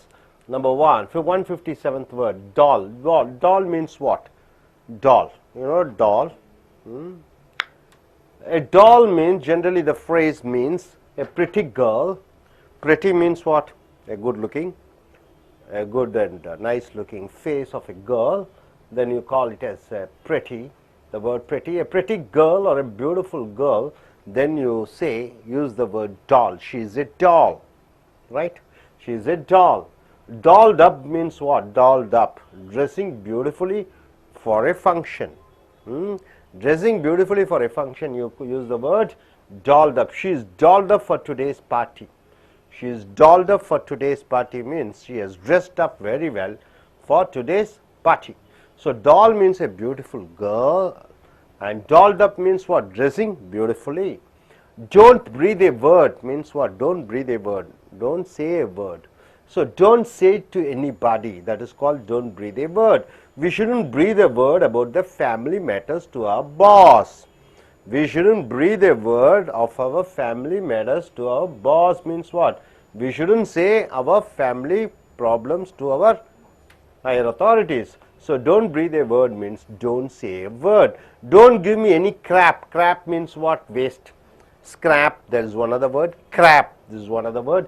Don't say anything I can't accept. Don't say anything I cannot accept. See here, I am not going to admit you once again in college. I am not going to accept you in college, so don't give me any crap. So he is suspended from the college. So the higher authority says, don't give me any explanation. I don't like to hear. I have dismissed you. Don't give me any crap means don't say anything. Don't say anything I cannot accept. So that's called don't give me any crap. Don't cry over spilled milk. Wonderful word, phrase. Don't cry over spilled milk means what? Don't bother about the past. Forget the past happenings. Past something has happened. Don't cry over the spilled milk means maybe in the past you might have failed in the examination. You must have had some problems. Thinking and talking about it is a waste. Then you use the phrase don't cry over spilled milk. You see ed, it is a past tense. Over is over. Now you no need to bother. We shouldn't cry over spilled milk. We should carry on with our duties. We should carry on with our duties. So my dear friends, doll means what? A beautiful girl. Dolled up means what? You are dressing for some function. What is that? Dressing up beautifully for a function. Don't breathe a word means what? Don't say a word to anybody. Don't give me any crap means what? Don't give me any excuses. Don't give me anything. I am not going to listen to you. Don't cry over spilled milk means what? Already the past is over. Don't bother about the past. You got it, sir? All these phrases. And coming here, door. Wonderful word, door. All the words, phrases using the word door. Back door means what? Doing something and getting things one in a wrong way. You are getting things in a wrong way. That is called back door. Back door. Usually you have a house. you go to villages, you find front door entry and back door entry. There is one other way. Usually the ordinary people all will come in the back way. All the respected guests will be coming in the front way. So back way and front way. So back door means doing something and getting things on in a wrong way. I don't like back door entries. I don't like back door entries means what? Giving corruption with recommendation, getting a job. That all those things are called back door entries. I don't like back door entries. I am a straightforward person. I will not pay bribe to get a job. To get a job, you have to pay bribe. That is a backdoor entry. I don't like to go in for a backdoor entry. At death's door means what? About die. About to die, then you use the phrase at death's door. He wrote a will at his death's door. Will means what? You are giving away your property to your somebody whomever you like or whomever you love. So it is the will. So he wrote a will at his death's door means what? When he is about to die. So lay at one's door means putting the blame on somebody. You have done a mistake, but you are putting the blame on somebody. Lay at one's door. I request you not to lay at my door. Not to lay at my door means what? Don't blame me. I have done my duty in order. I have done my duty in order. Don't put the blame on me. Don't lay at my door. You got it? It's a doozy. What do you mean by doozy? The word doozy means surprise. It is doozy to see him. It is surprise to see him. It is doozy to see him. Doozy means a challenge. To win is doozy. To win is a challenge. So first word doozy means a surprise. Second word doozy means a challenge. And third word doozy means very interesting. It is a doozy movie means it is very interesting movie. And the fourth word doozy means strange. It is a doozy incidents means a strange incidents. So number one, doozy means surprise. Number two, doozy means a challenge. Number three, doozy means interesting. Number four, doozy means strange. See the vocabulary, see the phrases here. Backdoor means illegal way. At death's door means about to die. Lay at one's door means you're putting blame on somebody. And doozy means it's a surprise. Doozy means it's a challenge. Doozy, it is an interesting thing. And doozy is something strange, right? So now coming here. So once again, doll means pretty girl. Dolled up means dressing beautifully.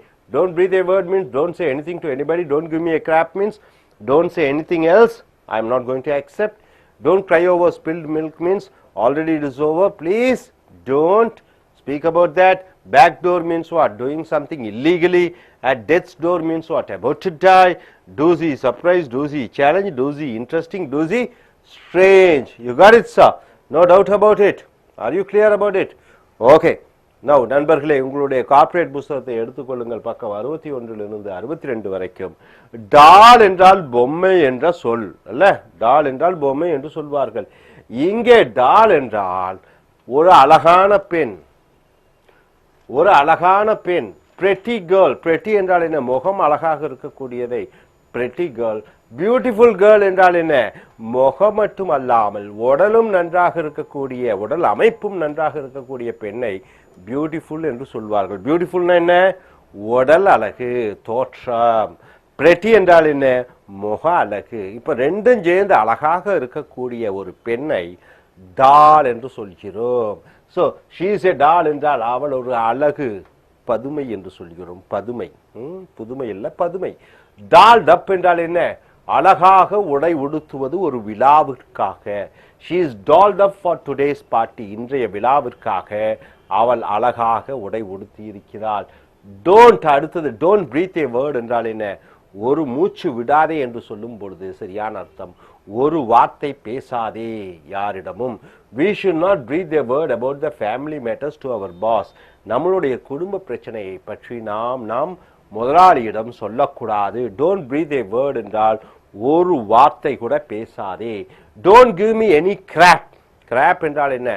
crap என்ன? தெண்டமான வாசகங்கள், உபயோகமற்ற பேச்சுக்கள், வீணான பேச்சுக்கள். don't give me any crap என்றால் don't say anything I can't accept. எதுவும் என்னிடம் சொல்லாதே, அதை நான் ஒற்றுக்கொள்ள முடியாது. crap என்றால் தெண்டம், உபயோகமற்ற பேச்சு. அப்ப I am not going to admit you once again in college. நான் கல்லூரியிலே மறுபடியும் உன்னை சேர்த்துக் கொள்ளப் போவதில்லை. So don't give me any crap. அதனால் எனக்கு எந்த விதமான வீணான காரண காரியங்களை சொல்லாதே. ஒருவனை டிஸ்மிஸ் பண்ணிட்டாங்க பிரின்சிபல், பையன் போயிட்டான். மறுபடியும் வந்து சாரி சார்னு ஏதாவது சொல்றான், அதெல்லாம் சொல்லாத என்கிட்ட அப்படிங்கிறாரு. Don't cry over spilt milk. Spilt என்றால் சிந்திய பாலிற்காக கவலைப்படாதே என்று சொல்லும் பொழுது என்ன அர்த்தம்? To not bother about the past. உன்னுடைய இறந்த காலத்தை பற்றி கவலைப்படாதே. Don't cry over spilt milk என்றால் என்ன? சிந்திய பாலை பற்றி கவலைப்படாதே என்று சொல்லும் பொழுது we should not cry over spilled milk, we should carry on with our duties. நாம் கொட்டிய பாலை பற்றி கவலைப்படக்கூடாது, நம்மளுடைய கடமைகளை செய்து கொண்டே இருக்க வேண்டும். ஸோ டால் என்றால் அழகு பெண், டால் டப் என்றால் என்ன? நல்ல உடைத்துக் கொள்வது ஒரு நல்ல விழாவிற்காக. டோன்ட் பிரீத் ஏ வேர்ட் என்றால் என்ன? மூச்சு விடாதே அல்லது ஒரு சொல் பேசாதே. Don't give me any crap என்றால் எந்த விதமான ஒரு காரணகாரிய சொற்கள் அல்லது பேச்சுக்கள் எல்லாம் என்னிடம் பேசாதே, நான் ஏற்றுக்கொள்ள மாட்டேன். Don't cry over spilt milk என்றால் என்ன? சிந்திய பாலிற்காக கவலைப்படாதே. அடுத்ததாக டோர் என்றால் கதவு. இந்த சொற்றொடர், இந்த கதவு என்ற வார்த்தையை வைத்து உபயோகப்படுத்தக்கூடிய சொற்றொடர்களை பார்க்கிறீர்கள். பேக் டோர் என்றால் என்ன? பின் வழி என்று வருகிறது. Doing something and getting things one in a wrong வே. ஒரு காரியத்தை தவறாக செய்வது, தவறான வழியிலே செய்வதை பேக் டோர் என்று சொல்கிறீர்கள். I don't like back door entries. பின்வழி என்று சொல்கிறோம். கிராமத்திலே வீடுகள் எல்லாம் பார்த்தீங்களா, முன்வழி பின்வழி என்று இருக்கிறது. முன்னாடி வரக்கூடிய வழி வாசல், பின்னாடி வரக்கூடியது பின்வாசல். அந்த பின்வாசல் வழியாக வரக்கூடியவர்கள் எல்லாம் ஏழ்மையாக இருக்கக்கூடியவர்கள், முன்வாசலிலே வரக்கூடியவர்கள் விருந்தினர்களாக வருவார்கள். So I don't like back door entries என்றால் என்ன? நான் தவறான வழிகளிலே வர விரும்பவில்லை. I am a straightforward person. நான் ஒரு நேர்மையான மனிதன். I will not pay bribe. நான் லஞ்சம் கொடுக்க மாட்டேன் டு கெட் எ ஜாப். ஒரு வேலைக்காக லஞ்சம் கொடுப்பது, ஒரு காரியத்திற்காக லஞ்சம் கொடுத்து ஒரு காரியத்தை சாதிப்பது என்பது பேக் டோர் என்ட்ரி, தவறான வழி. அப்ப ஃப்ரண்ட் டோர் என்ட்ரி என்றால் நேரடியான வழி, நேர்மையாக வருதல். ஸோ பேக் டோர் என்ட்ரி என்பது தவறான வழி. நான் தவறான வழிகளிலே பின்பற்ற மாட்டேன் என்று சொல்லும் பொழுது ஐ won't come on the back door, right? back door entries. at death's door என்றால் என்ன? சாவின் கதவுகளிலே என்று சொல்லும் பொழுது about to die, சாகப் போகிறவன், ஒரு மனிதன் சாகப் போகிறான், அதை at the death's door என்று சொல்கிறோம். he wrote a will at his death's door. will என்றால் என்ன? உயில். அவன் ஒரு உயிர் எழுதி வைத்து விட்டு சென்று விட்டான். எப்பொழுது? அவன் சாக போற நேரத்திலே ஒரு உயிர் எழுதினான். ஸோ at death's door என்றால் சாக போகிறவன். lay at one's door. lay என்றால் என்ன? வைப்பது. at one's door என்றால் என்ன? ஒருவனுடைய வாசல்ல போய் வைக்கிறது என்ற சொற்றொடர் அர்த்தம் pudding the blame on somebody. யாரோ ஒருவர் மேல் அந்த குறைகளை கூறுவது லே அட் ஒன்ஸ் டோர் என்று சொல்கிறோம். இங்கே ஒன்ஸுங்கிறது சீஃப் மினிஸ்டருங்களாம், பிரைம் மினிஸ்டருங்களாம், ஐஏஎஸ் ஆஃபீஸருங்களாம், இல்லை அமெரிக்காவும் சொல்லலாம், எது வேணாலும் சொல்லலாம். I request you not to lay at my door. நான் தயவு செய்து கேட்டுக்கொள்கிறேன், என்னை அந்த தவறுக்கு காரணகர்த்தாவாக நினைக்காதே, நான் தான் காரணம்னு தயவு செய்து என் மேல பழியை போடாதே. பழியை போடுவது ஒரு காரியத்திற்காக அது லே அட் ஒன்ஸ் டோர் என்று வருகிறது. I have done my duty in order. நான் என்னுடைய கடமையை சரியாக செய்திருக்கிறேன், ஆகையால் என்னை மேல் பழியை போடாதே. டூசி என்றால் என்ன? இந்த சொற்றொடர் டூசி என்றால் ஆச்சரியம். Doozy, it is doozy to see him. அவனை பார்ப்பதில் ஒரு மிகப்பெரிய ஆச்சரியம் இருக்கிறது. டூசி என்றால் சேலஞ்ச், ஒரு சவால். டு வின் இஸ் டூசி, ஜெயிப்பது என்பது ஒரு சவாலாக இருக்கிறது. டூசி என்றால் இன்ட்ரெஸ்டிங், ஒரு ஆர்வமிக்க செயல். It is a doozy movie, அது ஒரு ஆர்வமான படமாக இருக்கிறது. டூசி என்றால் ஸ்ட்ரேஞ்ச், வியப்பான. It is a doozy incidents என்றால் என்ன? அது ஒரு வியப்பான ஒரு நிகழ்ச்சியாக இருக்கிறது. ஸோ நண்பர்களே, அப்ப நீங்க என்ன பார்த்தீங்க? பேக் டோர் பின்வாசல் வழி, அட் டெத் டோர் சாக போகிறவன், டூசி ஆச்சரியம், டூசி சவால், டூசி ஆர்வமான, டூசி ஸ்ட்ரேஞ்ச். ஸோ இந்த சொற்றொடர்கள் எல்லாம் புரிஞ்சதா? டால்னா என்ன? டால்னா அழகான பெண். டால் டப் என்றால் என்ன? நல்ல உடை உடுத்துவது, ஒரு விழாவிற்காக. டோன்ட் பிரீத் ஏ வேர்ட் என்றால் என்ன? ஒரு சொல் பேசாதே.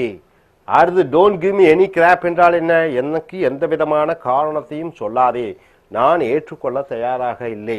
don't cry over spilled milk என்றால் என்ன? சிந்திய பாலை பற்றி கவலைப்படாதே, நடந்து முடிந்து போன விஷயத்தை பற்றி பேசாதே, எந்த பிரயோஜனம் இல்லை. பேக் டோர் என்றால் என்ன? தவறான வழிகளிலே வருவது. அடுத்து at the death's door என்றால் என்ன? ஒரு மனிதன் சாகப் போகிறான். lay at one's door என்றால் என்ன? ஒருவர் மேல் பழியை சுமத்துதல். doozy என்றால் ஆச்சரியம். doozy என்றால் மறுபடியும் சவால். மறுபடியும் doozy என்றால் ஆர்வமான. மறுபடியும் doozy என்றால் வித்தியாசமான. hope you are able to understand, right? Try to use. இது உங்களுடைய அன்றாடம் பேச்சு ஆங்கிலத்திலே பயன்படுத்தி உங்கள் ஆங்கில புலமையை மேம்படுத்திக் கொள்ளுங்கள். Thank you. Dear friends, welcome to AS American English. Take your corporate book, page number 62 to 64. The way Americans and Britishers speak, that is the native English speakers speak. Now we are coming here to the word dupe. Under the letter D, dope. Sorry, dope means good. The first word dope means good. The second word, the second meaning of dope is a nice person is a dope. A nice person or a good person. Okay, dope. Once again, it is drugs. He took dopes. He took dopes means he has taken drugs. So dope means good. Dope means drugs. Now coming here, double. The word double. The word double says it is two. Any two, then you call it as double. Double cross. Cross means what? Double cross. A cross is intersecting. Double cross means you are checking. Double cross means the meaning is to cheat, to take revenge, changing the words, or to trick. Double cross means cheating somebody, trying to take revenge, and changing the words what they have promised. So it is double cross means generally it's a negative term. He double crossed by giving the check which was bounced. So he double crossed means he cheated by giving a check where the money in his account was not there, so the check has bounced. So double cross means it is cheating. Double standard, once again, standard means something which is fixed, which is good. Double standard means what? A different law for different gender. For males you are giving preference, for females you are not giving preference, or females you are giving preference, and males you are not giving equal preference. So not giving equal preferences, it can call double standard. For gender, for age, for elderly people you are giving different concessions. For race, whether they belong to there's a black or white or color or country people. So when you show different preferences for different category of people, then you use the word double standard. Americans are showing double standard in issuing visas for Asians and Europeans. So Americans, when it comes to Europeans, they give first preference, and when it comes to Asians, they give second preference for issuing visas for them. So double standard means showing partiality. So here, my dear friends, double cross means to cheat. Double standard means you are giving special preferences for somebody. Then double talk means to confuse others. Double talk. Giving wrong information.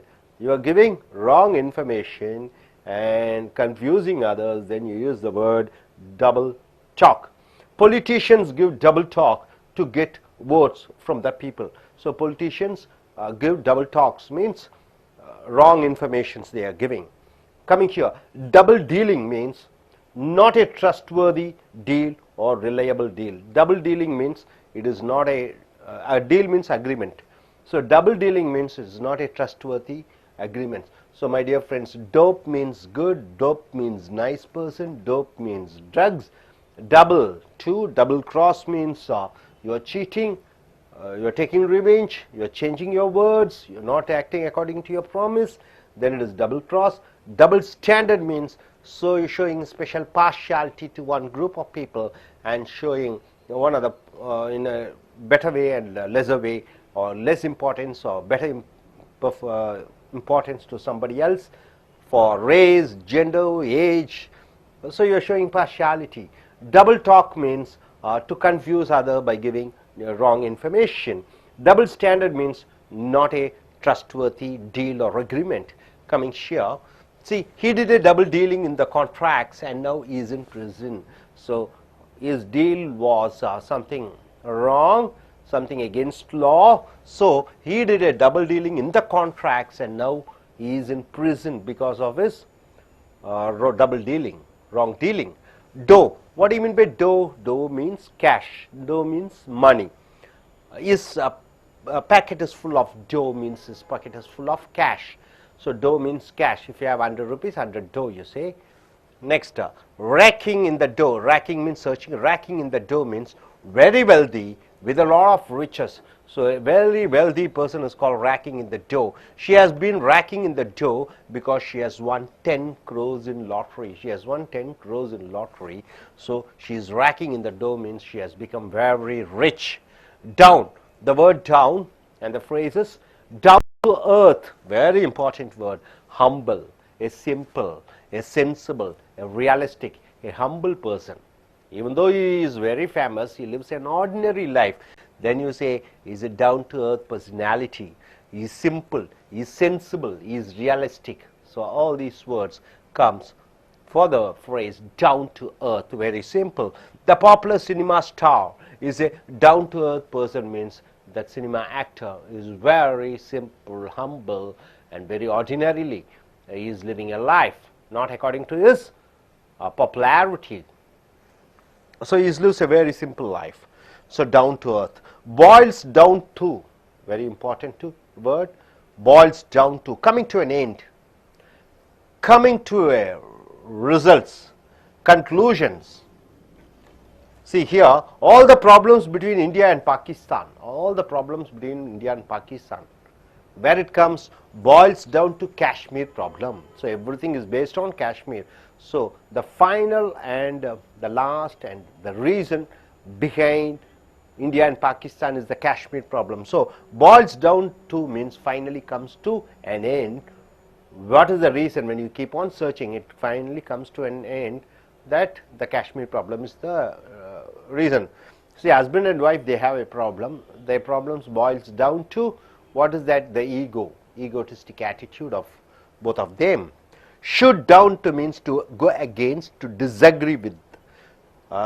Shoot down means you are disagreeing, you are not ready to accept. So she shot down his proposal for marriage. She disagreed his proposal for marriage. Shoot down means not agreeing, you are rejecting. When you reject, then you use the phrase shoot down. She shot down his proposal. Proposal means what? Somebody is proposing somebody to marry, to accept their wish. So she shot down his proposal for marriage. Step down means resigning. The phrase step down means resigning. The governor stepped down from his post cause of his illness. So because of his illness, the governor stepped down means he has resigned. So coming here, double dealing means a wrong deal, illegal agreement. Dough means cash. Racking in the road, dough means a very rich and wealthy person. Down to earth means a very humble, very ordinarily. Boils down to means it comes to a final conclusion. Shoot down means not accepting, rejecting. Step down means resigning. So once again, I want to tell you what is the meaning of dope. It is good. Dope, it is a nice person. Dope, it is a drug. And double means two. Double cross means what? To cheat, to take revenge and changing your words, not acting according to your promise. Double cross. Double standard means you are showing partiality towards one category of people to other category. Over the race, age, and gender, you are showing partiality to one group with the other group. Then you are using the word double standard. Double talk means you are giving wrong information, you are trying to confuse others. And double dealing means a wrong dealing, a wrong agreement. Dough means cash. Racking in the dough means a very rich person. Down to earth means very humble, very simple, very ordinary. Boils down to means finally comes to an end, finally comes to the conclusion.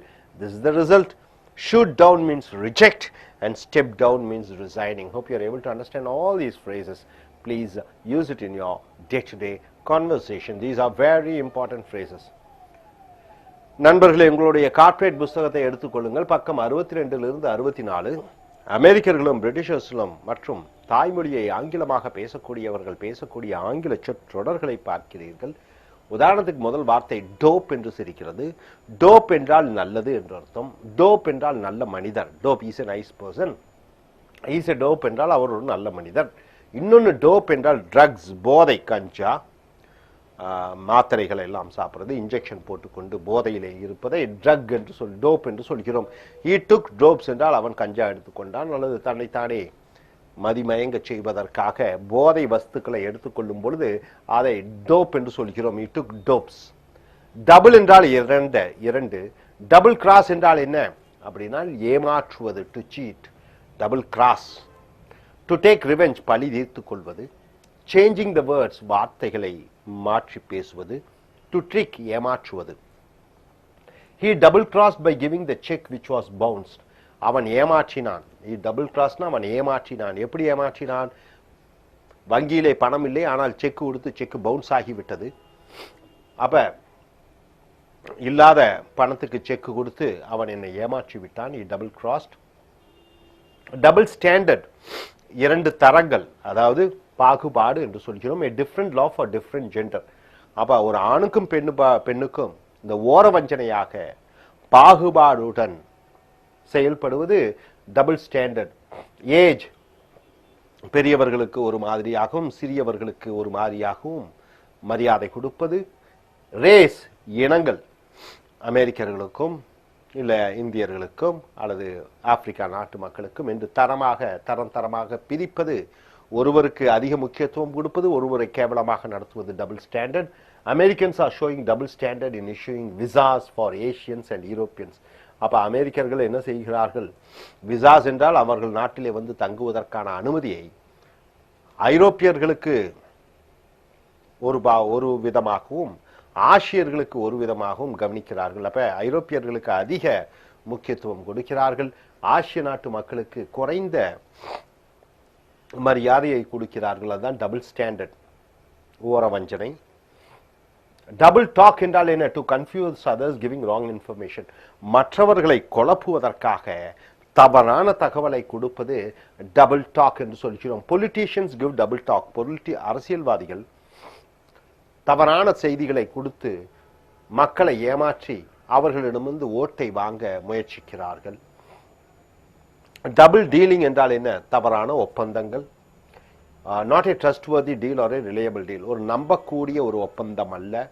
So dope என்றால் dope என்றால் நல்ல மனிதர், dope என்றால் போதை வஸ்து. Double என்றால் என்ன? இரண்டு. டபுள் கிராஸ் என்றால் என்ன? மற்றவர்களை ஏமாற்றுவது. டபுள் ஸ்டாண்டர்ட் என்றால் என்ன? ஓரவஞ்சனை, ஒருவருக்கு ஒரு விதமாக கவனிப்பது, இன்னொருவரை தாழ்த்தி மரியாதை செலுத்துவது.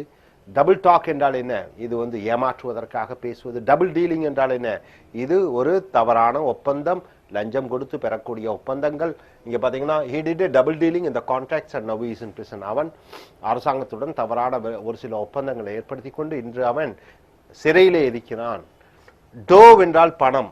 his pocket is full of dough. அவன் பேக்கெட் நிறையாக பணம் இருக்கிறது. racking in the dough அப்படி என்றால் racking in the dough என்றால் ரொம்ப பணக்காரர், ரொம்ப வசதியானவர். So she has been racking in the dough because she has won 10 crores in lotteries. அவள் 10 கோடி ரூபாய் லாட்டரியிலே ஜெயித்தாள். இப்பொழுது அவள் மிகப்பெரிய பணக்காரியாக வாழ்ந்து கொண்டிருக்கிறாள். டவுன் என்றால் கீழே. டவுன் டு எர்த் ரொம்ப முக்கியமான வார்த்தை. ஹம்பிள் என்றால் அடக்கமான, சிம்பிள் எளிமையான, சென்சிபிள் புத்திசாலித்தனமாக, ரியலிஸ்டிக் உண்மையாக. ஸோ டவுன் டு எர்த் என்றால் எளிமையாக. The popular cinema star is a down to earth person. அந்த புகழ்பெற்ற சினிமா நடிகர் ரொம்ப எளிமையானவராக தோன்றுகிறார், எளிமையாக உடை உடுத்துகிறார், எளிமையாக பேசுகிறார், அப்ப அடக்கமாக பேசுகிறார், அவருடைய புகழை பற்றி கவலைப்படாமல். பாய்ல்ஸ் டவுன் டு என்றால் கம்மிங் டு an end, ஒரு முடிவுக்கு வருதல். comes to a results, conclusion, etc. அப்ப பாய்ல்ஸ் டவுன் என்றால் ஒரு முடிவுக்கு வருதல்.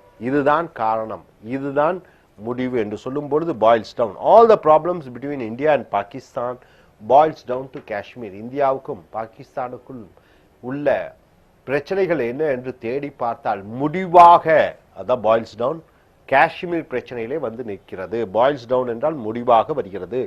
ஷூட் டவுன் என்றால் என்ன? ஒன்றை to go against ஒன்றுக்கு எதிராக செல்லுதல், to disagree with ஒன்றை ஒற்றுக்கொள்ளாமல் இருப்பதை shoot down. She shot down his proposal for marriage. proposal என்றால் என்ன? தான் விரும்புகிறோம் ஒருவரை என்று விண்ணப்பமிடுதல், காதல் விண்ணப்பம் கொடுத்தலை proposal என்று சொல்கிறார்கள். she shot down என்றால் என்ன? அவள் ஏற்கவில்லை. அவன் இவளை திருமணம் செய்து கொள்கிறேன் என்று சொன்ன பொழுது இவள் அதை மறுத்தாள். shoot down என்றால் மறுத்தல், ஏற்றுக்கொள்ளாமை. step down என்றால் பதவி விலகுதல், resigning. the governor stepped down from his post because of his illness. Governor தான் உடல்நிலை சரியில்லாத காரணத்தினாலே தன்னுடைய பதவியை ராஜினாமா செய்தார். so step down என்றால் ராஜினாமா செய்வது. ஸோ நண்பர்களே, டபுள் டீலிங் என்றால் ஏமாற்றக்கூடிய ஒப்பந்தம், டோவ் என்றால் பணம், ரேக்கிங் இந்த டோர் என்றால் என்ன? மிக வசதியாக, டவுன் டு எர்த் என்றால் என்ன? மிக எளிமையான, பாயில்ஸ் டவுன் அது முடிவாக இறுதியாக அந்த காரணத்திற்காக ஒன்று நடைபெறுகிறது. Boils down to. Shoot down என்றால் ஏற்றுக்கொள்ளாமை.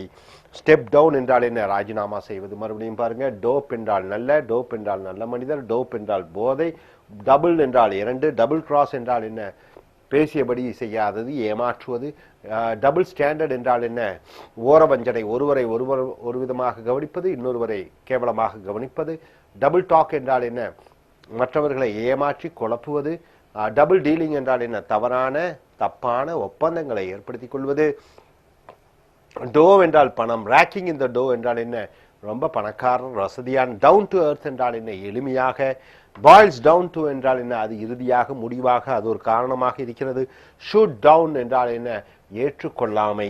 ஸ்டெப் டவுன் என்றால் என்ன? ராஜினாமா செய்வது. ஸோ நண்பர்கள், இந்த எல்லா சொற்றொடர்களும் மிக முக்கியமான சொற்றொடர்கள். இவைகளை அனைத்தையும் பயன்படுத்தி உங்களுடைய பேச்சு ஆங்கிலத்தை மேன்மைப்படுத்திக் கொள்ளுங்கள். Thank you.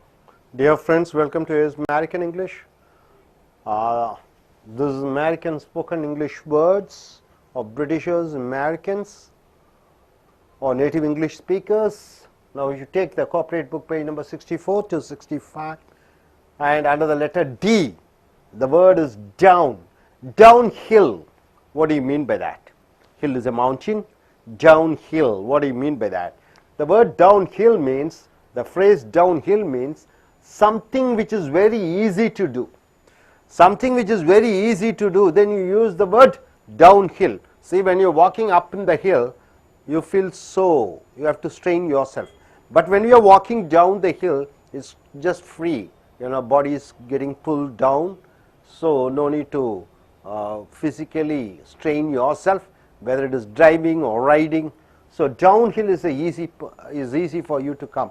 So something which is very easy to do, then the phrase he uses downhill. He worked very hard in his business, now it is downhill for him. So meaning is, he worked very hard in the business, now it is all very easy for him. So downhill means, one other meaning, getting weaker. My grandfather's health started to go downhill. So my grandfather's health started to go day by day. He is getting weaker and weaker. So go downhill means getting weaker.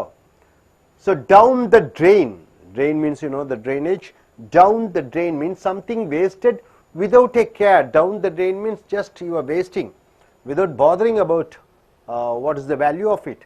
See, he worked very hard for his examinations. He worked very hard in his examination. On that exam day, he met with an accident. All his work went down the drain. So he worked very hard for his examinations, and during the exam day, that is the day he met with an accident. So all his hard work went down the drain, means it has gone wasted. Down and out means a time where you don't have money. Down and out means a time, a situation where you don't have money at all. So I am down and out because of recession, because of economical slowdown, economical problems. I don't have money. So I'm down and out means I don't have money at all. So down to T means till the last matter. Down to the T means till the last matter. My father likes to know down to a T about my studies. So down to T means 100% complete. So my father wants to know complete about my studies, A to Z about my studies. So down to T means A to Z, everything. Down for the count means no money and no luck.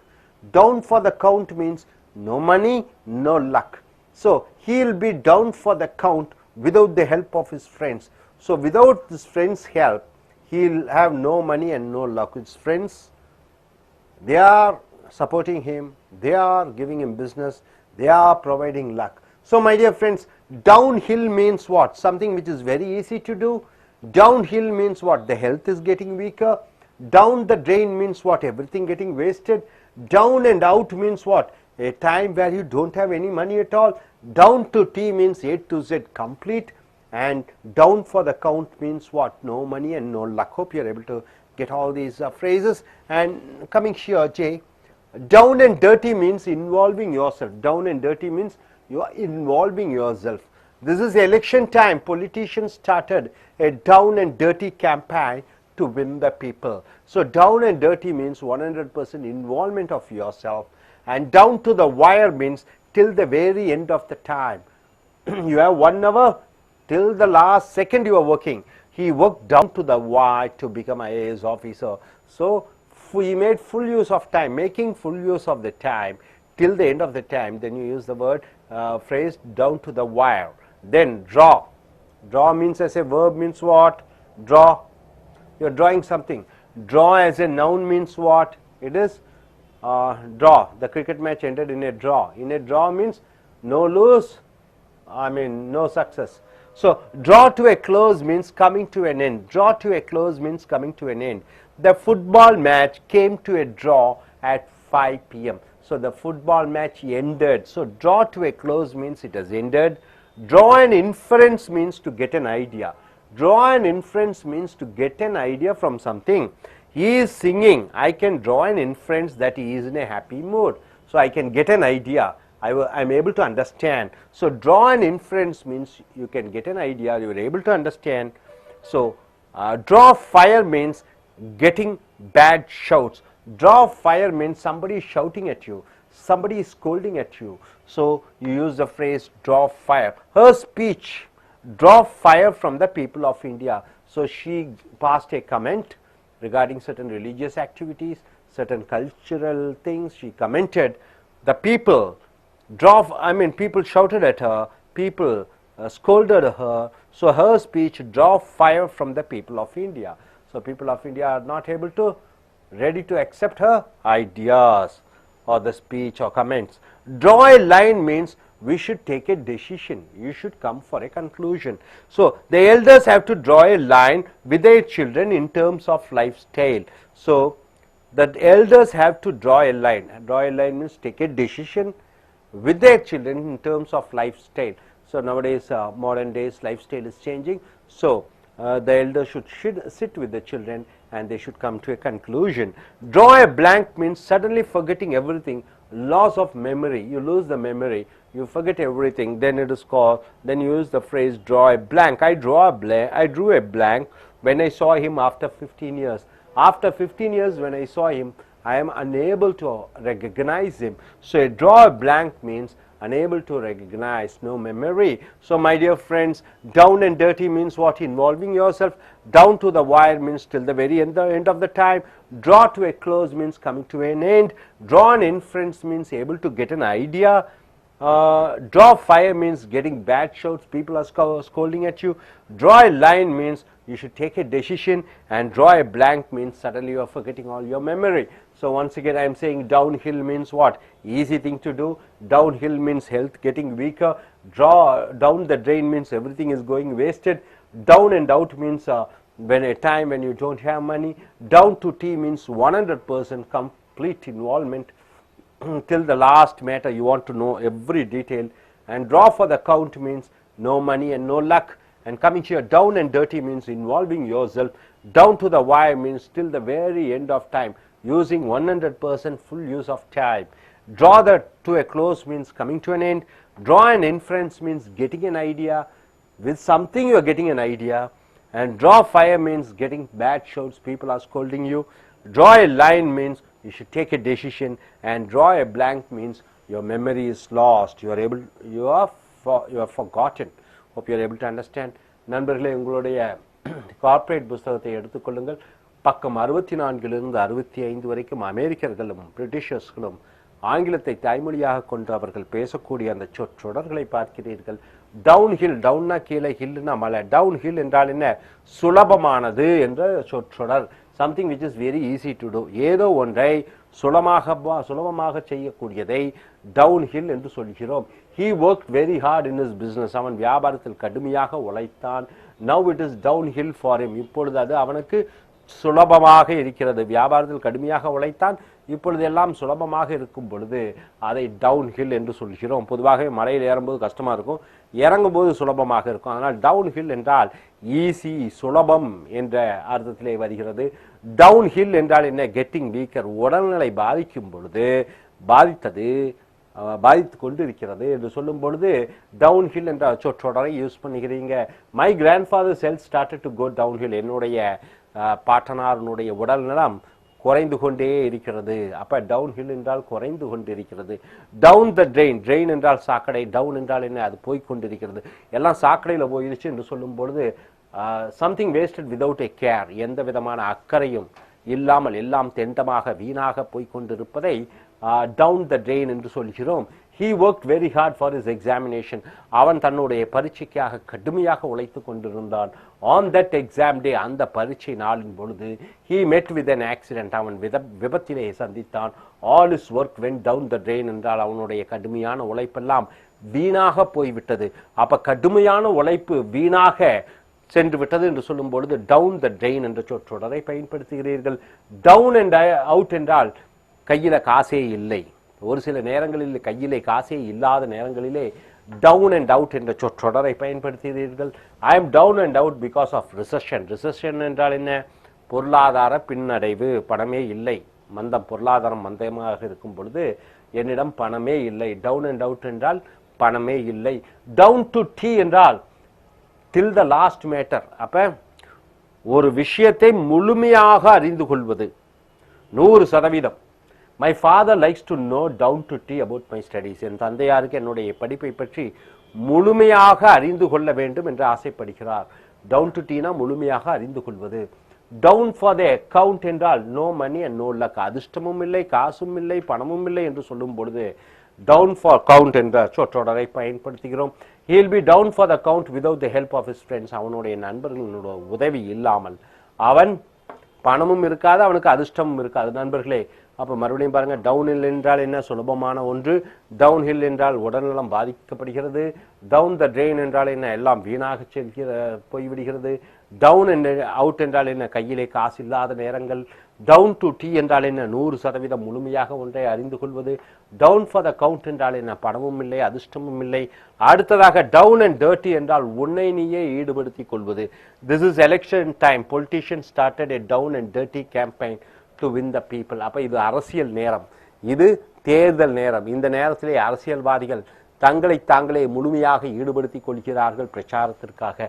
Down and dirty என்றால் முழுமையாக ஈடுபடுத்திக் கொள்வது. Down to the wire என்றால் till the very end of the time. அப்போ ஒரு நேரமோ, 1 மணி நேரமோ, 10 மணி நேரமோ, 10 ஆண்டுகளமோ முழுமையாக அந்த நேரத்தை பயன்படுத்தி கொள்வதை டவுன் டு த வயர் என்ற சொற்றொடர் மூலமாக பயன்படுத்துகிறோம். He work down to the wire to become IAS officer. IAS officer ஆக வேண்டும் என்பதற்காக இரவும் பகலும் முழு நேரமும் தன்னைத்தானே ஈடுபடுத்தி கொண்டான். டவுன் டு த வயர் என்றால் முழுமையாக ஈடுபடுத்திக் கொள்வது. டிரா என்றால் வரைவது. இன்னொரு டிரா என்றால் செக் வாங்குவது, கையெழுத்திடுவது. இன்னொரு டிரா என்றால் என்ன? ஒரு போட்டி டிராலே முடிவடைந்து விட்டது என்றால் எந்த அணியும் ஜெயிக்கவும் இல்லை, தோற்கவும் இல்லை. ஸோ இங்கே டிரா டு ஏ க்ளோஸ் என்றால் முடிவுக்கு வருதல். The football match came to A draw at 5 PM. அந்த கால்பந்து ஆட்டமானது 5 மணி, மாலை 5 மணிக்கு முடிவிற்கு வந்தது. முடிவிற்கு வந்தது என்று சொல்லும் பொழுது இந்த சொற்றொடரான டிரா டு ஏ க்ளோஸ் என்ற சொற்றொடரை பயன்படுத்துகிறோம். Draw and inference. இன்ஃபரன்ஸ் என்றால் என்ன? ஒன்றின் மூலமாக அறிந்து கொள்வது. டிரா அண்ட் இன்ஃபரன்ஸ் என்றால் என்ன? ஒன்றின் மூலமாக என்ன என்பதை புரிந்து கொள்வது. டு கெட் அன் ஐடியா, ஒரு கருத்தை தெரிந்து கொள்வது. ஹீ இஸ் சிங்கிங், அவன் பாடிக்கொண்டிருக்கிறான். I can draw an inference, அவன் பாடுவதன் மூலமாக நான் அறிந்து கொண்டேன். That is in a happy mood, அவன் சந்தோஷமாக மனநிலையில் இருக்கிறான் என்று. ஸோ டிரா அன் இன்ஃபரன்ஸ் என்றால் புரிந்து கொள்வது, அறிந்து கொள்வது. வேறொன்று மூலமாக. draw fire என்றால் என்ன? மற்றவர்கள் திட்டுக்களை வாங்குவது, மற்றவர்கள் கோபத்துக்கு ஆளாவது. draw fire. her speech, அவள் பேச்சு. draw fire from the people of India. அவள் ஏதோ ஒன்று பேசிவிட்டால் கலாச்சாரத்தை பற்றி, இந்தியாவை பற்றி, அது மக்களை கொந்தளிப்பு ஏற்படுத்தி அவளை திட்டி தீர்த்தார்கள். ஒருவர் திட்டு வாங்குவதை draw fire என்று சொல்கிறோம். அவர்கள் செயலால் மற்றவர்கள் திட்டுவதை draw fire. draw a line என்றால் என்ன? we should take a decision. நாம் ஒரு முடிவுக்கு வர வேண்டும். draw a line என்றால் என்ன? இத்துடன் ஒரு முடிவுக்கு வர வேண்டும். the elders have to draw a line with their children in terms of lifestyle. lifestyle என்றால் என்ன? வாழ்க்கை வாழும் முறையிலே பெரியவர்கள் சிறியவர்களுடன் உட்கார்ந்து பேசி ஒரு முடிவிற்கு வர வேண்டும். draw a line என்றால் ஒரு முடிவை எடுத்தல். draw a blank என்றால் என்ன? suddenly forgetting everything, loss of memory. திடீரென்று எல்லாத்தையும் மறந்து விடுவது draw a blank. blank என்றால் ஒன்றுமில்லை. draw a blank என்றால் திடீரென்று எல்லாத்தையும் மறந்து விடுதல். I draw a blank when I saw him after 15 years. I drew a blank when I saw him after 15 years. 15 ஆண்டு காலத்திற்கு பிறகு அவனை பார்த்த பொழுது என் நினைவுகள் அனைத்தும் மறந்து விட்டது. அப்ப டவுன் அண்ட் டர்ட்டி என்றால் உன்னை நீயே ஈடுபடுத்திக் கொள்வது. டவுன் டு த வயர் என்றால் முழு நேரத்தையும் பயன்படுத்திக் கொள்வது. draw to a close என்றால் என்ன? முடிவிற்கு ஒன்று வருதல். draw an inference என்றால் என்ன? ஒன்றின் மூலமாக ஒன்றை புரிந்து கொள்ளுதல், ஒரு விஷயத்தை அறிந்து கொள்ளுதல். draw fire என்றால் என்ன? மற்றவர்களிடமிருந்து திட்டு வாங்குதல். draw a line என்றால் என்ன? ஒரு முடிவு எடுத்தல். draw a blank என்றால் நினைவுகள் மறந்து விடுதல். ஸோ நண்பர்களை மறுபடியும் பாருங்க. டவுன் ஹில் என்றால் என்ன? ஏதோ ஒரு காரியம் சுலபமாக இருக்கிறது. டவுன் ஹில் என்றால் என்ன? உடல்நிலை பாதித்துக் கொண்டிருக்கிறது. டவுன் த ட்ரெயின் என்றால் என்ன? எல்லாம் வீணாக போகிறது. டவுன் அண்ட் அவுட் என்றால் என்ன? சில நேரங்களில் கையில் காசு இல்லாத நேரத்திலே down and out. Down to T என்றால் என்ன? உங்க கடைசி இறுதி விஷயம் 100% A to Z முழுமையாக அறிந்து கொள்ளுதல். டவுன் ஃபார் த கவுண்ட் என்றால் என்ன? பணமும் இல்லை, அதிர்ஷ்டமும் இல்லை. டவுன் அண்ட் டர்ட்டி என்றால் என்ன? உன்னை நீயே ஈடுபடுத்திக் கொள்வது. டவுன் டு த வயர் என்றால் என்ன?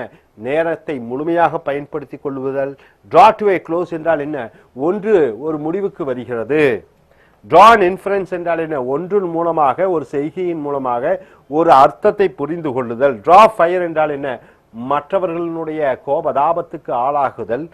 draw a line என்றால் என்ன? ஒரு முடிவெடுத்தல். ஸோ draw a blank என்றால் நினைவுகள் மறந்து விடுதல். ஸோ நண்பர்களே, இந்த சொற்றொடர்களை பயன்படுத்தி ஆங்கிலத்திலே பிரமாதமான ஒரு பேச்சாளராகவும் எழுத்தாளராகவும் வர வேண்டும். Thank you. Dear folks, welcome to A's American Spoken English Center. The page number, take your corporate book, page number 65 to 66. The spoken English words of Americans and Britishers or the native English speakers. Under the letter D, dream. What do you mean by dream, sir? Dream. So dream is the time when you go to sleep, whatever you are unable to achieve in the daytime, it comes in the dreams. It comes when you are sleeping, it comes as a picture. That is called dream. So under the word dream, what are the phrases we are going to see? Pipe dream. What do you mean by pipe dream? A dream which cannot become true.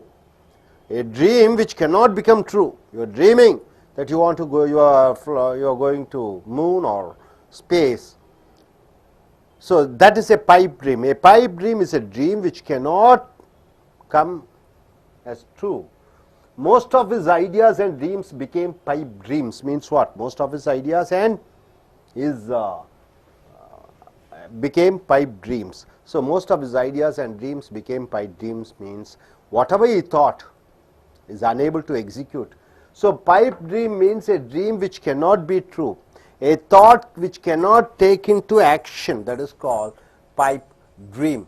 Dream up means what? Thinking something in a creative manner. Dream up means what? Abdul Kalam, Dr. Abdul Kalam, the president of India, ex-president of India, used to say dream up. Dream up means thinking something in a creative manner. You are thinking that you have to start a business.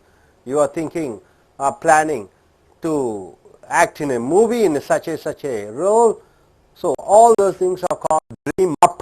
Dream up means thinking in a creative manner.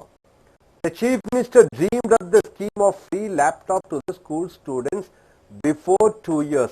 So laptop schemes have been introduced recently. Before that she dreamed. She dreamed up and it is executed now. So dream up means thinking something in a creative manner. That is called dream up, right sir? Under the word dress, what you are going to see is dress to kill. What do you mean by that? Wearing an attractive dress. You are wearing so colorful, very attractive dress during the time of marriage, function, meetings. So dress to kill means wearing an attractive dress. He has dressed to kill for the farewell party tonight. Tonight is the farewell party and he planned to, he has dressed himself to kill, in the sense he has dressed himself to attract the people around them there. Dress up means beautifully dressing to look more elegant. Elegant means what? Looking very nice, looking very smart, looking very beautiful. So dressing up oneself to look very extremely well, it is called dress up. For tonight's board meeting, you should dress up in a coat and suit. So dress up means you should wear coat and suit in today's meeting. So dress up means wear it. Next word, dress down. Putting a casual dress on you, an informal dress. Dress down means what? Dress down. Dress down means you are removing all the attractive dress and wearing a casual dress. Maybe a lungi, a t-shirt or a night dress. It is called dress down. You can dress down for evening beach program.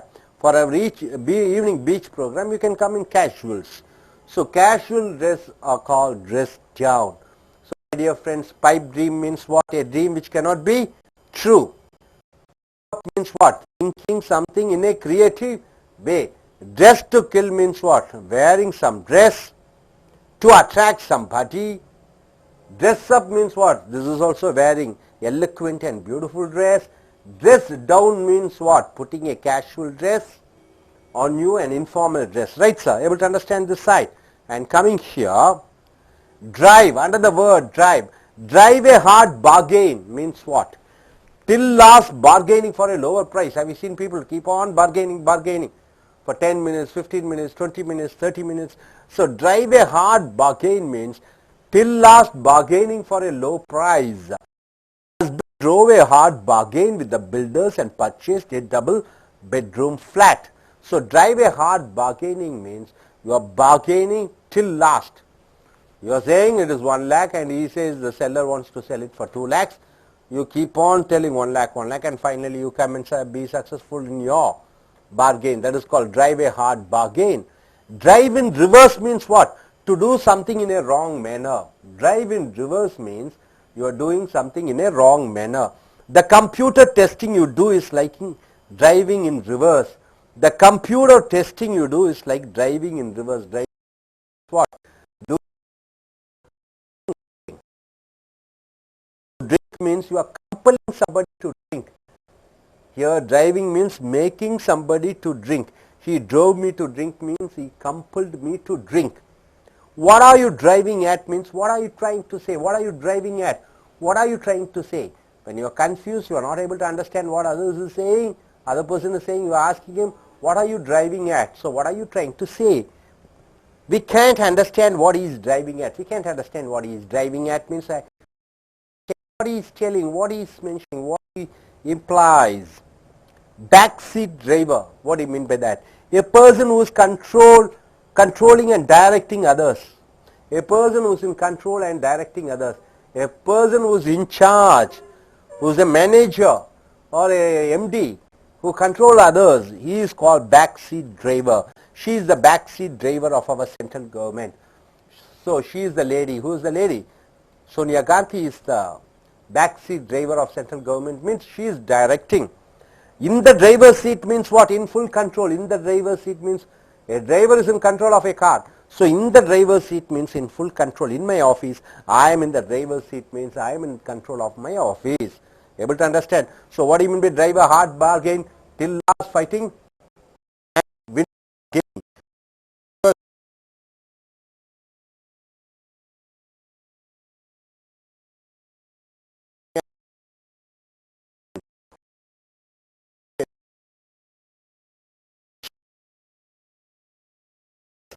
In the driver's seat means in full control. Okay, able to understand? So my dear friends, pipe dream is what? Unable to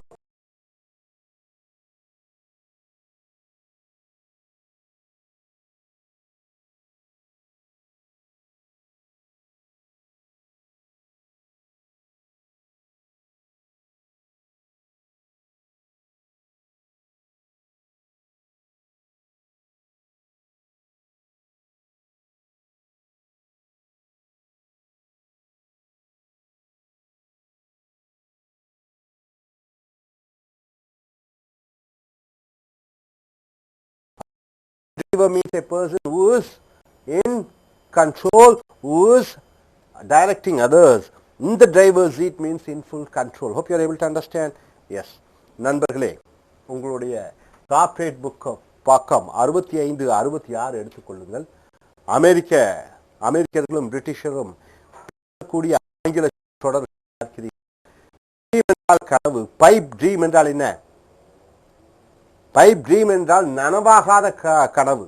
கனவு நனவாகவில்லை, கனவு செயல்படுத்த முடியவில்லை, நடக்க முடியாததை கனவாக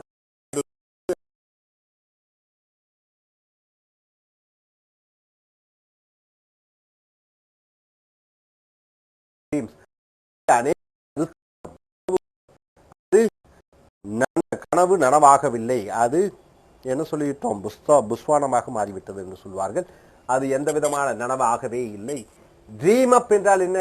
ஒன்றை ஆக்கப்பூர்வமாக யோசிப்பது, சிந்திப்பது, அதை ட்ரீம் அப் என்று சொல்வார்கள். The chief minister dreamed up the scheme of free laptop to 2 years. ஆண்டு காலத்துக்கு முன்னாடி முதலமைச்சர் மாணவர்களுக்கு இலவச கம்ப்யூட்டர்கள் கொடுக்க வேண்டும் என்று கனவு கண்டார்கள். இந்த கனவு நனவாகக்கூடிய கனவு, அதுதான் ட்ரீம் அப் என்று சொல்கிறோம். அடுத்ததாக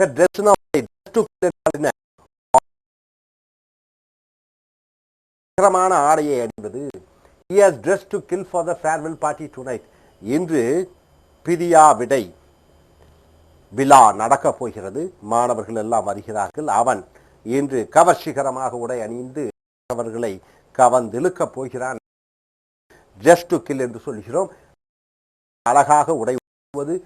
For today board meeting, you should dress in coat and suit.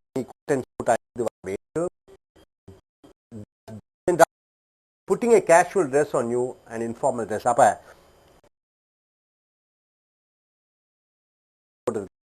அவிழ்த்து விட்டு பேண்ட் ஷர்ட் எல்லாம் போட்டுக்கிறீங்க, அதெல்லாம் விட்டு விட்டு ரிலாக்ஸாக ஒரு லுங்கியோ டிஷர்ட்டோ அல்லது ட்ரௌசரோ கொஞ்சம் கேஷுவலாக அணிந்து கொள்ளக்கூடிய உடைகளை, அந்த சொற்களை ட்ரெஸ் டவுன் என்று சொல்கிறீர்கள். ஸோ பைப் ட்ரீம் என்றால் நனவாகாத கனவு. ட்ரீம் அப் என்றால் என்ன? அழகாக உடை உடுத்துவது. ட்ரெஸ் டவுன் என்றால் என்ன? உடைகளை களைந்து விட்டு சாதாரண உடைகளிலே வருவது. அடுத்ததாக டிரைவ் என்றால் 4 சக்கர வாகனத்தை ஓட்டுவது. டிரைவ் வாகனத்தை ஓட்டுவது.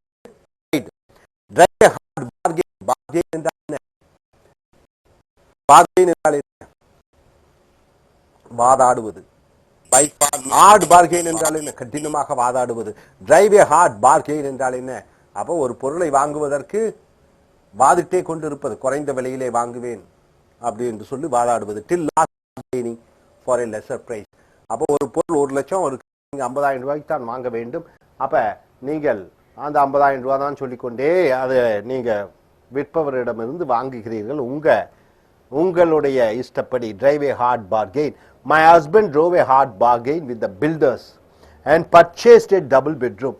என் கணவர் வீடு கட்டுவோரிடமிருந்து வாதாடி குறைந்த விலையிலே டபுள் பெட்ரூம் பிளாட் வாங்கினார். டிரைவ் இன் ரிவர்ஸ் என்றால் என்ன? To do something in a wrong manner. தவறான வழியிலே ஒரு காரியத்தை செய்வதை டிரைவ் இன் ரிவர்ஸ் என்று சொல்கிறோம். That computer testing you do is like driving in reverse. Computer testing என்றால் என்ன? சாஃப்ட்வேரை உருவாக்குவார்கள். அந்த உருவான சாஃப்ட்வேர் நன்றாக இருக்கிறதா என்று பார்ப்பது தான் கம்ப்யூட்டர் டெஸ்டிங் என்று சொல்வார்கள். நீ செய்யக்கூடிய அந்த கம்ப்யூட்டர் டெஸ்டிங் இது தவறாக இருக்கிறது என்று சொல்கிறோம். அதற்கு டிரைவ் இன் ரிவர்ஸ் என்று சொல்கிறோம். டிரைவ் ஒன் டு ட்ரிங்க் என்றால் என்ன? டு கம்பல்சரி பூர்த்தி மது அருந்த வைப்பது டிரைவ் ஒன் டு ட்ரிங்க் என்று சொல்கிறோம். டிரைவ் ஒன்னுங்கிற பதிலாக drive my brother to drink, drive my friend to drink. He drove me to drink என்றால் என்ன? அவன் என்னை வற்புறுத்தி குடிக்க வைத்து விட்டான். குடிக்க வைப்பதை, மற்றவர்கள் வற்புறுத்தி குடிக்க வைப்பதை டிரைவ் ஒன் டு ட்ரிங்க் என்று சொல்கிறோம். What are you driving at? What are you trying to say? என்ன நீ சொல்ல வருகிறாய் என்று கேட்கும் பொழுது what are you driving at என்று சொற்றொடரை பயன்படுத்த வேண்டும். ஒருவர் சொல்வது உங்களுக்கு புரியவில்லை, நீ என்ன சொல்ல வர்ற சொல்லு என்று சொல்லும் பொழுது what are you driving at என்று சொல்ல வேண்டும். we can't understand what he is driving at. அவன் என்ன சொல்ல வருகிறான் என்பது எங்களுக்கு தெரியவில்லை. அவன் என்ன சொல்ல வருகிறான் என்பதற்கு இந்த சொற்றொடரான what are you driving at என்ற சொற்றொடரை யூஸ் பண்ண வேண்டும். பேக் சீட் டிரைவர் என்றால் என்ன? பொதுவாகவே கார் ஓட்டுபவர்கள் முன்னாடி உட்கார்ந்திருப்பார்கள். காரை இங்கே போ அங்கே போ என்று சொல்லக்கூடியவர்கள் பின் சீட்டிலே உட்கார்ந்து கொண்டு இருப்பார்கள். ஸோ பேக் சீட் டிரைவர் என்றால் a person who is in control and directing others. ஒரு மனிதர் மற்றவர்களை கட்டுப்படுத்தி இயக்கிக் கொண்டிருப்பவரை பேக் சீட் டிரைவர் என்று சொல்கிறோம். she is the back seat driver of our central government. நம்மளுடைய மத்திய அரசாங்கத்தினுடைய வழி நடத்தக்கூடியவராக இயக்கக்கூடியவராக அவர் இருக்கிறார். இந்த அவர் என்பது சோனியா காந்தி, அனைவரும் அறிந்த விஷயம். பேக் சீட் டிரைவர் என்றால் பின்னால் இருந்து கொண்டு இயக்கக்கூடியவர். இந்த டிரைவர் சீட் என்றால் என்ன? Full control. டிரைவர் தான் ஒரு வாகனத்தை முழு கட்டுப்பாட்டிலே வைத்திருப்பார். ஸோ அவர் கட்டுப்பாட்டிலே, முழு கட்டுப்பாட்டிலே. In my office I am in the driver seat என்றால் என்ன? என்னுடைய அலுவலகத்திலே நான் தான் முழு கட்டுப்பாட்டிலே இருக்கிறேன், என் கட்டுப்பாட்டில் அனைத்தும் இருக்கிறது. So drive a hard bargain என்றால் நீ கோரிய விலையிலே, நீ கேட்ட விலையிலே பொருட்களை பாதித்து வாங்குவது. டிரைவ் இன் ரிவர்ஸ் என்றால் என்ன?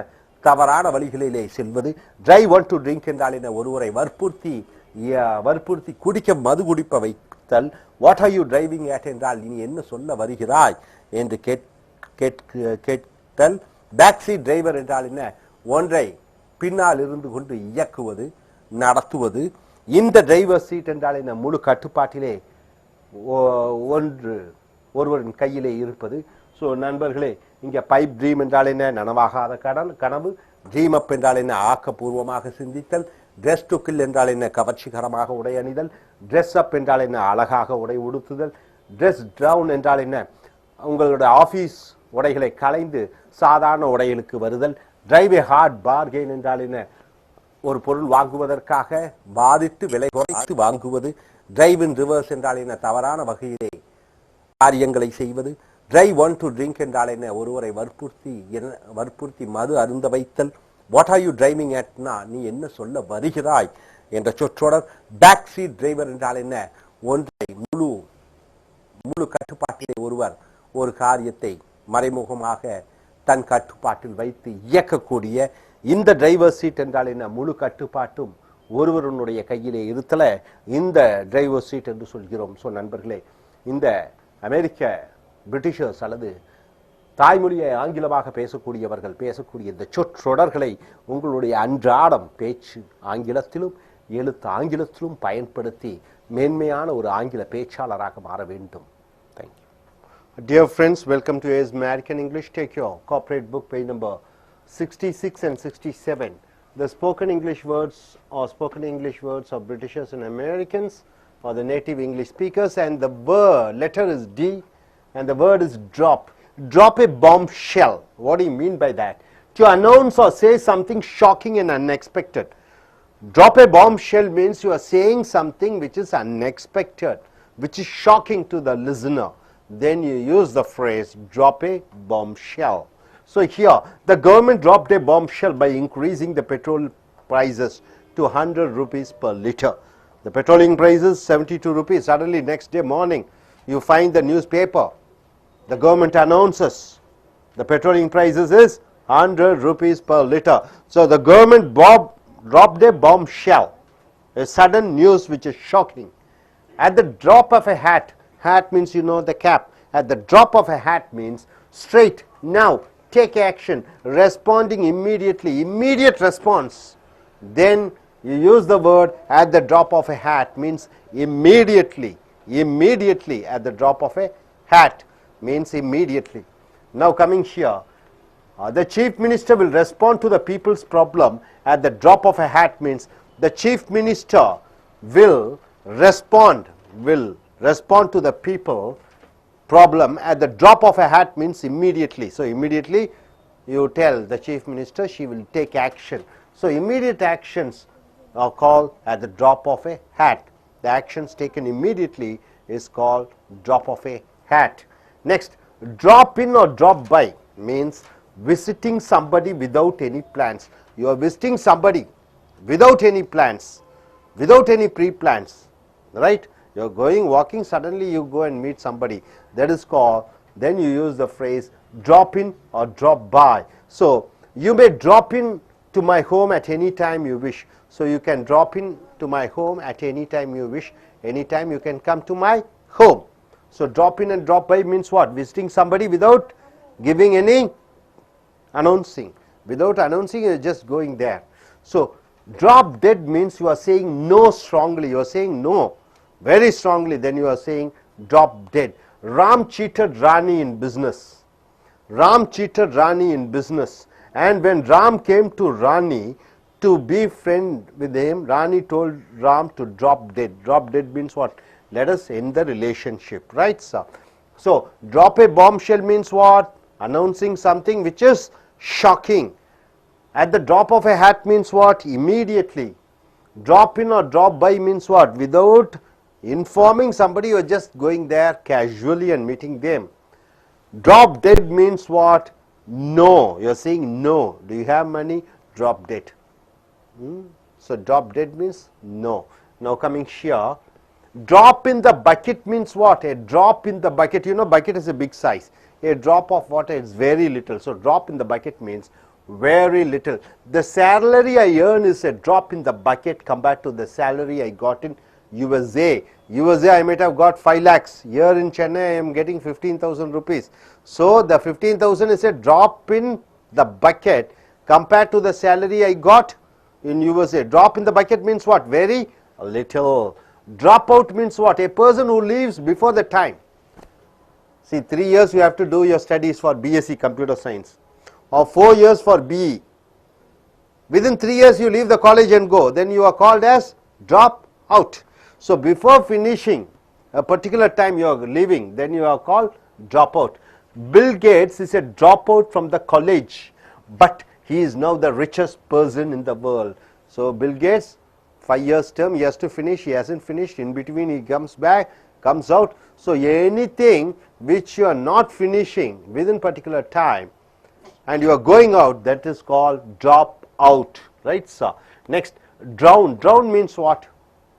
You go beneath the water surface, beneath the water surface, then drown. Person dies with, because of, you know, he doesn't know swimming, he goes to the sea. He drowns means he goes under the water. Drown one's sorrow means what? Drinking alcohol and forgetting. You drown in alcohol means what? Oh, alcohol has completely taken away. You are deep inside the liquid alcohol. So, the day they drowned their sorrow, they drowned their sorrow after losing the cricket match. So, after they lost the cricket match, they took lot of drinks and they drowned. Drown out means what? Not able to hear. Drown out means not able to hear. His speech was drowned out because of the loudspeaker's voice. Loudspeaker's voice is heavy, so he is unable to hear. Drum means what? Drum up means what? To do something, drum up. She drums up and brings some money and helps her family. Drum up means to do something. She drums up means what? She does that work, singing, dancing, music. She takes parts in program. She does a part-time job. She earns money and gives for her family. She drums up and brings some money and helps her family. Drum up means to do something. To do something, drum up. Drummed up means what? Drummed up charge means what? Falsely blaming. Falsely blaming. So, you are falsely blaming somebody, then it is called drummed up. The villagers were drummed up charges. Drummed up with charges. The villagers were drummed up with charges. They are falsely blamed with charges. The police have put false cases. So, drop in the bucket means what? Very little. Drop out means what? A person who leaves before the time. Drown means what? You are fully swallowed completely. With the drown one's sorrow means drinking alcohol and forgetting. Drown out means not able to hear. Drum up means to do something.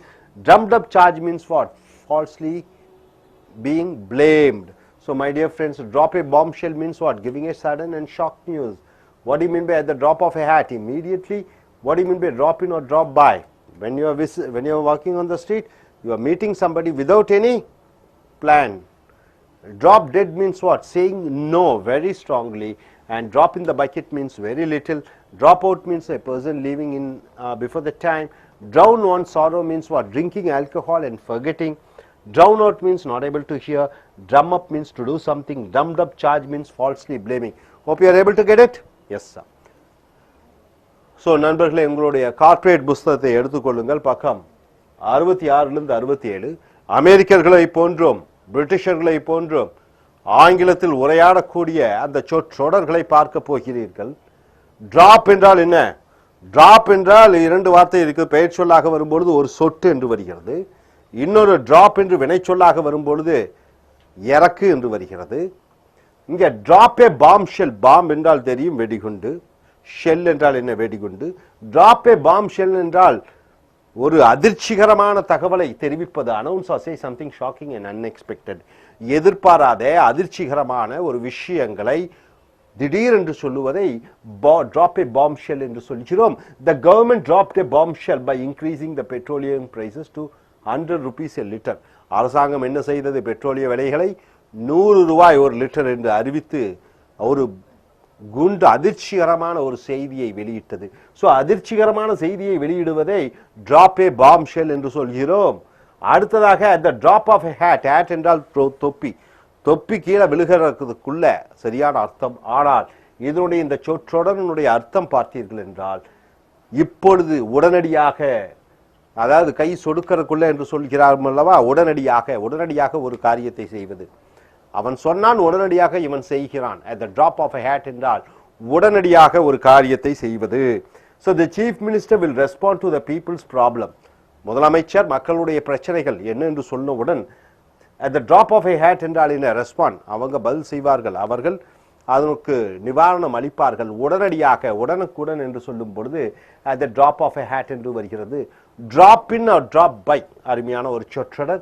இது பார்த்தீங்கன்னா visiting somebody without any plans. ஒருவரை சந்தித்தல், எந்த விதமான திட்டங்களும் இல்லாமல், முன் அறிவிப்பும் இல்லாமல் நீங்கள் நடந்து கொண்டு இருக்கிறீர்கள். ஒரு வீடு, நண்பருடைய வீடு இருக்கிறது, முன் அறிவிப்பு இல்லாமல் திடீர்னு நம்ம வீட்டுக்குள்ள போய் அவனை பார்த்துட்டு போறீங்க. அதுதான் டிராப் இன், டிராப் அவுட். டிராப் இன் என்றால் சொல்லாமல், கொல்லாமல், எந்த முன் அறிவிப்பும் இல்லாமல் திடீர் என்று ஒருவரை சந்திப்பதை டிராப் இன் என்று சொல்கிறோம். You may drop in to my home at any time you wish.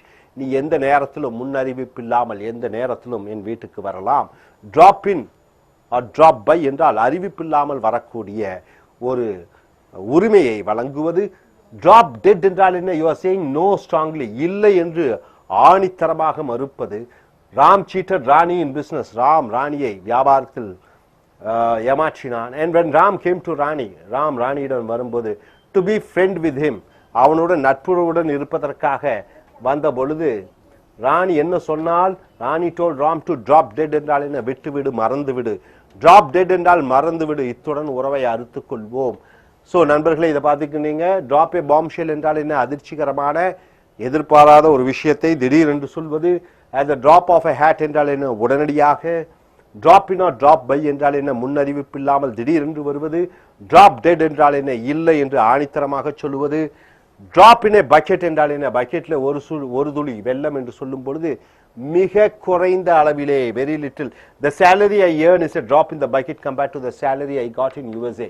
அமெரிக்காவிலே நான் பெற்ற சம்பளத்திற்கு இந்தியாவில் நான் பெறக்கூடிய சம்பளமானது அது சிறு துளி என்று சொல்லும் பொழுது drop in the bucket என்று சொல்கிறோம். drop out என்றால் என்ன? person who leaves before the time. ஒரு 4 ஆண்டு காலம் படித்து முடிக்க வேண்டும் ஒரு டிகிரி வாங்குவதற்காக. பி 3 ஆண்டு காலத்துக்குள் வந்து விடுகிறோம், முழுமையாக முடிக்கவில்லை. அந்த பள்ளி படிப்பை இடையிலே விட்டு வருபவர்களை drop out என்று சொல்கிறோம். Bill Gates is a drop out from the college. கல்லூரி வாழ்க்கையிலிருந்து பில் கேட்ஸ் என்பவர் கல்லூரி படிப்பை முடிக்காமல் வெளிவந்து விட்டார். But he is now the richest person in the world. ஆனால் அவர் இன்று உலகத்தின் முதன்மை பணக்காரராக இருக்கிறார். ஸோ டிராப் அவுட் என்றால் என்ன? ஒரு காலகட்டத்திற்குள் முடிக்க வேண்டிய சமயத்திலே அதை முடிக்காமல் நடு வழியிலே விட்டு செல்பவர்களை டிராப் அவுட் என்று சொல்கிறோம். ட்ரவுன் என்றால் மூழ்குவது. ட்ரவுன் ஒன் சாரோ என்றால் என்ன? ஒருவர் தன்னுடைய கவலைகளில் மூழ்குவது என்பது. Drinking alcohol and forgetting. மது என்றால் என்ன? சாராயம், மதுவை குடித்து மறப்பது. they drowned their sorrow. அவர்கள் தங்களுடைய துயரத்தை மூழ்கடித்தார்கள் after losing the cricket match. அப்படி என்றால் கிரிக்கெட் போட்டி தோல்வி அடைந்தவுடன் தங்களுடைய சோகத்தை மறக்கறக்கு அந்த மதுவிலே மூழ்கினார்கள் என்று சொல்லும் பொழுது drown one sorrow. அப்ப சாராயத்தில் தன்னைத்தானே மறந்து மூழ்கி விடுகிறார்கள். drown out என்றால் not able to hear. கேட்க முடியாததை drown out என்று சொல்கிறோம். His speech was drowned out because of the loudspeaker's voice. அந்த ஸ்பீக்கரினுடைய சத்தத்தின் காரணமாக அவனுக்கு காதுகளிலே சத்தங்கள் கேட்கவில்லை. ஸோ drown out என்றால் கேட்கவில்லை. ட்ரம் என்றால் என்ன? ட்ரம் என்றால் தெரியும் உங்களுக்கு, முரசு. ட்ரம் அப் என்றால் முரசு கொட்டு என்று வருகிறது. ட்ரம் அப் என்றால் ஏதோ ஒன்று செய். ஷீ ட்ரம்ஸ் அப், அவள் ஏதோ ஒரு வேலை செய்து கொண்டு, and brings up money and helps her family, அவள் குடும்பத்திற்கு கொண்டு வந்து குடும்பத்திற்கு உதவிகரமாக இருக்கிறார். ஸோ ட்ரம் அப் என்றால் ஏதோ ஒன்று செய்தல். ட்ரம்ட் அப் சார்ஜ் என்றால் என்ன? தவறாக ஒருவர் மேல் வழக்கு தொடுத்தல், தவறாக ஒருவர் மேல் குற்றம் சுமத்துதலை ட்ரம்ட் அப் சார்ஜ் என்று சொல்கிறோம். The villagers were drummed up with charges. அப்ப கிராமவாசிகள் மேல் தவறான முறையிலே வழக்குகள் போடப்பட்டிருக்கின்றன. ஸோ நண்பர்களே, ட்ராப் இந்த பக்கெட் என்றால் என்ன? ஒரு சிறு துளி. டிராப் அவுட் என்றால் என்ன? ஒரு காலகட்டத்திற்குள் நடுவிலே விட்டு செல்வது. ட்ரவுன் ஒன் சாரோ என்றால் என்ன? சாராயம் மது குடித்து போதையிலே கவலைகளை மறத்தல். ட்ரவுன் அவுட் என்றால் என்ன? காது கொடுத்து கேட்க முடியாது. ட்ரம் அப் என்றால் என்ன? ஏதோ ஒன்று செய்தல். ட்ரம்ட் அப் சார்ஜ் என்றால் என்ன? தவறான முறையிலே வழக்கு பதிவு செய்யப்பட்டிருக்கிறது. ஸோ இங்கே மறுபடியும் ட்ராப் ஏ பாம் ஷெல் என்றால் அதிர்ச்சிகரமான தகவலை சொல்வது. At the drop of a hat என்றால் உடனடியாக. அடுத்ததாக drop in a drop by என்றால் என்ன? முன்னறிவிப்பில்லாமல் திடீரென்று ஒருவரை சந்தித்தல், ஒருவர் வீட்டுக்கு செல்லுதல். ட்ராப் டெட் என்றால் என்ன? இல்லை என்று ஆணித்தரமாக சொல்லுதல். ட்ராப் இன் த பக்கெட் என்றால் என்ன? ஒரு சிறு துளி, கொஞ்சம். ட்ராப் அவுட் என்றால் என்ன? ஒரு காலகட்டம் முடிவதற்குள் அதற்குள்ளே வெளியே வருவது. ட்ரவுன் ஒன் சாரோ என்றால் என்ன? மதுவை குடித்து கவலைகளை மறத்தல். ட்ரவுன் அவுட் என்றால் என்ன? காது கொடுத்து கேட்க முடியாத நிலைமை. ட்ரம் அப் என்றால் என்ன? ஏதோ ஒன்றை செய்தல். ட்ரம்ட் அப் சார்ஜ் என்றால் என்ன? தவறான முறையிலே வழக்கு பதிவு செய்துபட்டு குற்றம் சுமத்தப்பட்டவர்களை ட்ரம்ட் அப் சார்ஜ் என்று சொல்கிறோம். ஸோ இந்த சொற்றொடர்களை நீங்கள் உங்களுடைய பேச்சாங்கிலத்திலும் எழுத்தாங்கிலத்திலும் தினமும் அன்றாடம் உபயோகித்து உங்கள் பேச்சாற்றலையும் எழுத்தாற்றலையும் வளர்த்துக் கொள்ளுங்கள். Thank you. Dear folks, welcome to American English, and take your corporate book, page number 67 to 68, the spoken English words of Britishers and Americans, or the native English speakers. What do they speak? How do they speak? What are the words they use? So coming under the word letter D, drum out. What do you mean by drum out? Cutting a person because he is not good. He or she is not good, so you are just cutting the relationship. He or she is not good, so you are cutting a person. Cutting a person means you are ending the relationship. The policeman was drummed out because he got corrupted. A policeman was corrupted, so he was dumped, he was put out. Drum out means you are just cancelling his relationship. Dry, another letter, word dry. Dry run means what? A rehearsal. Dry run means a rehearsal. This dance show is a dry run. So dry run means it is a rehearsal, and this dance show is a dry run. Dry out, what do you mean by dry out? To stop taking drinking or drugs.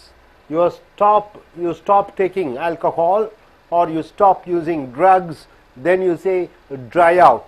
He dried out from January 1st. From January 1st he stopped drinking and he stopped taking drugs.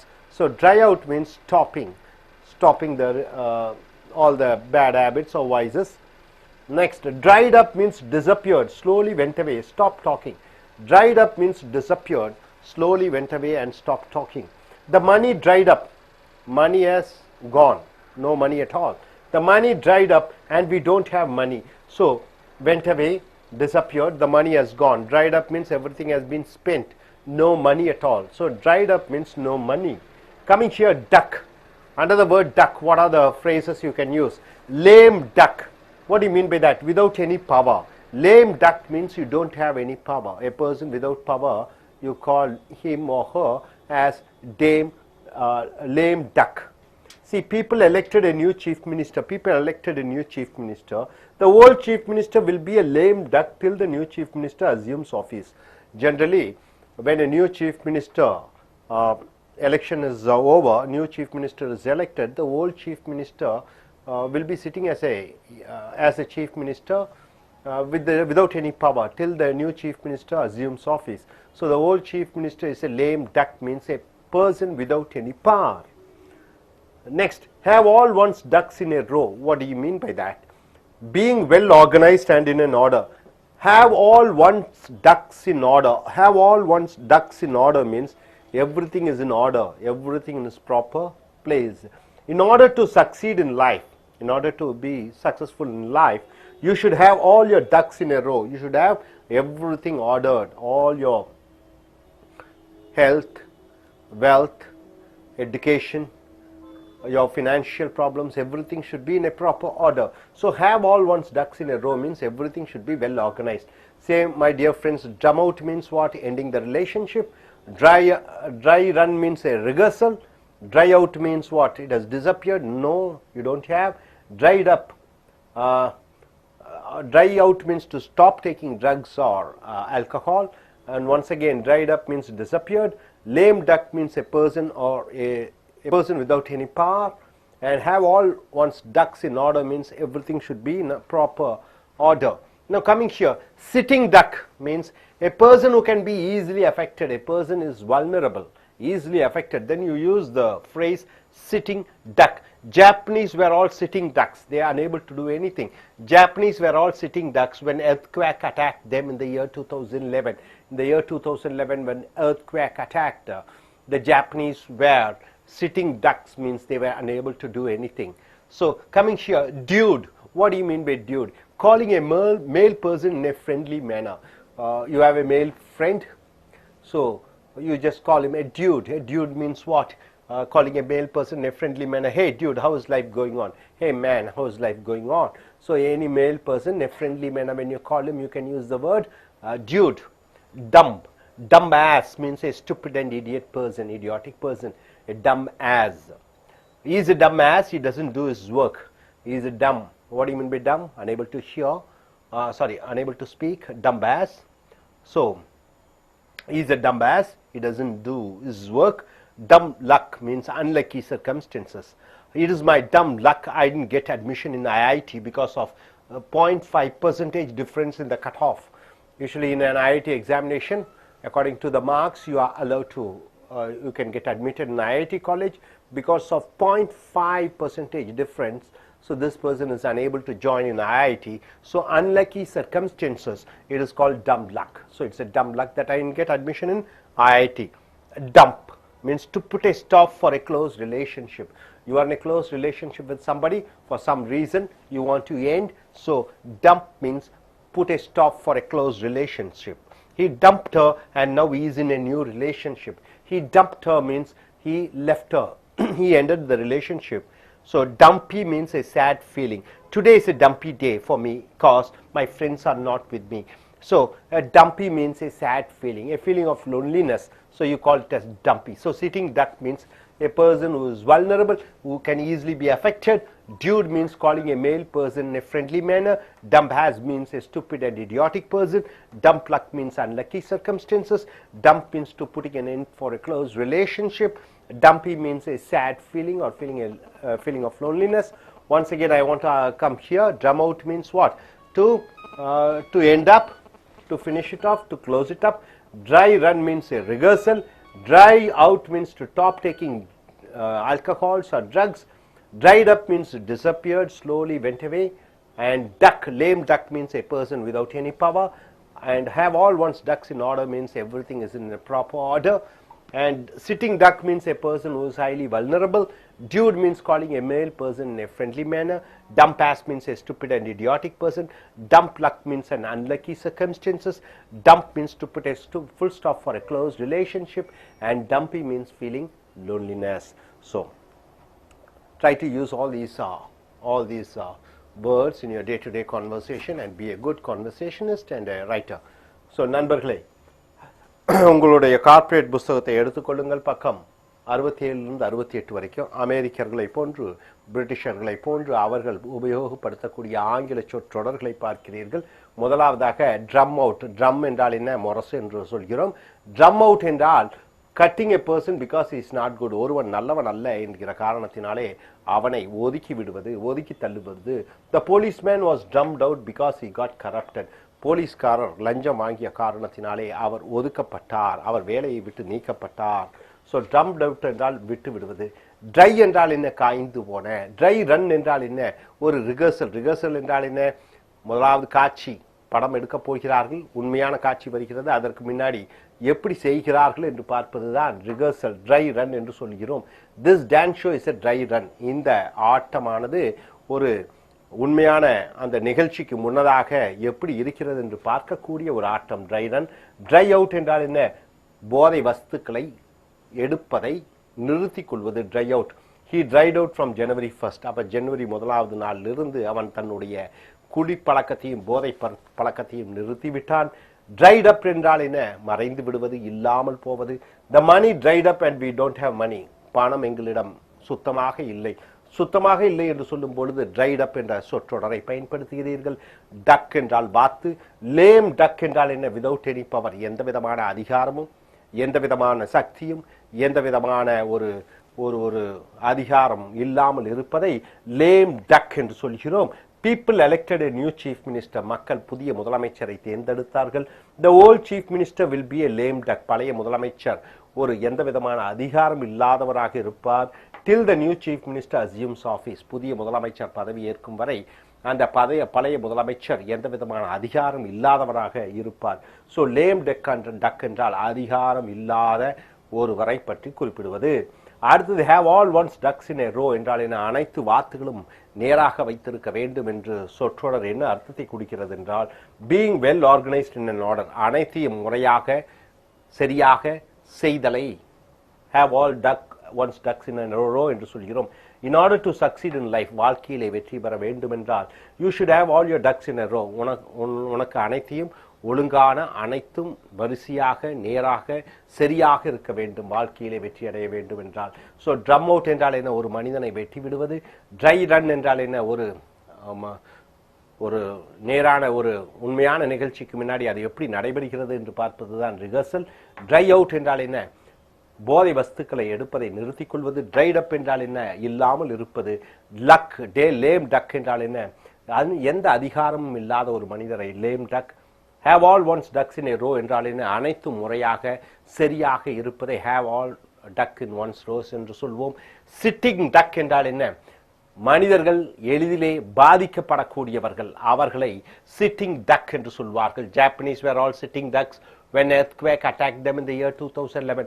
2011வது ஆண்டிலே பூமி அதிர்வு ஏற்பட்ட பொழுது ஜப்பானியர்கள் ஒன்றும் செய்ய முடியாதவர்களாக sitting Tux இருந்தார்கள்.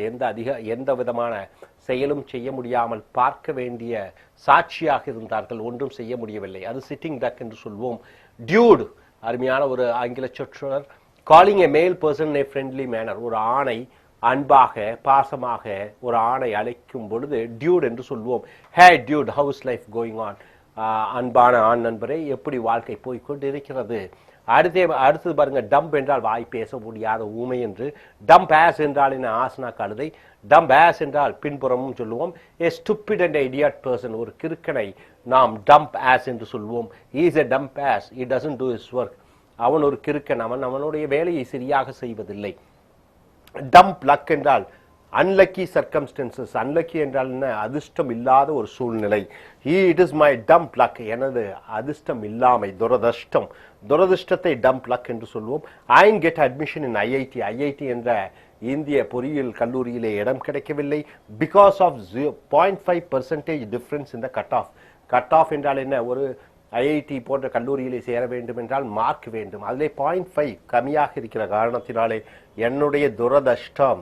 Dump luck என்றால் துரதிர்ஷ்டம் என்று சொல்கிறோம். டம்ப் என்றால் என்ன? To put a stop for a close relationship. ஒரு நெருங்கிய உறவை முற்றுப்புள்ளி வைத்தல், அதை டம்ப் என்று சொல்கிறோம். He dumped her and now he is in a new relationship. அவன் அவளை கைவிட்டு விட்டு புதிய உறவிலே இருக்கிறான். டம்ப் என்றால் கைவிடுதல், ஒரு உறவை கைவிடுதல். டம்பி என்றால் சேட் ஃபீலிங், சோகமான நினைவுகளை டம்பி என்று சொல்கிறோம். தனிமையான உணர்வு இருக்கக்கூடிய அந்த சோக நிகழ்வுகளை டம்பி என்று சொல்கிறோம். Today is a dumpy day for me. இன்று ஒரு சோகமான நாள். Because my friends are not with me. என்னுடைய நண்பர்கள் என்னுடன் இல்லை. ஸோ நண்பர்களை சிட்டிங் டக் என்றால் எளிதில் பாதிக்கக்கூடிய நபராக இருக்கிறார்கள். ஒன்றும் செய்ய கையாளாகாத மனிதர்களாக இருக்கிறார்கள். ஒன்றும் செய்ய முடியவில்லை. டியூட் என்றால் என்ன? ஒரு ஆண் நண்பரை அன்பாக கூப்பிடும்போது டியூட் என்று சொல்கிறோம். டம்ப் ஆஸ் என்றால் ஒரு கிறுக்கன். டம்ப் லக் என்றால் துரதிர்ஷ்டம். டம்ப் என்றால் என்ன? ஒரு உறவுக்கு முற்றுப்புள்ளி வைத்தல்.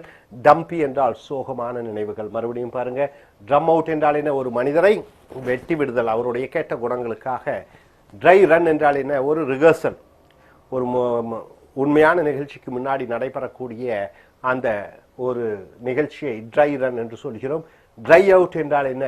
குடிப்பதை, போதை வஸ்துக்களை நிறுத்துவதை ட்ரை அவுட் என்று சொல்கிறோம்.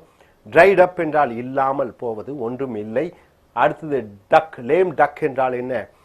ஒரு அதிகாரம் இல்லாத மனிதர்கள். Have all one's ducks in a row என்றால் என்ன? அனைத்தும் முறையாக இருத்தல். சிட்டிங் டக் என்றால் என்ன? அப்ப கையாளாகாத, ஒன்றும் செய்ய முடியாத மனிதர்களை சிட்டிங் டக் என்று சொல்கிறோம். டூட், அன்பான ஒரு ஆண்மகனை அழைக்கும் பொழுது டியூட் என்று சொல்கிறோம். டம்பாஸ் என்றால் கிறுக்கன் என்று சொல்கிறோம். டம்ப் லக் என்றால் துரதிர்ஷ்டம். டம்ப் என்றால் ஒரு உறவை முற்றுப்புள்ளி வைத்து அதை வெட்டி விடுதல். டம்பி என்றால் சோகமான நினைவுகள். ஸோ நண்பர்களே, இந்த சொற்றொடர்களை பயன்படுத்தி உங்களுடைய எழுத்தாங்கிலத்தையும் பேச்சாங்கிலத்தையும் மேன்மைப்படுத்த முயற்சி செய்யுங்கள். Thank you. Dear folks, welcome to AI's American English. This is take your corporate book, page number 68 to 70, and the topic here is what are we going to see? The spoken English words of Americans and Britishers or the native English speakers. What are the words and what are the phrases they use? This is what you're going to see. And here, under the letter D, down in the dumps. What do you mean by that? Down in the dumps means experiencing sadness. Down in the dumps. Dump means what? You're just pushing it out. Dump. So down in the dumps means experiencing sadness. After his father's death, he was down in the dumps. Down in the dumps means feeling the emotion called sadness. So after his death, he was down in the dumps. Right, sir? Under the word dust. You know dust. What do you mean by dust? Dust means what? The waste, mud. So bite the dust means what? To face the defeat. Bite the dust means to face the defeat. Pakistanis bite the dust or bit the dust. Bite, bit, past tense.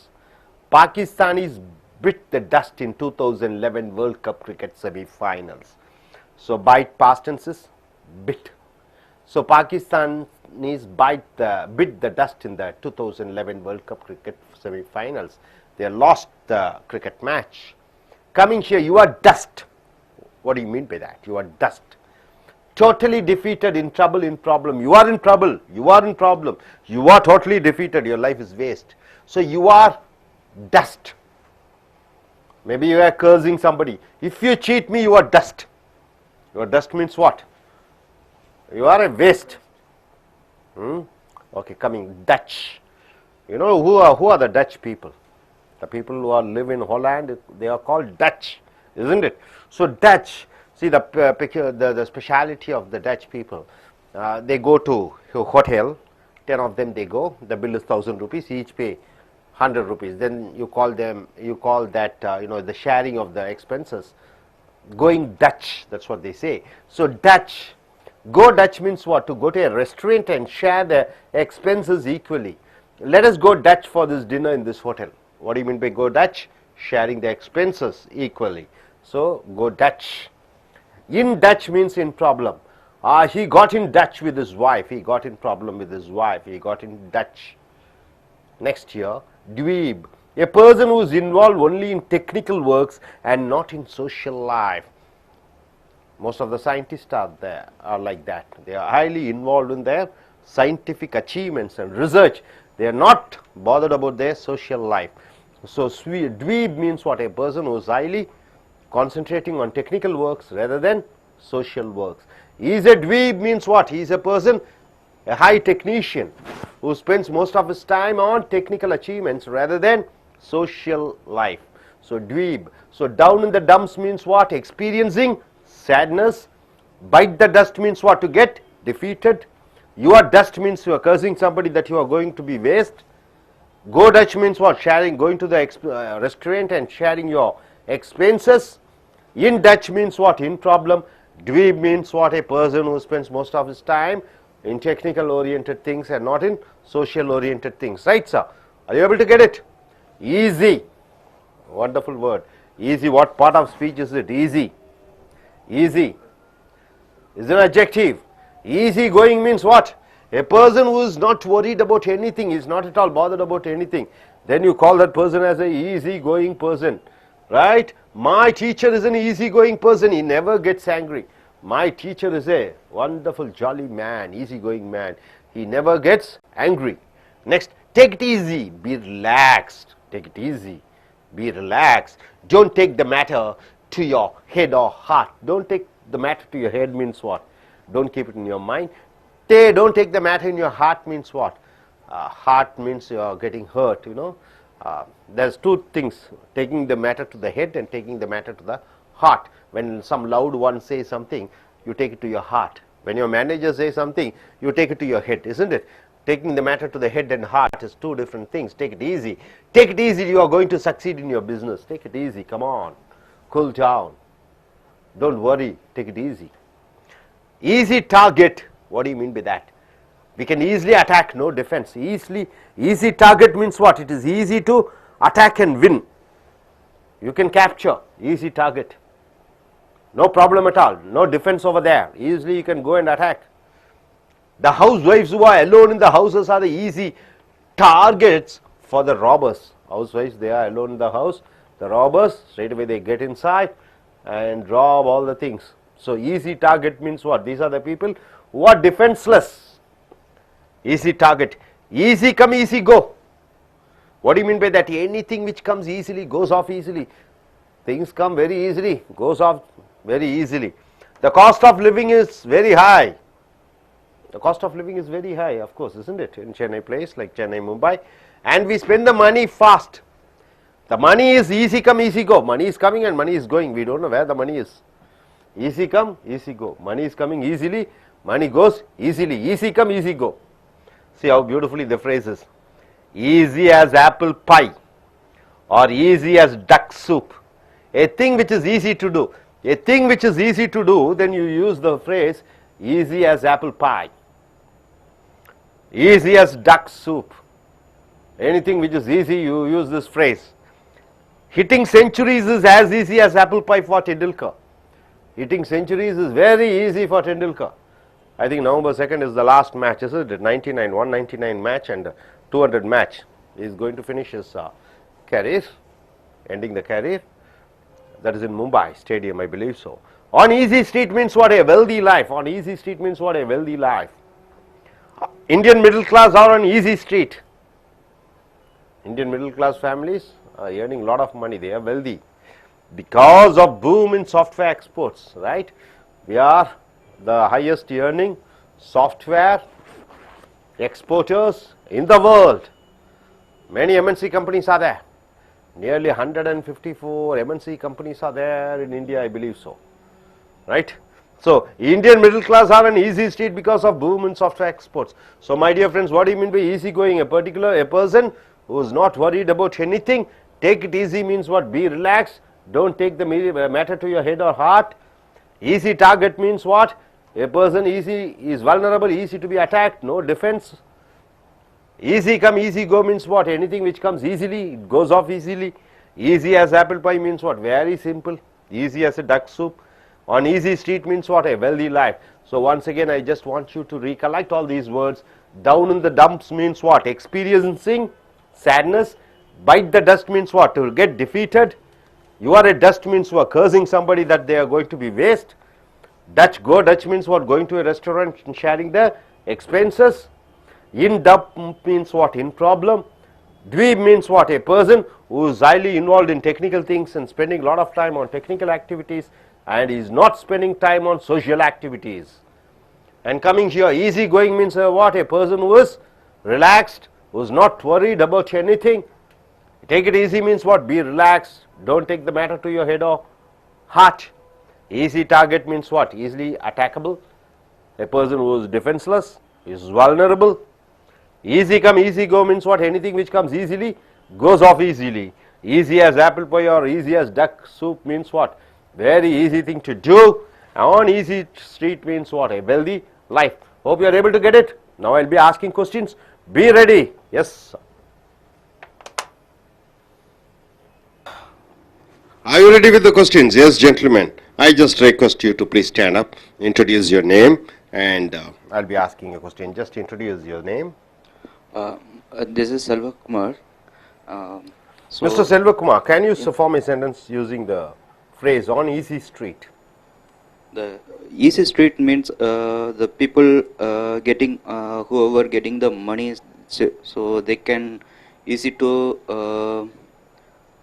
No, everybody are getting money on easy street, particularly. No, actually, the due to the software industry, the peoples are getting the lot of money. Not only in software, anything. Okay. Yeah. On easy street means exactly pinpointed word, meaning leading a wealthy life, high life, wealthy life because of riches. On easy street means living a wealthy life, rich life. Yeah, correct. Can you form a sentence using on wealthy street?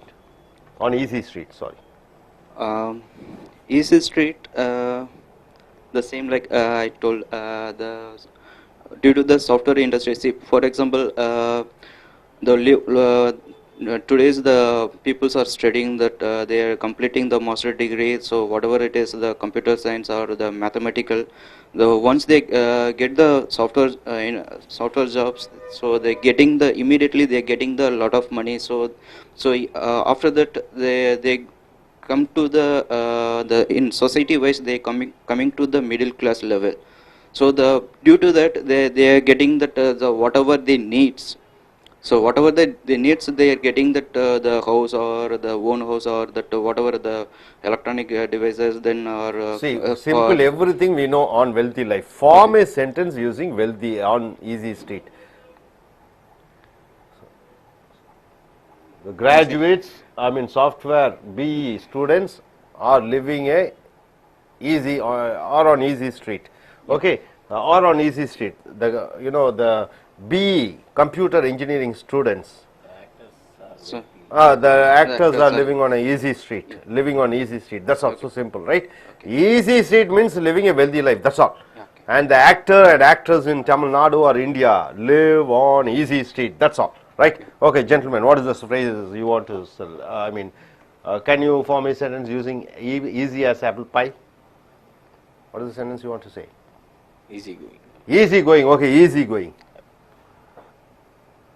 My friends are easy-going person. He never take any angry on me. Okay, never take angry on me. No, it is for wrong formation. Easy going. My friends are easy going. They never got hurt. Right? Okay. Next, coming here, gentlemen. What is the word you want to use? Easy as Easy as a apple pie. Okay. The goal is as easy as apple pie for a person. The goal. To achieve a goal, a determined person, it is easy as apple pie for the people who are determined to achieve their goal. Very determination. For them, it is easy as an apple pie. You need determination. Yes. Go Dutch. Go Dutch. After got a good result, my friend asked me to go Dutch. After we got the examination results, we friends went Dutch. Good. Okay, next. In Dutch. In Dutch. My family got in Dutch with the friends. My family got in touch in Dutch with my friends, isn't it? Okay, in problem with my friends. Okay, fine. Okay, now we shall go in for next Tamil translation. நண்பர்களே, உங்களுடைய corporate புத்தகத்தை எடுத்துக்கொள்ளுங்கள். 68-70 corporate புத்தகத்தை எடுத்துக்கொள்ளுங்கள். அமெரிக்கர்களும் பிரிட்டிஷர்களும் பேசக்கூடிய அந்த ஆங்கில சொற்றொடர்களை பார்க்கிறீர்கள். ஆங்கில சொற்றொடர்கள் அவர்கள் பேசக்கூடியது. அப்ப ஆங்கிலத்தை தாய்மொழியாக கொண்டவர்கள் பேசக்கூடிய அந்த சொற்றொடர்கள் பக்கம் 68-70 எடுத்துக்கொள்ளுங்கள். டவுன் இன் த டம்ஸ். டம்ஸ் என்றால் என்ன? தெண்டம், உபயோகமற்றது, வேஸ்ட் என்று சொல்வார்கள். கோ டு த டம்ஸ் என்றால் என்ன? தெண்டமாக போ, நாசமாக போ என்று சொல்வார்களா? அதுதான் go to the dumps. Experiencing sadness, சோகத்தை அனுபவித்தலை, going dumps. After his father's death he was down in the dumps. அவனுடைய தந்தை இறந்த பிறகு அவன் சோகத்தில் மூழ்கி இருந்தான். டஸ்ட் என்றால் தூசி. பைட் த டஸ்ட் என்றால் என்ன? To face the defeat. தோல்வியை சந்தித்தலை பைட் த டஸ்ட். டஸ்ட் என்றால் தூசி, பைட் என்றால் என்ன? கடிப்பது. அப்ப Pakistanis bit the dust in the 2011 World Cup cricket semi-finals. பைட்டினுடைய இறந்த காலம் பிட்டன். அப்ப பாகிஸ்தானியர்கள் 2011 உலகக்கோப்பை காலிறுதி போட்டியிலே இந்தியாவிடம் தோல்வியுற்றார்கள். Bit the dust, bite the dust, தோல்வியுறுவது. யூ ஆர் டஸ்ட் என்றால் என்ன? Totally defeated, in trouble, in problem, சுத்தமாக தோல்வி அடைதல், பிரச்சனையிலே மாட்டிக்கொள்வதில். If you cheat me you are dust, என்னை ஏமாற்றினால் நீ நாசமாக போவாய் என்று சொல்வார்கள் அல்லவா, யூ ஆர் டஸ்ட். தூசியாக போவாய் என்று சொல்வார்கள் அல்லவா, you are dust. Touch, touch என்று என்பது ஹோலாந்து நாட்டினுடைய மக்கள், அவர்களை டச் மக்கள் என்று சொல்வார்கள். கோ டச் என்றால் என்ன? டச் போவோம் என்றால் ஹாலாண்டுக்கு போவதல்ல. ஒரு ஹோட்டலுக்கு செல்கிறீர்கள், 1000 ரூபாய் பில் வருகிறது, 5 பேர் போகிறீர்கள், ஆளுக்கு 200 ரூபாய் பங்கிட்டு கொண்டு உணவை சாப்பிடுகிறீர்கள். அந்த பில்லை ஆளுக்கு 200 ரூபாய் கட்டுகிறீர்கள். அதுதான் கோயிங் டச். பணத்தை சரிசமமாக பங்கிடுவது ஒரு செலவினத்திற்காக. Let us go Dutch for this dinner in this hotel. இந்த இரவு உணவுக்கு நாம் ஹோட்டலுக்கு சென்று நாம் அனைவரும் சாப்பிட்டு அந்த செலவை பகிர்ந்து கொள்வோம் சரிசமமாக. செலவை சரிசமமாக பகிர்ந்து கொள்வதை go Dutch என்று சொல்கிறீர்கள். In Dutch என்றால் in problem, பிரச்சனையிலே. He got in Dutch with his wife. அவன் மனைவியுடன் அவனுக்கு ஒரு பிரச்சனையிலே மாட்டிக்கொண்டான். Dweeb என்றால் என்ன? Person who is always involved in technical works and not in social life. தொழில்நுட்ப விஷயங்களிலே அதிகமாக நேரத்தை செலவு செய்கிறார், ஆராய்ச்சி. ஆனால் அவர் சமுதாய வேலையிலே ஈடுபடுவதில்லை. விழாக்கள், கோயில் குளம், கல்யாணம், கச்சேரிகளுக்கு எதுக்கும் போவதில்லை. தொழில் தொழில் தொழில் என்று டெக்னிக்கலாகவே இருக்கிறவரை ட்வீப் என்று சொல்கிறீர்கள். இஸ் எ ட்வீப் என்றால் என்ன? அவர் ஒரு தொழில்நுட்பவாதி. So down in the dumps என்றால் என்ன? சோகத்தை அனுபவிப்பது. பைட் த டஸ்ட் என்றால் என்ன? தோல்வியை சந்தித்தல். யூ ஆர் டஸ்ட் என்றால் என்ன? நீ ஒரு சுத்த வேஸ்ட், நீ டோட்டலில் மாட்டிக்கிட்ட, பிரச்சனையில் மாட்டிக்கிட்ட, அழிய போகிறாய். கோ டச் என்றால் என்ன? ஒரு ஹோட்டலுக்கு சென்று பணத்தை செலவினத்தை சரியாக சமமிட்டுக் கொள்வது. இன் டச் என்றால் பிரச்சனையிலே. ட்வீப் என்றால் என்ன? ஒரு மனிதன் சதா தொழில் தொழில் என்று இருக்கக்கூடியவன், சமுதாய வேலைகளிலே ஈடுபடுவதில்லை. ஈஸி கோயிங், ஈஸி என்பது பெயரொரு சொல். ஈஸி கோயிங் என்றால் என்ன? a person who is not worried about anything, எதை பற்றியும் கவலைப்படாதவனை ஈஸி கோயிங் பர்சன் என்று சொல்கிறோம். my teacher is an easy going person, he never gets angry. என்னுடைய ஆசான் ரொம்ப ஈஸி கோயிங்கான பேர்வழி, ரொம்ப ஜாலியான பேர்வழி, எதை பற்றியும் கவலைப்படுவதில்லை. டேக் இட் ஈஸி என்றால் என்ன? அமைதியாக இரு. Don't take the matter to your head or heart, விஷயத்தை உன்னுடைய மூளைக்கோ மனதிற்கோ இதயத்திற்கோ எடுத்து செல்லாதே. குழம்பிக் கொண்டு இருக்காதே, மனது பாதிப்படைய செய்து விடாதே. Take it easy, you are going to succeed in your business. உன் வியாபாரத்தில் வெற்றி அடைய போகிறாய். Take it easy, ஜாலியாக எடுத்துக்கொள், அமைதியாக இரு. ஈஸி டார்கெட் என்றால் என்ன? We can easily attack, no defense. எளிதாக தாக்கக்கூடிய, அவர்களுக்கு எந்த பாதுகாப்பும் இல்லாமல் இருக்கிற பொழுது எளிதாக தாக்கி அழிக்கக்கூடியவர்களை ஈஸி டார்கெட் என்று சொல்கிறோம். The housewives who are alone in the houses are the easy targets for the robbers. Robbers என்றால் என்ன? வீடு பூந்து கொள்ளையடிக்கக்கூடியவர்களை ராபர்ஸ் என்று சொல்கிறோம். ஸ்டீல் என்ன? ஒருவர் அறியாமல் பொருளை திருடுபவரை steel. The housewives who are alone in the houses are the easy targets for the robbers. அப்ப திருடுபவர்களுக்கு வீட்டிலே தனியாக இருக்கக்கூடிய இல்லத்தரசிகள் எளிதாக அவர்கள் ஏமாற்ற கொள்ளையடித்து சென்று விடலாம். ஈஸி டார்கெட் என்றால் எளிதாக அவர்களை தாக்கலாம். ஈஸி கம் ஈஸி கோ என்றால் என்ன? Anything which comes easily goes off easily. எதெல்லாம் வேகமாக வருகிறதோ, சுலபமாக வருகிறதோ, அதெல்லாம் வேகமாக சென்று விடுகிறது. அப்ப easy come easy go. The cost of living is very high and we spend the money fast. The money is easy come easy go. இன்று வாழ்க்கை வாழக்கூடிய செலவினங்கள் ரொம்ப அதிகமாக இருக்கிறது. பணம் வருகிறது, பணம் போகிறது. வந்த பணம் போற வேகத்தை தெரியவில்லை, வந்த பணம் போய்கொண்டே இருக்கிறது. அதான் ஈஸி கம் ஈஸி கோ என்று சொல்கிறோம்.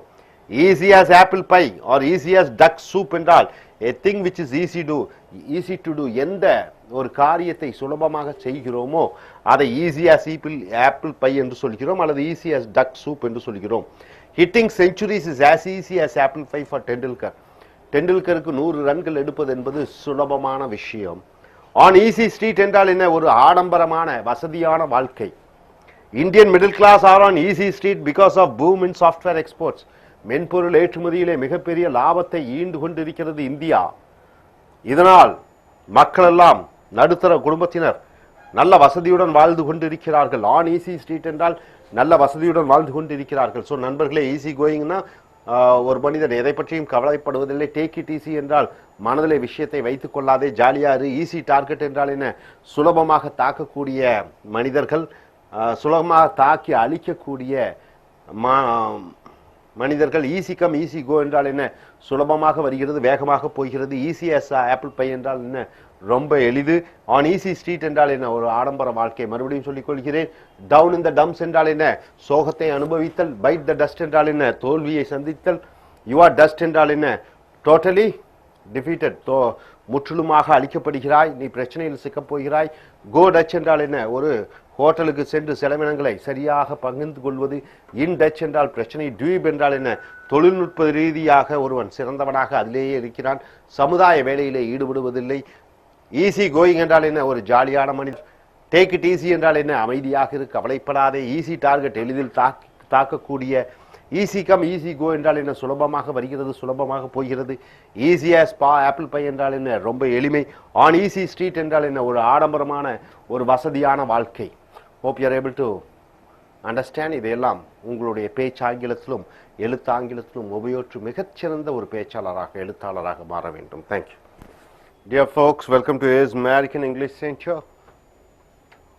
Take your corporate book, page number 70 and 71. Spoken English words of Britishers and Americans, or the native English speakers.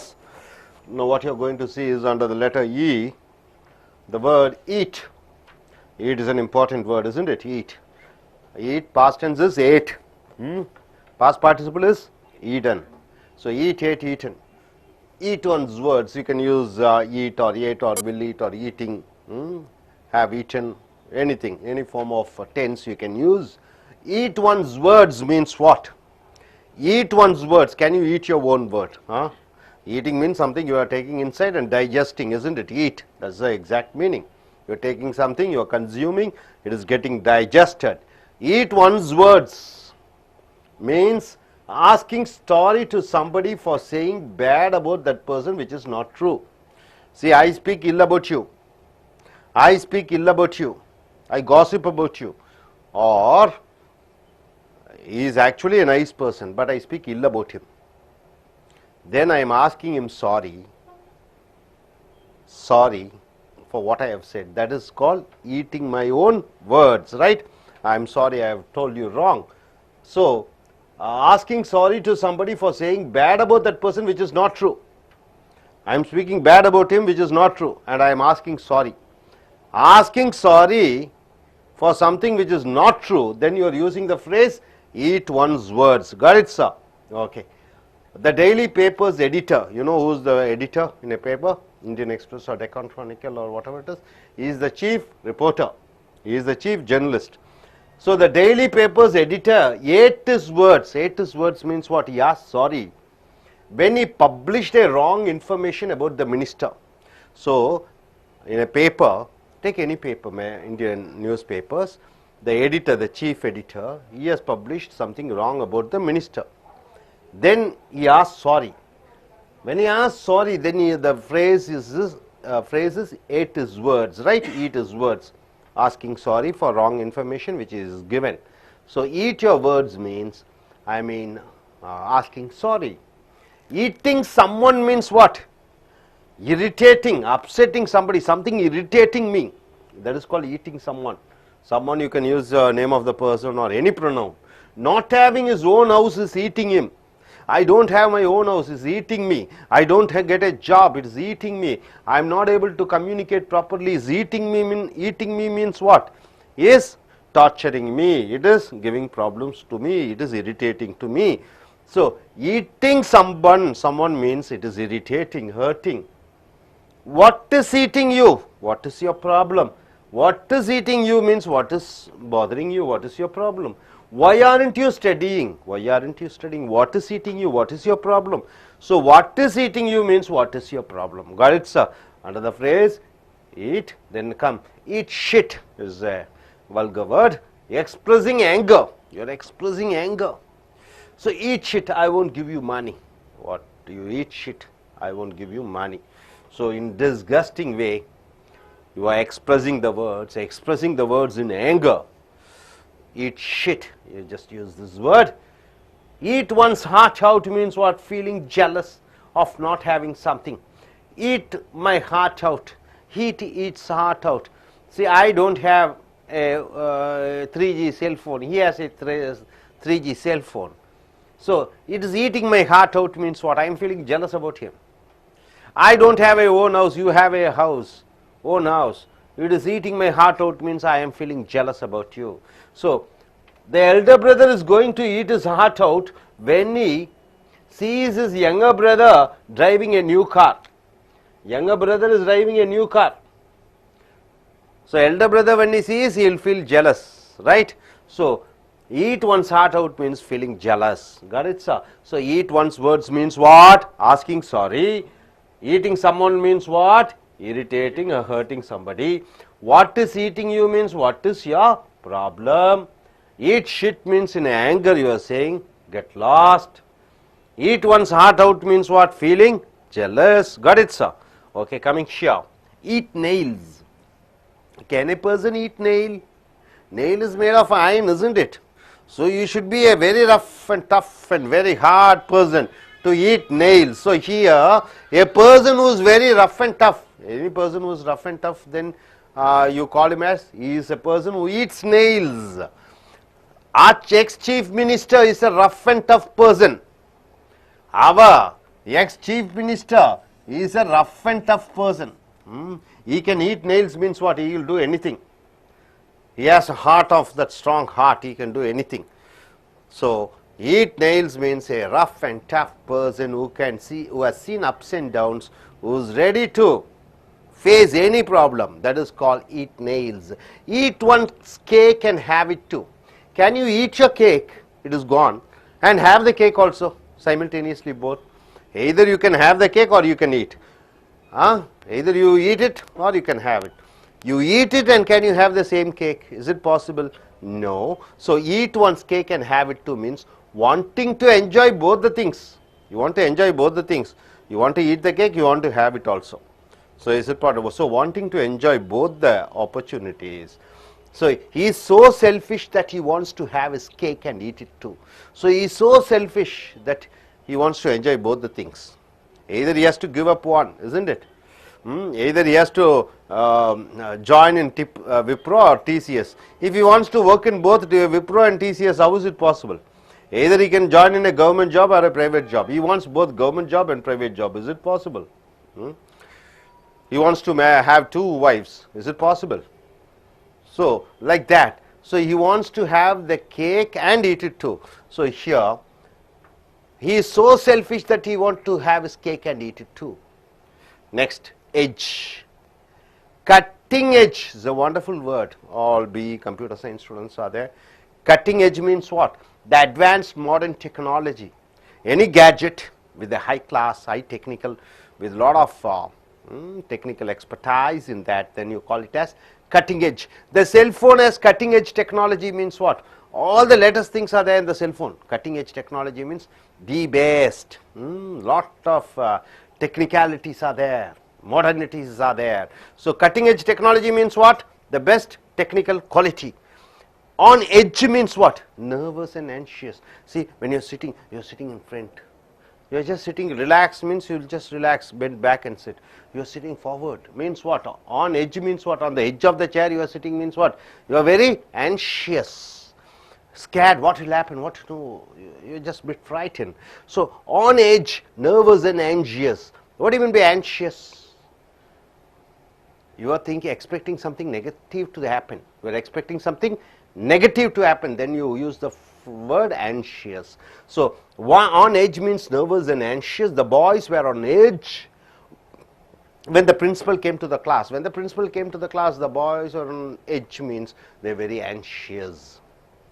Take the edge off means reduce the power of action.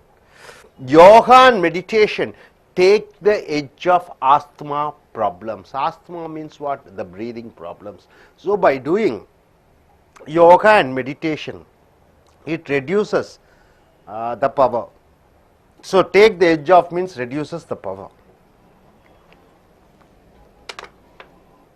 Dear folks, take the edge off means reduce the power of action. Yoga and meditation, take the edge off means reduces the power of the asthma problems, right? Take the edge off. See, watching movies, watching television, take the edge off. Tension means what? Reduces the tension, right? Then coming here, have the edge or getting the edge means having more advantage. Have the edge or getting the edge. You are having more advantage. That is called have the edge or getting the edge. The city students have the edge in getting good jobs than the village students. So when you compare two groups, what? Village students and city students.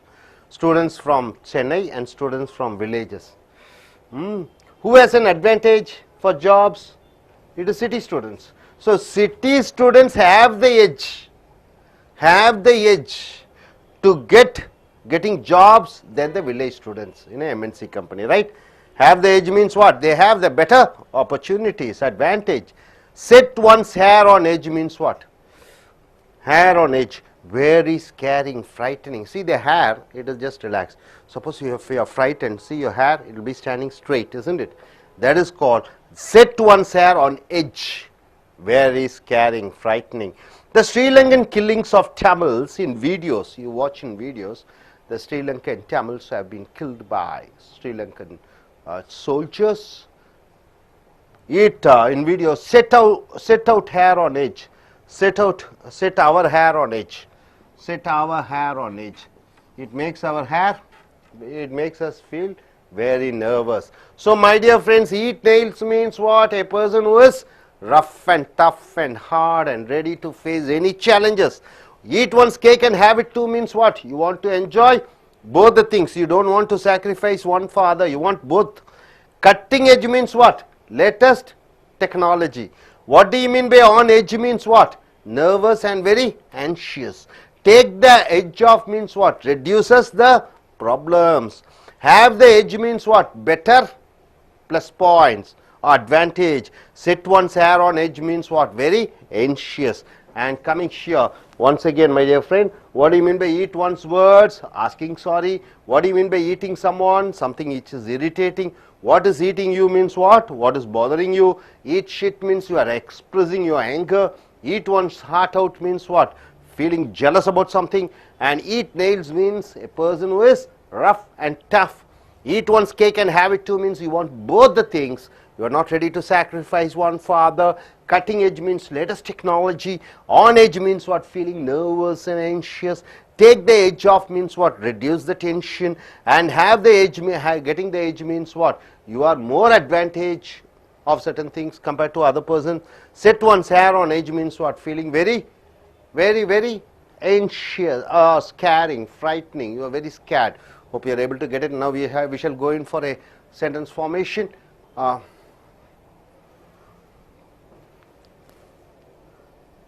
My dear folks, what you're going to see is you have to come forward and form sentences based on these phrases, right sir? All these phrases you have to form sentence. You have to be very good in forming sentence. Okay, gentlemen, could you form a sentence using what is the word which you like to choose? Cutting edge. Cutting edge, excellent, cutting edge. How do you form a sentence? See the camera and speak, cutting edge. The TV is a cutting edge of new technology. The TV is a cutting edge of new technology. Cutting edge is a new technology. Yeah, then cutting. once again, it is a cutting edge television Cutting edge imported from Japan. It is a cutting edge TV which is imported from Japan. Okay. Once again, you are using that. Okay. Cutting edge is the latest technology. Right, sir. Look at the camera and speak, sir. Okay. Here I am talking about set one's hair on edge. Oh, set one's hair on edge. Okay. Oh, the So- meaning is So scaring. people are very very scared. scared. Okay. How do So you here form? it is. When I'm looking that the Tamils people killing that video. No, it's that a is scar- given in this, sir. You form Okay. your own sentence. So it's while looking that video, I'm scaring about that the killing of peoples. So it sets one hair, it set my hair on edge. But you have to form your own sentence. See, when Twin Towers, when Al-Qaeda sent 2 aeroplanes and destroyed the Twin Towers, I was watching the television and it set my hair on edge. Means what? It made me to get scared. You create your own sentence. Yeah, also the Kumbhakonam incident, the children were Kumbhakonam? fired. It scared me that. Okay, in Kumbhakonam, 70 students were burnt alive, and when I saw in television, it set my hair on edge, right? Okay, sir. Come, why don't you form a sentence, sir? Eat shirt. Huh? Eat shirt. Eat shit, okay. Don't give me a reason for I came late to the class. Don't give reasons for coming late to the class, huh? Eat shit, okay, okay. Next you. Eating some. Huh? Eating something. Something. What do you mean by that, eating something? Something always worries you. Huh? Something irritates you. Something keeps on coming into as a problem in your heart. Yes. Serious nuclear weapons. Huh? Serious nuclear weapon. Huh? Eating America. Is eating America. Yes, Syria's nuclear weapons is eating America, is bothering America because, yes, nuclear weapons are dangerous. Yes. Eating someone, sir. Eating someone, yes. I'm not got a job, so I didn't get a I job. got a job. It is Eating eating me. me. It is eating me. It is eating me, right? Okay, good. I didn't get a job, so it is eating me. Right, sir. Now, நண்பர்களே, உங்களுடைய corporate புஸ்தகத்தை எடுத்துக்கொள்ளுங்கள். பக்கம் 76, 70லிருந்து 71. அமெரிக்கர்களை போல, பிரிட்டிஷர்ஸை போல பேசக்கூடிய ஆங்கில சொற்றொடர்களை பார்க்கிறீர்கள். இந்த சொற்றொடர்களை படித்தால் மட்டும் போதாது, நீங்கள் வாக்கியத்தை அமைக்க வேண்டும். இதில் பாருங்க, சொற்றொடர்களில் வினைச்சொல் வருகிறது, ஈட் என்று வருகிறது. அதுக்கு காலத்துக்கு தகுந்தபடி ஈட்டுக்கு ate, will eat, is eating, are eating, was eating, have eaten, has eaten என்று அந்த காலங்களுக்கு தகுந்தபடி நீங்கள் மாற்றி அமைக்க வேண்டும், சொந்தமாக மாற்றி அமைக்க வேண்டும். அப்படின்னா தான் ஆங்கிலத்தில் நீங்கள் சரியாக பேச முடியும், உரையாட முடியும், எழுத முடியும். ஸோ ஈட் என்ற அந்த வார்த்தையின் மூலமாக வரக்கூடிய அந்த சொற்றொடர்களை பார்க்கிறீர்கள். ஈட்ஸ் ஒன் வேர்ட்ஸ் என்றால் என்ன? அவன் தன்னுடைய வார்த்தையை தானே முழுங்கிக் கொண்டான் என்று சொல்கிறது இந்த சொற்றொடர். அப்படி என்றால் என்ன அர்த்தம்? Asking sorry to somebody for saying bad about that person which is not true. ஒருவரை பற்றி தப்பாக பேசிவிட்டோம், ஆனால் அவர் தப்பே செய்யவில்லை, நல்ல மனிதர். நல்ல மனிதரை தப்பாக பேசிவிட்டு அவரிடம் மன்னிப்பு கேட்பதுதான் ஈட் ஒன்ஸ் வேர்ட்ஸ். ஒருவரை பற்றி தப்பாக பேசிவிட்டோம், ஆனால் அவர் நல்லவர், வேண்டுமென்றே தப்பா பேசிட்டோம், அவர்கிட்ட போய் மன்னிச்சுக்குங்க என்று சொல்லுவது eat once words. The daily papers editor ate his words when he published a wrong information about the minister. அப்ப பேப்பர் எடிட்டர் என்றால் என்ன? ஒரு பத்திரிகை ஆசிரியர் ஒரு மந்திரியை பற்றி தவறாக பேசிவிட்டார். பின்னர் தவறு, அந்த மந்திரி நல்லவர் என்று அறிந்து கொண்டு அவரிடம் மன்னிப்பு கேட்டார். அதான் daily papers editor ate his words, மன்னிப்பு கேட்டார். இந்த சொற்றொடர்களை நீங்கள் பயன்படுத்த வேண்டும். மன்னிப்பு கேட்டார் என்பதற்கு ate his words, ரைட்டா? ஒருவரை பற்றி சொல்லிவிட்டோம், தவறாக சொல்லிவிட்டோம், அது இல்லை என்று தெரிந்தவுடன், அவர் நல்லவர் என்று தெரிந்தவுடன் மன்னிப்பு கோருவதை, சொன்ன சொல்லுக்கு மன்னிப்பு கோருதலை ate his words என்று சொல்கிறோம். ஈட்டிங் சம்ஒன் என்றால் என்ன? ஒன்று நம்மை அரித்து கொண்டிருக்கிறது, சாப்பிட்டு கொண்டிருக்கிறது, அரித்து கொண்டிருக்கிறது என்று சொல்லும்போது இரிட்டேட்டிங், அப்செட்டிங் சம்படி, ஒருவரை மன கஷ்டத்தை உண்டாக்குகிறது. Not having is own house is eating him, அவனுக்கு தனக்கு சொந்த வீடு இல்லை என்பது அவனை அரித்து கொண்டிருக்கிறது, அவனை சங்கடப்படுத்தி கொண்டிருக்கிறது. ஈட்டிங் சம்ஒன் என்றால் ஒருவரை சங்கடப்படுத்தி கொண்டு வருத்தப்பட்டு கொண்டிருக்கிறது. What is eating you? என்ன உனக்கு மனக்கவலை? What is bothering you? ஏன் கவலைப்பட்டு கொண்டிருக்கிறாய், ஏன் சோகமாக இருக்கிறாய் என்று சொல்லும்போது what is eating you? why aren't you studying? what is eating you? ஏன் படிக்க மாட்டேங்கிறாய்? என்ன பிரச்சனை உனக்கு? என்ன பிரச்சனை அரித்து கொண்டிருக்கிறது என்று சொல்லும் பொழுது what is eating you? Eat shit. ரொம்ப அசிங்கமான வார்த்தை. ஷிட் என்று சொல்லும்போது மலத்தை சாப்பிட, எக்ஸ்பிரஸிங் ஏங்கர், கோபத்தை காண்பிக்கும் பொழுது சொல்லும் பொழுது eat shit, I won't give you money, என்ன வேணா செய்ய, நான் உனக்கு பணம் கொடுக்க மாட்டேன். அடுத்தது ஈட் ஒன்ஸ் ஹார்ட் அவுட் என்றால் என்ன? தன்னுடைய இதயத்தை அரித்து கொண்டிருக்கிறது, எரிச்சல் அடைய வைக்கிறது என்று சொல்லும்போது பொறாமைப்படுத்துகிறது. Feeling jealous of not having something, ஒன்று இல்லை என்பதற்காக மனதில் அந்த பொறாமை எண்ணம், அதுதான் eat one's heart out. The elder brother is going to eat his heart out Benny sees his younger brother having a new car. அண்ணன் கார்ல தம்பி புது கார்ல வரும்போது அண்ணன் பொறாமைப்படுகிறான். பொறாமைப்படுவதை eat one's heart out என்று சொல்கிறோம். So eats one's words என்றால் என்ன? மன்னிப்பு கோருதல். ஈட்டிங் someone என்றால் என்ன? ஒன்று ஏதோ ஒன்று அவரை எரிச்சல் படுத்தி கொண்டே இருக்கிறது. வாட் இஸ் ஈட்டிங் யூ என்றால் என்ன உனக்கு கவலை. ஈட் ஷிட் என்றால் கோபமாக திட்டுவது. ஈட்ஸ் ஒன்ஸ் ஹார்ட் அவுட் என்றால் பொறாமைப்படுவது. அடுத்ததாக ஈட் நெயில்ஸ் என்றால் என்ன? ஆணிகளை சாப்பிடு. அதான் இந்த சரியான அர்த்தம் சொற்றொடர். ஆனால் மீனிங் என்னன்னு பார்த்தீங்கன்னா, a person who is very rough and tough, ரொம்ப கடினமான மன உறுதி படைத்தவரை ஈட் நெயில்ஸ் என்று சொல்கிறோம். அவர் சீஃப் மினிஸ்டர், நம் எக்ஸ் சீஃப் மினிஸ்டர், முன்னாள் முதலமைச்சர், is a rough and tough person. அவர் கடினமான மன உறுதி படைத்தவர். he eats nails, he can eat nails என்றால் என்ன? அவர் ரொம்ப வலிமையான மனமுடையவர், ரொம்ப கெட்டியானவர், ரொம்ப உறுதியானவர். உறுதியானவரை கேன் ஈட் நெயில்ஸ் என்று சொல்கிறோம். ஏன்னா மன உறுதிப்படுத்தவன் தான் இரும்பு ஆணியை கூட சாப்பிடுவான். அப்போ மன உறுதி படைத்தவரை கேன் ஈட் நெயில்ஸ் என்று சொல்கிறோம். Eat one's cake and have it too. கேக்கையும் சாப்பிடணும், கேக்கும் அப்படியே இருக்கணும். முடியுமா? ஒன்று கேக் சாப்பிட்டணும், ஒன்று அப்படியே இருக்கணும். அதுதான் இருக்கும். ஆனால் ரெண்டு இருக்கணும்னு ஆசைப்படுறவர். Wanting to enjoy both opportunities, இரண்டு சந்தர்ப்பத்தையும் முழுமையாக பயன்படுத்திக் கொள்ள வேண்டும் என்று நினைக்கக்கூடியவரை இந்த சொற்றொடரான eat one's cakes and have it too என்று வருகிறது. he is so selfish, அவன் ரொம்ப சுயநலவாதி, that he wants to have his cake and eat it too. அவன் ரொம்ப சுயநலவாதி. எப்படின்னா கேக்கும் இருக்கணும், அதை சாப்பிட்டும் ஆகணும், ரெண்டு வேணும். அப்படிப்பட்ட ஒரு சுயநலவாதி.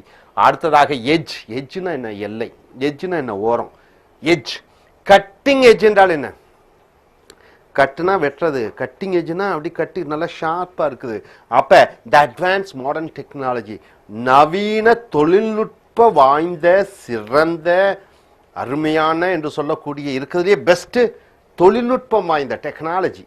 இப்போ கேட்ஜெட்ஸ் சொல்லிக்கிறோம், கம்ப்யூட்டர் சொல்றோம், டெலிவிஷன் சொல்றோம், அப்புறம் என்ன இது செல்போன் சொல்றோம். இதெல்லாம் இந்த லேட்டஸ்ட் டெக்னாலஜி உடையதை கட்டிங் எஜ் டெக்னாலஜி என்று சொல்கிறோம். Cellphone as cutting edge technology. அப்படி என்றால் என்ன? இந்த செல்போனுக்கு நாகரீக தொழில்நுட்பங்கள் நிறைந்த விஷயங்கள் இருக்கிறது. கட்டிங் எஜ் டெக்னாலஜி என்று சொல்கிறோம். ஆன் எஜ் என்றால் என்ன? ஆன் எஜ்னா நர்வஸ் அண்ட் ஆன்ஷியஸ். நர்வஸ்னா அப்படி ரொம்ப பயந்து, ஆன்ஷியஸ் என்றால் என்ன? என்ன நடக்குமோ, நெகட்டிவ் திங்ஸ் என்ன நடக்குமோ என்று எதிர்பார்ப்பது தான் ஆன்ஷியஸ் என்ற சொற்றொடர் அந்த அர்த்தம். ஆன் எஜ் என்றால் என்ன? அப்படி ஓரத்தில் பெஞ்சு ஓரத்தில் உட்காந்துக்கிறது. ஆன் எஜ்னா ரொம்ப ஆவலுடன், ரொம்ப நர்வஸ், பயம் கலந்த ஆவலுடன். த boys were on edge when the principal came to the class. கல்லூரி முதல்வர் வகுப்புக்கு வரும்போது பையன்கள்லாம் ரொம்ப பயத்துடன் இருந்தார்கள், என்ன நடக்குமோ என்று. டேக் த எட்ஜ் ஆஃப் என்றால் ஒன்றினுடைய அதி வலிமையை குறைத்தல். டேக் த எட்ஜ் ஆஃப் என்றால் என்ன? ஒன்று ரொம்ப பவர்ஃபுல்லா இருக்குது, அதை குறைக்கிறது. Take the edge off. அப்ப யோகா அண்ட் மெடிடேஷன், யோகமும் தியானமும் take the edge off asthma problems. ஆஸ்துமால மூச்சு விடுறது ரொம்ப ரொம்ப பிரச்சனையா இருக்கு. இந்த யோகா மெடிடேஷன் பண்ணும்போது அது என்ன செய்யுது? குறைத்து விடுகிறது. டேக் த எட்ஜ் ஆஃப் என்றால் அதனுடைய வலிமையை குறைக்கிறது. Have the edge or getting the edge என்றால் ஹேவிங் மோர் அட்வான்டேஜ். அப்ப ரெண்டு எண்ணம் இருக்குது. ஹேவ் த எட்ஜ் அப்படின்னா என்ன? ஒன்று அதிக வாய்ப்புகள், அதிக பலன், அதிக வாய்ப்புகள் பெறக்கூடியதாக இருக்கிறது என்று சொல்லும்போது have the edge. The city students have the edge in getting good jobs in the village students. அப்ப கிராமத்து மாணவர்கள், பட்டினத்து மாணவர்கள், இவர்களை ரெண்டு பேர்த்த ஒப்பிட்டு பார்க்கும் பொழுது யாருக்கு அதிக வேலை வாய்ப்புகள் என்று பார்க்கும் பொழுது இந்த பட்டினத்து மாணவர்கள், நகரத்து மாணவர்கள், அவர்களுக்கு வாய்ப்பு அதிகம். அந்த வாய்ப்பு அதிகம் என்பது ஹேவ் த எட்ஜ் என்று சொல்கிறோம். Sets one's hair or edge என்றால் என்ன? Very scaring, frightening. அப்ப முடியெல்லாம் அப்படி நின்றுச்சுன்னு சொல்லும்போது பயத்தில் அப்படி முடியெல்லாம் அப்படி மேலே நிற்குது. அதுதான் set once hair on edge என்று சொல்கிறோம். The Sri Lankan killings of Tamils in video set our hair on edge. ஸ்ரீலங்கர் இராணுவத்தினர் இலங்கை தமிழர்களை கொன்று அதை வீடியோவில் பார்த்த பொழுது பயத்திலே உறைந்து விடுகிறோம். பயத்திலே முடிகளெல்லாம் நின்று அச்சுறுத்துகிறது. அதான் set once hair on edge என்று சொல்கிறோம். நண்பர்களே, ஈட் நெயில்ஸ் என்றால் என்ன? ஒரு கடினமான, ஒரு ரொம்ப எதையும் சமாளிக்கக்கூடிய, கவலைப்படாத மனிதரை eat nails. Eat one's cake and have it too என்றால் என்ன? ரொம்ப சுயநலவாதி, ரெண்டையும் அனுபவிக்கணும்னு நினைக்கிறாரு. கட்டிங் எட்ஜ் என்றால் என்ன? அதிநவீன தொழில்நுட்பம். ஆன் எட்ஜ் என்றால் என்ன? ரொம்ப ஆர்வம், பயம். டேக் த எட்ஜ் ஆஃப் என்றால் என்ன? ஒன்றை அந்த சக்தியை குறைத்தல். ஹேவ் த எட்ஜ்னா என்ன? ஒன்றில் அனுகூலங்கள் அதிகம், ப்ளஸ் பாயிண்ட் அதிகம். Set once hair on edge என்றால் என்ன? பயம், பயம். அடுத்ததாக நண்பர்களை மறுபடியும் பாருங்க. ஈட் ஒன்ஸ் வேர்ட்ஸ் என்றால் என்ன? மன்னிப்பு கோருதல். ஈட்டிங் சம்மோன் என்றால் என்ன? ஏதோ ஒன்று அரித்து கொண்டிருக்கிறது. What is eating you? என்ன உன்னை கவலைப்படுத்தி கொண்டிருக்கிறது. ஈட் ஷீட் என்றால் கோபமாக சொல்வது. ஈட்ஸ் ஒன்ஸ் ஹார்ட் அவுட் என்றால் என்ன? பொறாமைப்படுவது. ஸோ ஈட் நெயில்ஸ் என்றால் என்ன? ரொம்ப கடினமான, உறுதியான, நெஞ்சுறுதி படைத்தவர். Eat one's cakes and have it too என்றால் என்ன? இதுவும் வேண்டும், அதுவும் வேண்டும். கட்டிங் எட்ஜ் என்றால் என்ன? நவநாகரிக தொழில்நுட்பம். ஆன் எட்ஜ் என்றால் என்ன? பயம் கலந்த ஆர்வம். டேக் த எட்ஜ் ஆஃப் என்றால் என்ன? ஒன்றினுடைய வலிமையை குறைத்தல். Have the edge or getting the edge என்றால் என்ன? அதிக பலன்கள் இருக்கிறது ஒன்றிலே. Set one's hair on edge என்றால் என்ன? ரொம்ப பயப்படுத்தக்கூடிய, ரொம்ப அச்சுறுத்தக்கூடிய. ஸோ இந்த சொற்றொடரை பயன்படுத்தி நீங்கள் எழுத்தாங்கிலத்திலும் பேச்சாற்றலிலும் பேச்சாங்கிலத்திலும் நீங்கள் சிறந்தவர்களாக விளங்க. Dear friends, welcome to A's American English. Take your corporate books on page number 71 to 72. The spoken English words of Britishers and Americans or the native English speakers. Under the letter E, egg as a word we have taken egg on one's face. What do you mean by this phrase? Egg on one's face. It means to insult others cause of his mistake. You are insulting somebody because he has done some mistake. So egg on one's face. Instead of one, you can use any other pronoun. Egg on one's face means you are insulting somebody because of their mistakes they have done. Indian cricket team players had egg on their face. Indian cricket players had egg on their face by the people when they are unable to go for quarterfinals in 2007 World Cup. In 2007 World Cup, Indians were unable to make up to finals. In semi-finals or quarterfinals, they were knocked out. So they had the egg on their face, means they were insulted and booed by the people of India. They were insulted. So egg on their face means getting insulted or insulting others. Egghead. What do you mean by egghead? A person who is a scholar, highly intelligent, highly intellectual, a person who is well read, then you use the phrase egghead. Our Prime Minister Manmohan Singh is an egghead in economics. In economics, there is no doubt that our Prime Minister is an egghead, means he is a very scholarly person. Coming to knowledge of economics, rotten head means a bad person. He is a rotten egg politician, means he is a bad politician. He is a rotten egg politician means he is a wrong politician or bad politician. Egg in your beer. What do you mean by that? You expect something which you don't deserve. You are expecting something which you don't deserve, you are not qualified for. You are expecting something more than, definitely you are sure that I'm sure he doesn't deserve for what he expects. Then you use the phrase egg in your beer. You have got low marks, you want a medical seat, it is an egg in your beer. So he has got very low marks in his plus 2 examination and he is expecting a medical seat. It is like egg in his beer. He is expecting more than what he deserves. Go suck an egg means go to hell. The government servant asked bribe from a foreigner. The government servant, employee, he asked some bribe from a foreigner and the foreigner told go suck an egg means get lost or go to hell. So my dear friends, egg on one's face means you are insulting others. Egghead means a scholarly person. Rotten egg means a bad person. Egg in your beer means you are expecting something which you don't deserve. Go suck an egg means go to hell. And coming here, walk on eggs means what? Do a thing carefully. Walk on eggs. You are doing things very carefully. While crossing the level crossing, we should walk on eggs. While crossing the level crossing, we should cross on eggs. Means walk on eggs means we should be careful, we should be cautious, we should be highly thinking about something. We should be very prudent. Walk on eggs means doing things carefully. So while crossing the level crossing, we should walk on eggs. We should be very careful. Lay on egg means a complete distraction. Lay on egg means complete distraction. They laid on egg on their business means they completely destroyed their business. Lay on egg means complete distraction. Nest egg means the cash or money saved for some purpose. the cash or money saved for some purpose, then you use the phrase nest egg. We nest egg for buying a house. We save money for buying a house. So nest egg means saving the money, saving the cash. Good egg means a good person. Anna Azare is a good egg means Anna Azare is a good person. A good egg, the phrase good egg means is a nice person. Goose egg means zero, nothing achieved. It's a waste. He is a goose egg and wasting his time and our time. He is a goose egg means he is a total wasteful person.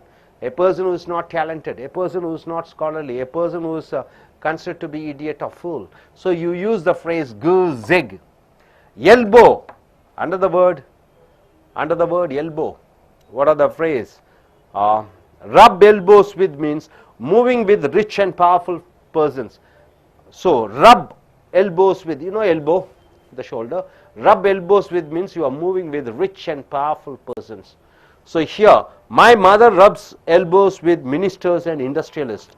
My mother rubs elbows with ministers and industrialists means my mother knows many ministers and politicians and she is an influential person.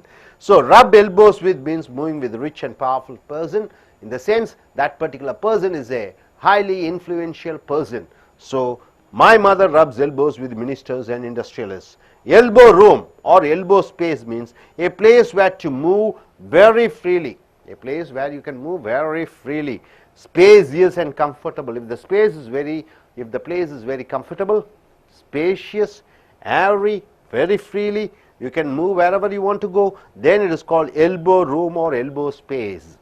We need to buy a house.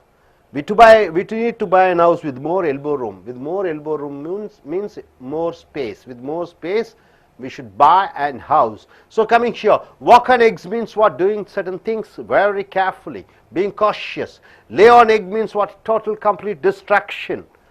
Nest egg means the cash or money which you save for some purpose. Good egg means a good person. Goose egg means a idiotic fellow, a stupid fellow, fit for nothing. Elbow, rub elbows with means what? Moving with rich and powerful persons. Elbow room or elbow space means what? It's very spacious. You can move freely.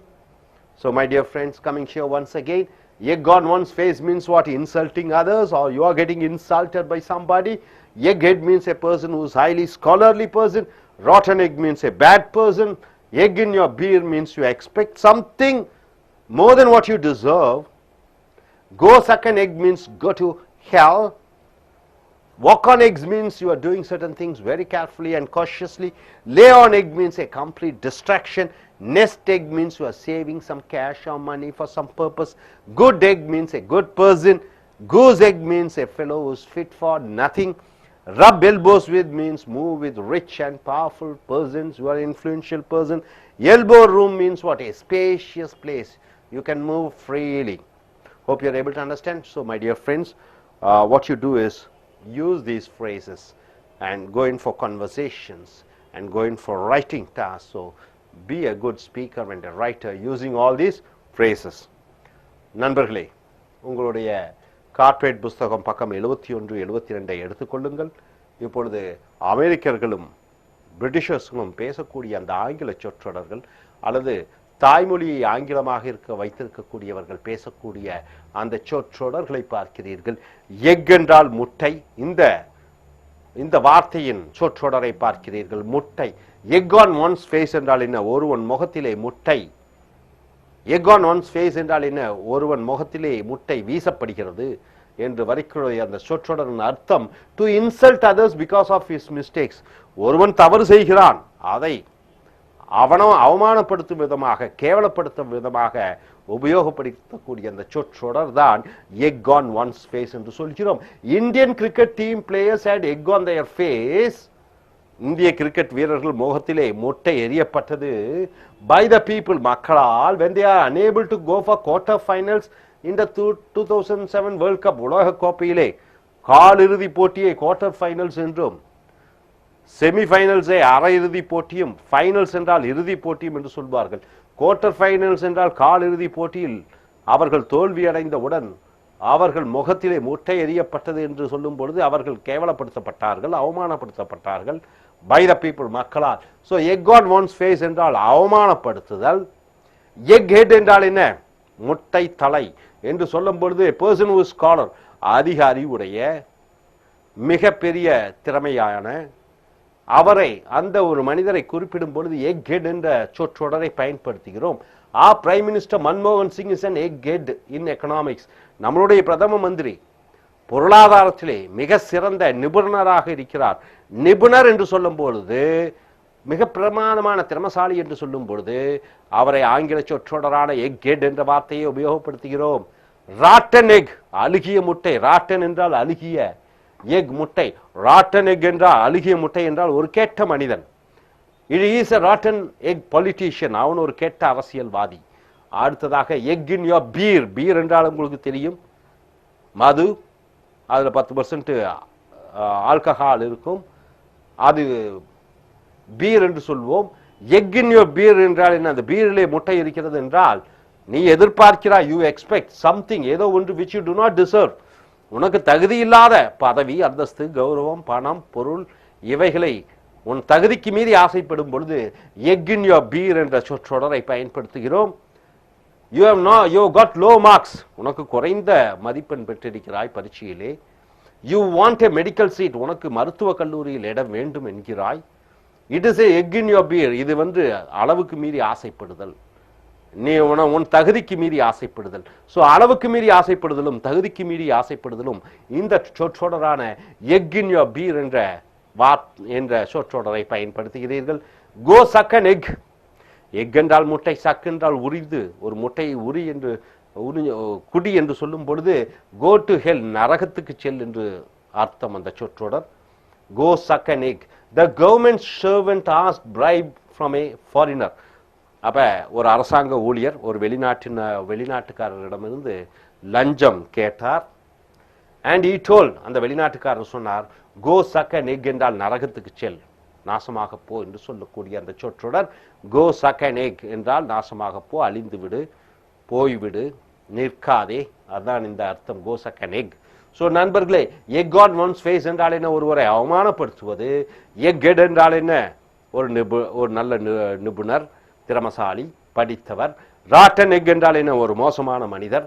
Egg in your beer என்றால் என்ன? நீ அளவுக்கு மீறி ஆசைப்படுகிறாய், உன் தகுதிக்கு மீறி ஆசைப்படுகிறாய். கோ suck an egg என்றால் என்ன? அழிந்து போ, நாசமாக போ என்று வரக்கூடிய அந்த சொற்றொடர். அடுத்ததாக வாக் ஆன் எக்ஸ், முட்டைகள் மேல் நட. அப்படி என்றால் என்ன? இந்த சொற்றொடர் அர்த்தம் டூ எ திங் கேர்ஃபுல்லி, ஒரு விஷயத்தை எச்சரிக்கையாக, ஜாக்கிரதையாக செய்யும் பொழுது மற்றவர்களிடம் சொல்கிறாய், ஜாக்கிரதையாக இருக்க வேண்டும் என்று சொல்லும் பொழுது, ஜாக்கிரதையாக ஒரு காரியத்தை செய்ய வேண்டும் என்று சொல்லும் பொழுது வாக் ஆன் எக்ஸ் என்ற சொற்றொடரை பயன்படுத்துகிறீர்கள். while crossing the level crossing, அப்ப ரயில்வே தண்டவாளத்தை கடக்கும் பொழுது, தண்டவாளத்தை கடக்கும் பொழுது நீ மிக எச்சரிக்கையாக இருக்க வேண்டும், நாம் எச்சரிக்கையாக இருக்க வேண்டும். we should walk on eggs. walk on eggs என்றால் என்ன? மிக ஜாக்கிரதையாக இருக்க வேண்டும். lay on eggs என்றால் என்ன? முட்டை மேல் இடு என்று சொல்லும் போது ஒட்டுமொத்தமாக அழித்தல், டிஸ்ட்ராக்ஷன் என்று வருகிறது. லே என்றால் இடுவது. So they laid on eggs on their business, அவர்கள் வியாபாரத்தை அவர்கள் அழித்தார்கள் என்ற சொற்றொடருக்கு லே ஆன் தேர் எக்ஸ் என்று வருகிறது. நெஸ்ட் எக், அப்ப நெஸ்ட் எக் என்றால் என்ன? முட்டையை பாதுகாத்து வை என்று சொல்லும் பொழுது பணத்தை சேமித்து வை, cash or money save for some purpose, ஏதோ ஒரு காரியத்திற்காக பணத்தை சேமித்து வைத்தலை நெஸ்ட் எக் என்ற சொற்றொடரின் மூலமாக பயன்படுத்துகிறீர்கள். Be nest egg for buying an house, நாங்கள் ஒரு வீடு வாங்குவதற்காக பணம் சேமித்துக் கொண்டிருக்கிறோம். குட் எக் என்றால் நல்ல மனிதர், குட் பர்சன், குட் எக் என்று சொல்கிறோம். Anna Hazare is a good egg, Anna Hazare ஒரு நல்ல பண்புள்ள நல்ல மனிதர் என்று சொல்லும் பொழுது குட் எக் என்ற சொற்றொடரை பயன்படுத்துகிறீர்கள். கூஸ் எக், வாத்து முட்டை என்று சொல்லும் பொழுது ஜீரோ, நத்திங் அச்சீவ்ட், ஒரு தெண்டம், உபயோகமற்றவன், எந்த வேலைக்கும் லாய்க்கற்றவனை கூஸ் எக், வாத்து முட்டை என்று சொல்லுகிறோம். உதாரணத்திற்கு ஈஸ் எ கூஸ் எக், அவன் ஒரு வாத்து முட்டை. And wasting his time and our time, அவன் நம் நேரத்தையும் அவன் நேரத்தையும் அவன் வீணாக்கி கொண்டிருக்கிறான். கூஸ் எக் என்றால் தெண்டம், உபயோகமற்றவன். எல்போ என்றால் என்ன? எல்போ என்றால் கையினுடைய கையை எல்போ. ரப் எல்போஸ் வித் என்றால் என்ன? Move with rich and powerful person. நல்ல வசதி படைத்தவர்கள், நல்ல சக்தி வாய்ந்தவர்கள், அரசியல் செல்வாக்குள்ளவர்கள், இவர்களுடன் நட்புறவு வைத்துக் கொள்ளுதலை ரப் ஷோல்டர்ஸ், ரப் எல்போஸ் வித் என்று சொற்றொடர் மூலமாக பயன்படுத்துகிறோம். ஸோ ரப் எல்போஸ் வித் என்றால் நல்ல சக்தி வாய்ந்த பணக்கார அரசியல்வாதிகள், இவர்களிடம் பழக்கம் வைத்துக் கொள்வதை ரப் எல்போஸ் வித் என்ற சொற்றொடர் மூலமாக நாம் அறிந்து கொள்கிறோம். My mother rubs elbows with ministers and industrialist. என் அன்னையார் மந்திரிகளுடனும் தொழிலதிபர்களுடனும் பழக்கத்தை வைத்திருக்கிறார். அப்ப அவர் மிக சக்தி வாய்ந்தவர். என் அன்னையார் அதிக செல்வாக்குடையவர். ஸோ அதிக செல்வாக்குடையவரை ரப்ஸ் எல்போஸ் வித் என்ற சொற்றொடர் மூலமாக பயன்படுத்துகிறோம். அடுத்ததாக elbow room or elbow space. Elbow room என்றால் என்ன? எல்போ ஸ்பேஸ் என்றால் என்ன? எல்போ என்றால் தெரியும் உங்களுக்கு, அந்த கை. A place where to move very freely, spacious and comfortable.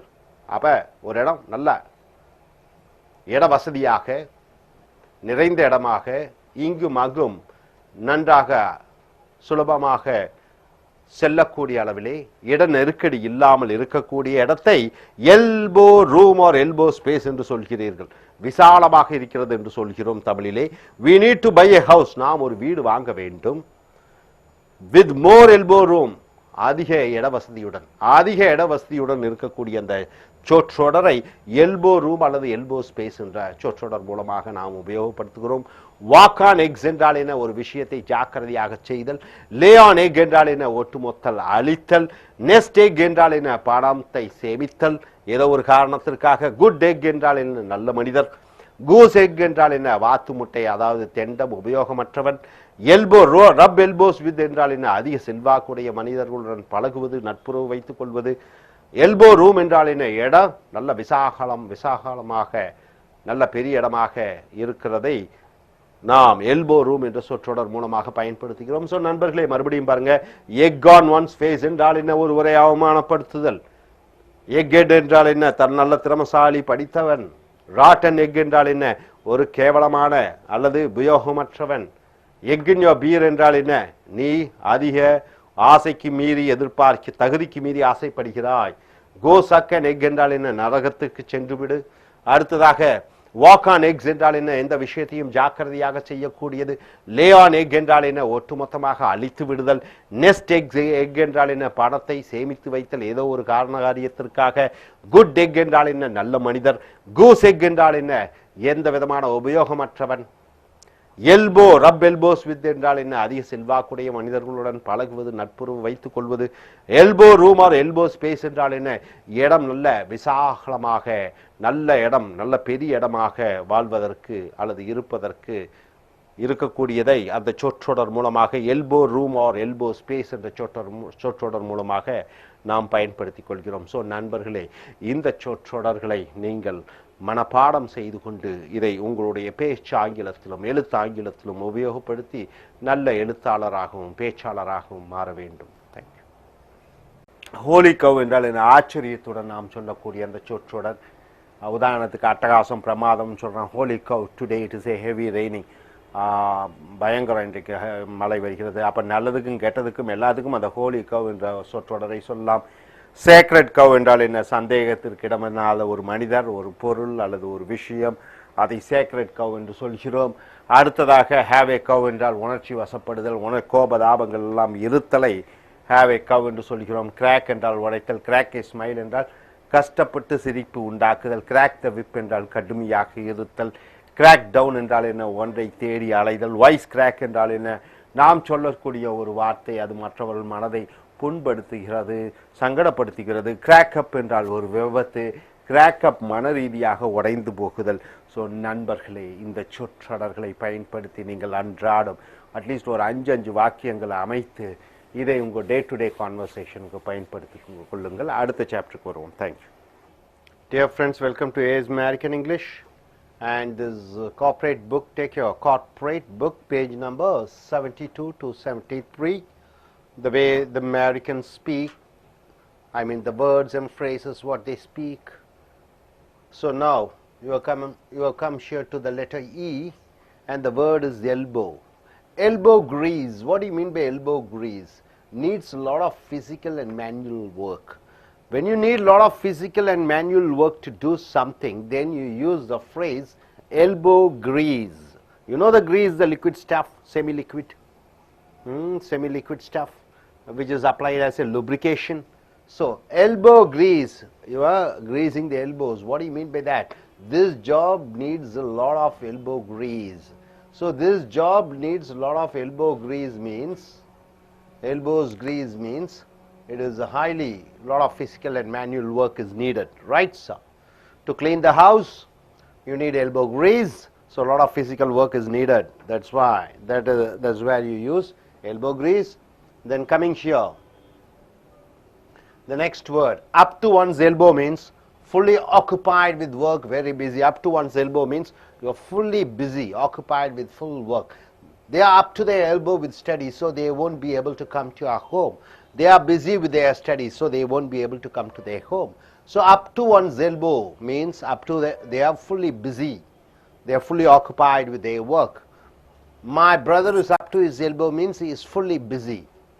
Coming here, 11 as a word, and the phrases at the 11th hour. What do you mean by at the 11th hour? At the last minute. Last but not, at the last minute. You take a decision at the last minute. You do a work at the last minute. At the last hour, at the 11th hour means he has taken a decision at the 11th hour to attack the terrorist. He has taken a last minute decision to attack the terrorist. So last minute he has taken a decision to attack the terrorist. Next, 186, the word end. End means over. The word end, and based on that phrases, end in itself.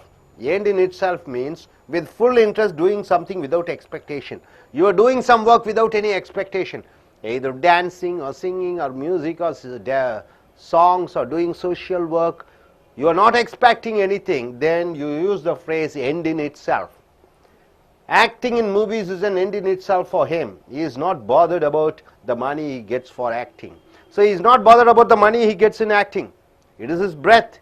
He is fully involved. Without expecting anything, he does the work. Then you use the phrase end in itself. Coming here, end of one's rope means the end of one's work. End of one's rope means end of one's work. At the last end of the work, it's going to get finished. It is going to get completed. Then you use the phrase end of one's rope or struggle. See, I am 60 years old and I am reaching the end of my rope, expecting my retirement. 60 years I worked in this company and I am end of my rope means what? I am about to finish and about to get retirement. So end of the work means, end of one's rope means end of the work. So coming here, elbow grease means what? Lot of physical and manual work is needed. Up to one's elbow means what? He is fully occupied, fully busy. At the 11th hour means what? At the last minute. End in itself means what? Full interest, he is doing something without any expectation. And end of one's rope means what? It's the last struggle, end of their work. So hope you are able to understand all these phrases. Yes, get it. And coming here, at the end of the day means what? After thinking about everything, coming to a conclusion. At the end of the day means what? After thinking everything and coming to a conclusion at the end of the day. See, for example, you want to move to Mumbai for a work. You got a job there and you are seeing the pros and cons, whether to go or not to go. And finally, at the end, you're coming to a conclusion. Then you use the phrase at the end of the day. Husband and wife quarreled each other. Both were fighting each other, quarreled each other. But at the end of the day, finally, they came to the conclusion. They came to peace. See here, husband and wife quarreled each other. But at the end of the day, finally, they came to peace. So, end of the day means the final conclusion. Make the ends meet is a very important word. To maintain the expenses within income. To maintain the expenses within the income, you get 10,000 rupees salary or 50,000 rupees salary. Within the 10,000 or 50,000, you are running your family without borrowing any money. Then you use the phrase make the ends meet. The prices of goods have gone up. It's true, the prices of goods have gone up. It is difficult for the middle class families to make the ends meet. To make the ends meet means what? All the prices of goods and commodities and services has gone up. but the salary is the same, so it is very difficult for them to meet the ends. To make the ends meet means what? To maintain the expenses within the income level. So make the ends meet means to live within the income, not borrowing any money and getting indebted. Light at the end of the tunnel, you know tunnel, it will be dark, at the end of the tunnel you find a light. So a light at the end of the tunnel means a hope is seen. You are able to see something brightness, something bright in your life, something positive thing is going to happen after all the struggles. So light at the end of the tunnel means a hope, a hope. He worked very hard in his business, he worked very hard, and he can see the light at the end of the tunnel, and he can see a bright future lying ahead of him. A bright future is there for him. He is going to succeed in his business. He worked very hard in his business and he can see the light at the end of the tunnel means he can see a very bright future at the end, right? So here no end to it means if you say something new, the other person keeps complaining. Here no end to it means what? If you say something new, the other person keeps complaining. I want to tell you something new, then you keep complaining. I want to say something new, you are keep complaining. So no end, here no end to it means it is continuously people trying to find fault with. If your wife knows about your new business, okay, a husband starts a new business, wife says no, and if she knows, you will hear no end to it means what? She keeps complaining. You will hear no end to it means keep complaining. Short end of the stick means what? A deal which is unfavorable. Short end of the stick means what? A deal which is unfavorable. There is an agreement between you and me. Finally, you give me only little. You tell me 50%, I will give you. I have the right for 50% profit, but finally you give me just 5% or 2%. Then it is called short end of the stick, a deal which is unfavorable. A unfavorable deal. She got a short end of the stick when dividing her father's properties with her brothers. So, my father has two girls, one daughter and two sons. So when dividing the property, it has to be divided 1/3, each 1/3 getting property share, but she is not given 1/3 of the property. She was given for a namesake, some amount is given. So it is not a favorable deal. So short end of the stick means unfavorable deal. Keep one's end up means take responsible for your actions. Keep one's end up means take responsible for your actions. He is keeping his ends up in his family. So he has taken the responsibility of running the family. So keep one's end up means taking responsibility for the actions. Coming here, jump off the deep end. Jump off the deep end means losing something emotionally. You have lost something emotionally. My father will jump off the deep end if I don't get good marks. So jump off the deep end means he or she will become sad. So my dear friends, at the end of the day means what? After thinking all the positive and negative, coming to a conclusion.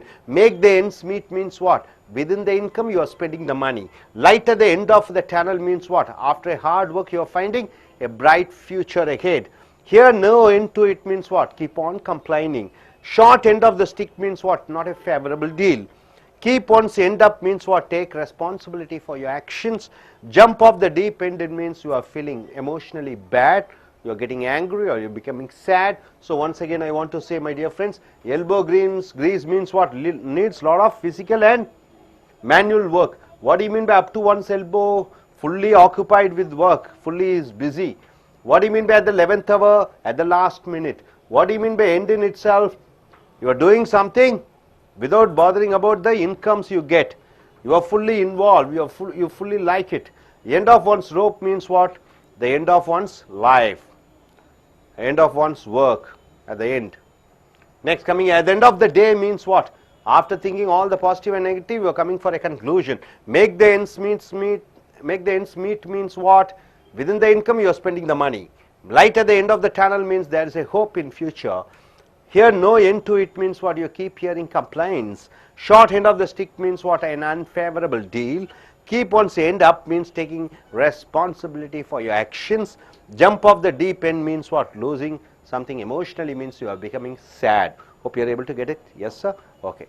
நண்பர்களே, உங்களுடைய corporate புத்தகத்தை எடுத்துக்கொள்ளுங்கள். பக்கம் 72 லிருந்து 73. அமெரிக்கர்கள் பிரிட்டிஷர்ஸும் அல்லது தாய்மொழியாக ஆங்கிலத்தை கொண்டிருக்கக்கூடியவர்கள் பேசக்கூடிய அந்த சொற்றொடர்களை பார்க்கிறீர்கள். முதலாவதாக எல்போ கிரீஸ். எல்போ என்றால் என்ன? தமிழில் என்ன சொல்லுவீங்க? அது கைமுட்டி. எல்போ. கிரீஸ். இங்கே கிரீஸ். கிரீஸ்னா என்னன்னு தெரியும் உங்களுக்கு? ஒரு லூப்ரிகேஷன். அது செமி லிக்விடாக இருக்கும், கெட்டியும் இல்லாமல் தண்ணீராகவும் இல்லாமல். அதை எதற்காக உபயோகப்படுத்துகிறோம்? இந்த ஆயில் என்ஜின்கள்லாம் நன்றாக ஓடுவதற்கு இயங்குவதற்காக யூஸ் பண்ணிக்கிறோம். அப்ப எல்போ கிரீஸ் என்றால் என்ன? அவன் கையில் எங்க பார்த்தா கிரீஸா இருக்கு அப்படின்னா என்ன? கடுமையான உடல் சம்பந்தப்பட்ட உழைப்பு. இப்ப ஒரு கம்பெனியில மேனேஜரா இருக்கிறவங்களுக்கு உடல் சம்பந்தப்பட்ட வேலை தேவையில்லை. ஆனா கார் கிளீன் பண்றது, உதாரணம் லாரியை கிளீன் பண்றது, வீட்டை கிளீன் பண்றதுக்கெல்லாம் மேனுவல் ஒர்க் வேணும். பிசிக்கலா ஒர்க் செய்யணும். உடல் ரீதியாக வேலை செய்ய வேண்டும். உடல் ரீதியாக வேலை செய்யக்கூடிய அந்த வேலையை எல்போ கிரீஸ் என்று சொல்வார்கள் ஆங்கிலத்திலே. This job needs a lot of elbows grease என்றால் என்ன? இந்த வேலை செய்வதற்கு கடுமையான உடல் உழைப்பு தேவையாக இருக்கிறது. ஸோ உடல் உழைப்பை எல்போஸ் கிரீஸ் என்று சொல்வோம். அப் டு ஒன்ஸ் எல்போ என்றால் என்ன? அதில் முழுமையாக ஈடுபடுதல், ரொம்ப பிஸியாக இருத்தல். அப் டு ஒன்ஸ் எல்போ என்றால் என்ன? முழு மனதாக முழு நேரமும் அதே வேலையாக ஈடுபடுதல். They are up to their elbow with studies. அவர்கள் முழு மூச்சாக முழு ஆர்வமாக அவர்கள் படிப்பிலே கவனத்தை செலுத்தி கொண்டிருக்கிறார்கள். Say they won't be able to come to our home. ஆகையால் அவர்கள் நம் வீட்டுக்கு வர இயலாது. So up to one's elbow என்றால் என்ன? அவர்கள் பிஸியாக இருக்கிறார்கள் என்று அர்த்தம். At the 11th hour என்றால் என்ன? கடைசி நிமிடத்திலே, இறுதி நேரத்திலே. So at the end, last minute, but not. He has taken a decision. அவன் ஒரு முடிவு எடுத்து விட்டான். At the 11th hour, கடைசி நேரத்திலே, to attack the terrorists, தீவிரவாதிகளை தாக்குவதற்கு இறுதியாக முடிவான நேரத்திலே கடைசியாக அவன் ஒரு முடிவு எடுத்தான். At the 11th hour என்றால் இறுதி நேரத்திலே. End in itself என்றால் என்ன?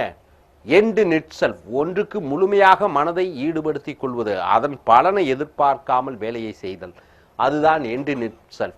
Acting in movies is an end in itself for him. He is not bothered about the money he gets for acting. நடிப்பது அவனுக்கு ஆர்வத்தை, மிக ஆர்வத்தை உண்டாக்குகிறது. அவன் கடுமையாக நடிக்கிறான். ஆனால் அதற்காக சம்பளம் எல்லாம் எதுவும் எதிர்பார்ப்பதில்லை. எதையும் எதிர்பாராமல் ஒரு வேலையை செய்வதை end in itself என்று சொல்கிறோம். அடுத்ததாக end of one's rope என்றால் என்ன? At the end of one's work or struggle, அவன் வாழ்க்கையிலே at the end of one's rope என்றால் வாழ்க்கையின் இறுதி கட்டத்திலே, அவன் வேலையை செய்து கொண்டிருக்க காலகட்டத்திலே இறுதி போராட்டம், இறுதியாக என்று சொல்கிறோம். I am 60 years old. நான் 60 வயதுக்காரனாக இருக்கிறேன். And I am reaching the end of my rope. நான் வாழ்க்கையின் இறுதி கட்டத்திலே இருக்கிறேன். Expecting my retirement. என் ஓய்வூதியத்தை, என் ஓய்வு நாளை எதிர்பார்த்து கொண்டிருக்கிறேன். வாழ்க்கையின் கடைசி கட்டத்திலே இருப்பதை end of one's rope என்று சொல்கிறோம். நண்பர்களே, எல்போ கிரீஸ் என்றால் என்ன? கடுமையாக உடல் சம்பந்தப்பட்ட உழைப்பை உழைத்துக் கொண்டிருப்பது. அப் டு ஒன்ஸ் எல்போ என்றால் என்ன? ரொம்ப பிஸியாக இருக்கிறது. At the 11th hour என்றால் என்ன? இறுதி நேரத்திலே, கடைசி நேரத்திலே. End in itself என்றால் என்ன? அதுவே முடிவு, அதுவே ரொம்ப பிஸியாக இருத்தல், end in itself. அடுத்ததாக end of one's rope என்றால் என்ன? வாழ்க்கையின் இறுதி கட்டத்திலே. அடுத்து பாருங்க, the end of the day என்றால் என்ன? At the end of the day என்றால் ஏதோ ஒன்றை முடிவு எடுக்கிறீர்கள், அதுல சாதக பாதகங்கள், பிளஸ் பாயிண்ட் மைனஸ் பாயிண்ட் எல்லாத்தையும் பார்த்துட்டு ஃபைனலாக ஒரு முடிவு எடுக்கிறீர்கள், அதுதான் at the end of the day. அப்ப இறுதியாக, முடிவாக என்று சொல்கிறோம். Husband and wife quarreled each other. கணவனும் மனைவியும் சண்டையிட்டுக் கொண்டிருக்கிறார்கள். But at the end of day, இறுதியாக they came to peace. அவர்கள் அமைதி அடைந்து விட்டார்கள், சாந்தம் அடைந்து விட்டார்கள். அதான் கணவன் மனைவி சண்டை சொல்லுவாங்க. சண்டை போட்டுக் கொள்வார்கள், இறுதியாக சேர்ந்து கொள்வார்கள். So at the end of the day என்றால் முடிவாக, இறுதியாக. Make the ends meet, அருமையான வார்த்தை. Make the ends meet என்றால் என்ன? To maintain the expenses within the income. செலவினங்களை வருவாய்க்குள்ள சமாளிக்கிறது. வரவுக்கு தகுந்த செலவை இந்த சொற்றொடரான மேக் த எண்ட்ஸ் மீட் என்ற சொற்றொடர் மூலமாக உபயோகப்படுத்துகிறோம். The prices of goods have gone up. விலைவாசிகள் ஏறிவிட்டது. It is difficult for the middle class families to make the ends meet. அப்ப நடுத்தர குடும்பத்தினர் அந்த வரவுக்கு தகுந்த செலவு செய்வதை அவர் சமாளிக்க முடியாமல் இருக்கிறார்கள். அப்ப மேக் த எண்ட்ஸ் மீட் என்றால் என்ன? வரவுக்கு தகுந்த செலவை செய்தல். அடுத்ததாக பாருங்க, light at the end of the tunnel. Tunnel என்றால் என்ன? ஒரு குகை போன்று இருக்கிறது, இருட்டாக இருக்கிறது, தூரத்திலே ஒரு வெளிச்சம் தெரிகிறது. Light at the end of the tunnel என்றால் a hope is seen. ஒரு ஒளிமயமான எதிர்காலம் தெரிகிறது, ஒரு நம்பிக்கை தெரிகிறது. அதான் light at the end of the tunnel என்ற சொற்றொடர். he worked very hard in his business. அவன் தன்னுடைய வியாபாரத்திலே கடுமையாக உழைத்தான். and he can see, அவனால் பார்க்க முடிகிறது. Light at the end of the tunnel என்றால் என்ன? அந்த போராட்டத்திலே இறுதியாக தொலை தூரத்திலே ஒரு ஒளிமயமான எதிர்காலம் தெரிகிறது அவனுக்கு. ஆகையால் நம்பிக்கை தெரிகிறது. so light at the end of the tunnel என்றால் நம்பிக்கை, எதிர்கால நம்பிக்கை தெரிகிறது என்ற அர்த்தம். here no end to it என்றால் என்ன? முடிவே இல்லை என்ற அர்த்தம். if you say something new, the other person keeps complaining. ஏதோ ஒன்று சொன்னா சதா குறைகள் கொடுத்து கொண்டே இருக்கிறார்கள், குறைகள் கூறிக்கொண்டே இருக்கிறார்கள். keep on complaining, அதைத்தான் here no end to it. இங்க பாருங்க, if your wife knows about your new business, உனக்கு மனைவிக்கு நீ புதிய வியாபாரம் ஆரம்பிக்கிறது தெரிந்தால் you will hear no end to it. அவர்களிடமிருந்து குறைகள் திட்டுக்கள் வாங்கி கொண்டு இருப்பாய், அவர் குறை கூறிக்கொண்டே இருப்பார் என்ற சொற்றொடர் தான் here no end to it. short end of the stick அப்படி என்றால் என்ன? short end of the stick, இது பார்த்தீங்கன்னா ஓர வஞ்சனை என்று சொல்கிறோம், பயஸ் என்று சொல்வார்கள் ஆங்கிலத்திலே. a deal which is unfavorable. அப்ப ஒரு நியாயமான ஒரு செயல் அல்ல, அதுதான் இந்த short end of the stick. she got a short end of the stick when dividing her father's properties with her brothers. அப்ப ரெண்டு சகோதரர்கள் இருக்கிறார்கள் ஒரு குடும்பத்திலே, ஒரு பெண் இருக்கிறாள். அப்ப சொத்தை பங்கு போடும்போது 3 பேர்த்துக்கும் சரிசமமாக பங்கிட வேண்டும். ஆளுக்கு 3இல் 1 பங்கு கொடுக்க வேண்டும். ஆனால் இந்த பெண்ணுக்கு 5இல் 1 பங்கு கொடுக்கிறார்கள். அதுதான் இந்த short end of the stick, இந்த ஓர வஞ்சனை, நியாயமற்ற முறையிலே செய்தல், அதை short end of the stick என்று சொல்கிறோம். கீப் ஒன்ஸ் எண்ட் அப் என்றால் என்ன? Take responsible for your action, உன்னுடைய செயல்பாடுகளுக்கு நீ பொறுப்பேற்றுக்கொள். Keep one's end up, he is keeping his end up in his family. அப்ப அவனுடைய குடும்பத்திலே அவன் அனைத்து பொறுப்புகளையும் ஏற்றுக்கொண்டான். Jump off the deep end என்றால் லூசிங் சம்திங் எமோஷனலி, ஏதோ ஒன்றை உணர்வு பூர்வமாக இழப்பதை jump off the deep end என்று சொல்கிறோம். My father will jump off the deep end if I don't get good marks, எனக்கு நல்ல மார்க் கிடைக்கவில்லை என்றால் என் அப்பா சோகத்தில் மூழ்கி விடுவார். So jump off the deep end என்றால் உணர்வு பூர்வமாக, உணர்ச்சி பூர்வமாக, மன ரீதியாக கோபமடைதல், வருத்தமடைதல், அதை ஜம்ப் ஆஃப் த டீப் என்று சொல்வோம். So at the end of the day என்றால் என்ன? இறுதியாக, முடிவாக. மேக் த எண்ட்ஸ் மீட் என்றால் என்ன? வரவுக்கு தகுந்த செலவு செய்தல். Light at the end of the tunnel என்றால் என்ன? ஒளிமயமான எதிர்காலம் தெரிதல். Hear no end to it என்றால் என்ன? தொடர்ச்சியாக ஒருவர் தொடர்ந்து ஒரு குறை கூறிக்கொண்டே இருத்தல். Short end of the stick என்றால் என்ன? நியாயமற்ற முறையிலே ஒரு சில காரியங்கள் செய்தல். கீப் ஒன்ஸ் எண்ட் அப் என்றால் என்ன? ஒரு செயலுக்கு முழு பொறுப்பேற்றுக் கொள்ளுதல். Jump off the deep end என்றால் என்ன? உணர்வு பூர்வமாக கோபம் அடைதல். அடுத்ததாக இங்க பாருங்க, மறுபடியும் பாருங்க, எல்போ கிரீஸ் என்றால் என்ன? கடுமையான உடல் உழைப்பு செய்யக்கூடிய வேலையை இந்த சொற்றொடர் elbow grease. Up to one's elbow என்றால் என்ன? ரொம்ப பிஸியாக இருத்தல். அட் த 11th hour என்றால் என்ன? இறுதி நேரத்தில், கடைசி நேரத்தில். எண்ட் இன் இட் செல்ஃப் என்றால் என்ன? முழு ஆர்வமாக, எதையும் எதிர்பார்க்காமல் முழு ஆர்வத்துடன் செய்தல். எண்ட் ஆஃப் ஒன்ஸ் ரோப் என்றால் என்ன? வாழ்க்கையின் இறுதி காலத்திலே, இறுதி கட்டத்திலே. At the end of the day என்றால் என்ன? இறுதியாக, முடிவாக. மேக் த எண்ட்ஸ் மீட் என்றால் என்ன? வரவுக்கு தகுந்த செலவு செய்தல். Light at the end of the tunnel என்றால் என்ன? ஒரு தூரத்திலே ஒளிமயமான எதிர்காலம் தெரிகிறது, வெளிச்சம் தெரிகிறது, நம்பிக்கை தெரிகிறது. Here no end to it என்றால் என்ன? குறைகள் கூறிக்கொண்டே இருக்கிறார்கள், அது முடிவே கிடையாது. Short end of the stick என்றால் என்ன? நியாயமற்ற முறையிலே ஒரு காரியத்தை செய்வது. கீப் ஒன்ஸ் எண்ட் அப் என்றால் என்ன? ஒரு செயலுக்கு முழு பொறுப்பை ஏற்றுக்கொள்வது. Jump off the deep end என்றால் என்ன? உணர்வு பூர்வமாக கோபம் அடைதல் அல்லது வருத்தம் அடைதல், அதை ஜம்ப் ஆஃப் த டீப் என்று சொல்வோம். ஸோ நண்பர்களே, இந்த சொற்றொடர்களை உங்கள் ஆங்கிலத்தில் பேச்சாற்றலில், பேச்சு பயிற்சியிலும் எழுத்து பயிற்சிகளிலும் உபயோகப்படுத்தி இந்த சொற்றொடர்களை அன்றாடம் பயன்படுத்திக் கொள்ளும்படி கேட்டுக்கொள்கிறேன். Thank you. Dear folks, welcome to American English. A wonderful evening, and take your corporate book, page number 73 to 74. The words of Americans and Britishers, what do they speak? The phrases, the collocated English, the words they use. This is what we are going to see based on the letter E and based on the word every, we are going to see every Tom, Dick and Harry. Every Tom, Dick and Harry. What do you mean by that? Every Tom, Dick and Harry. Everybody. So everybody. So when you want to mention everybody, you use the word every Tom, Dick and Harry. So now every Tom, Dick and Harry can become engineers in India. Because we have 5,000 engineering colleges in India. Totally how many colleges are there in India? 5,000 colleges in India. So everybody can become an engineer. A lot of opportunities are there. It's not a big Himalayan task to be an engineer. 5,000 engineering colleges there. So every Tom, Dick and Harry means what? Everybody, right?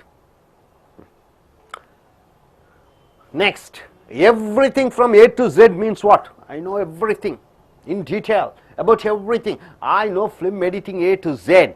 Film editing means what? Editing the film. I know dancing A to Z. I know singing A to Z. I know computer A to Z. A to Z means what? Everything, right? Okay, coming here.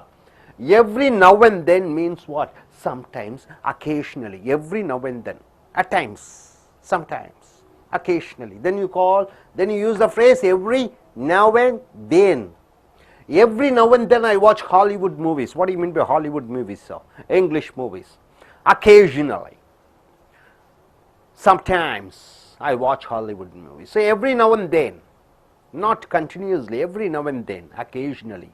So when you want to say occasionally, then you are using the phrase every now and then. Every living soul means what? Everybody. Every living soul. So every living soul needs food, clothing, shelter and security as their basic needs. So every living soul needs what? They need food, shelter, clothing as their basic needs. Every living soul means everybody. Every dog has its day means what? Everybody will get an opportunity. I will get, you will get, even Ambani's son will get. Everybody will get an equal opportunity. Then you say every dog has its day. Not only lion will have the day, elephant will have the day, even the dogs will have the day means everybody will get an opportunity. Nobody will miss out. The low category people will also be given a chance. Even the poor people will be given a chance. The government provides, what all the government provides? Tamil Nadu government, they provide mixie, right? Free mixie, free grinder, free fan, free laptop, free house, free rice, free gold for ladies who want to get married. To everybody, everybody they are giving. So he will also get it because every dog has its day. So even some fellow in a village, even he will get, because every dog will have its day means everybody will get the chance, right? So every little bit helps means what? Small things will help. Daily you put in a bank 5 rupees. After 1 year, how much it will become? It will come around to 2,000 or 3,000. So all small bits also will help. So every little bit helps means what? Even a small amount is useful. So my dear friends, every Tom, Dick and Harry means what? Everybody. Everything from A to Z means what? I know everything. Every now and then means what? Occasionally, sometimes, not continuously. Every living soul means what? Everybody. Every dog has its day means what? Everybody will get the chance. Every little bit helps means what? Even small amount will help. Able to understand this side, sir? Coming here, we want to donate money to the tsunami victims. Everybody should give. Even she can give, you can give for tsunami victims. So please give whatever you have. Every little bit helps. So even little amount of money will help. Even if you give 2 rupees also will be helpful. Right, sir? Every man for himself means what? Every man or every woman. Man or women, you can use anything, women. Every man or woman for himself or for herself. What do you mean by that? Each one is selfish. Each one is selfish. I am selfish, you are selfish, you need money, I need money. Everybody are selfish. So every man or woman for himself or herself means each one is selfish. You shouldn't expect help from others. You shouldn't expect help from others.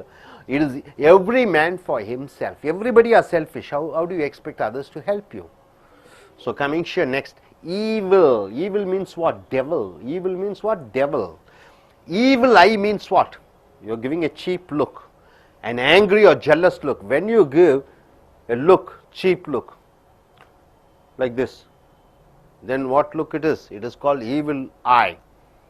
When you look at somebody with a positive energy, it is what an angel eye. It is called angel eye, right? So evil eye means a cheap look, an angry or jealous look, evil eye. My relatives gave me the evil eye means what? My relatives looked at me jealously, angrily. They looked at me in a negative way, right? Evil eye means what? Looking at somebody in a negative way. Expire means what? Close, expire. Somebody is dead. Expire is two meanings, sir. You buy Horlicks or any product, they will say after 5 years it is expired. Expired means what? Die. My grandfather expired means what? My grandfather died. He expired on January 1st. I. Very important. I means what? I. Bullseye means what? See, outside there will be white color. Inside the black part. That black part is called bullseye. Right, sir? A shot on the black circle of the target. Bullseye. See? A round shape is there. Bullseye.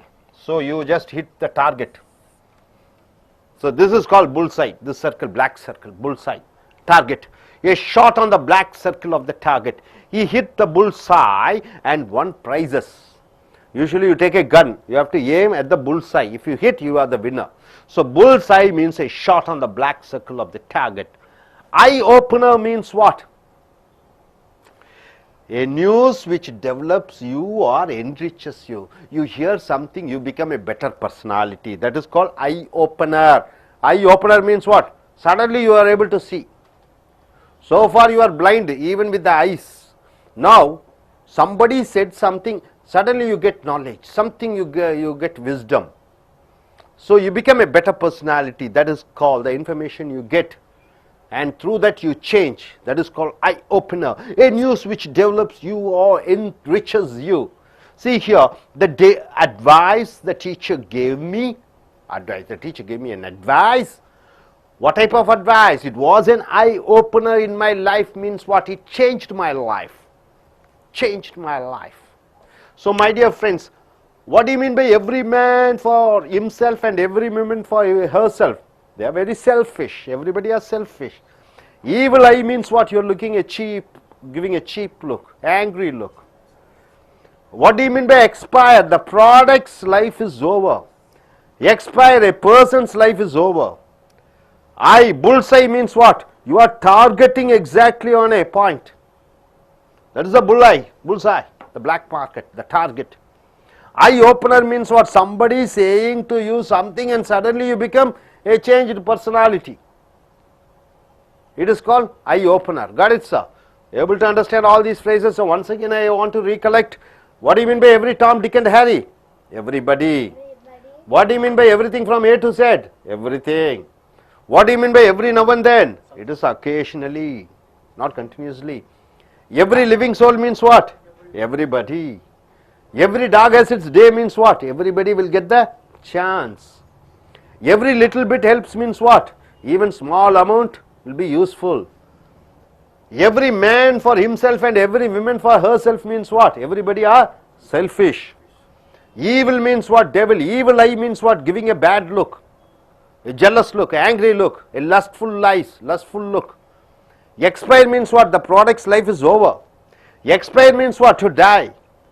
Eye, bullseye means what? Targeting a point. Eye opener means what? Somebody said something and your life has changed. Right, sir? Okay, good. Coming here, I'll be asking questions. Okay, my dear friends, now we see our students. We will be asking questions and they have to answer. Now, my dear young lady, please stand up. Every Tom, Dick and Harry. What do you mean by that? Every Tom, Dick and Harry.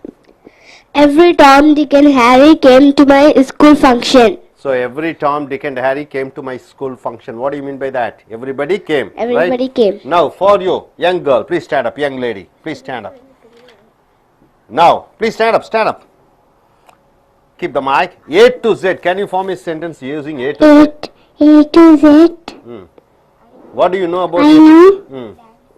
I know dancing about A to Z. Oh, you know about dancing A to Z, right? Okay, good, fine, fine.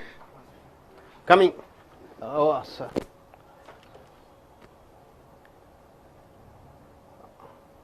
Cut பண்ணிட்டீங்களா sir?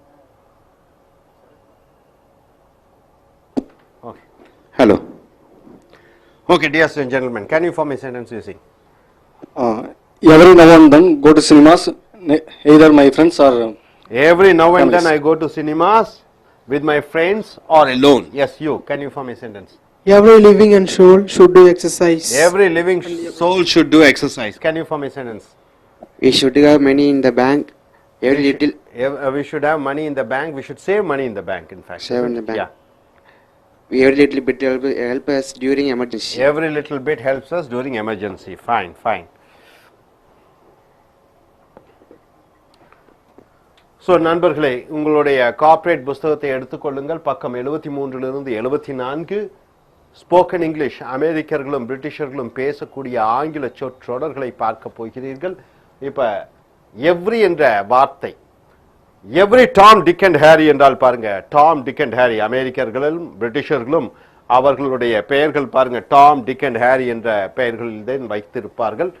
ஆனால் every Tom Dick and Harry என்றால் அனைவரும், everybody.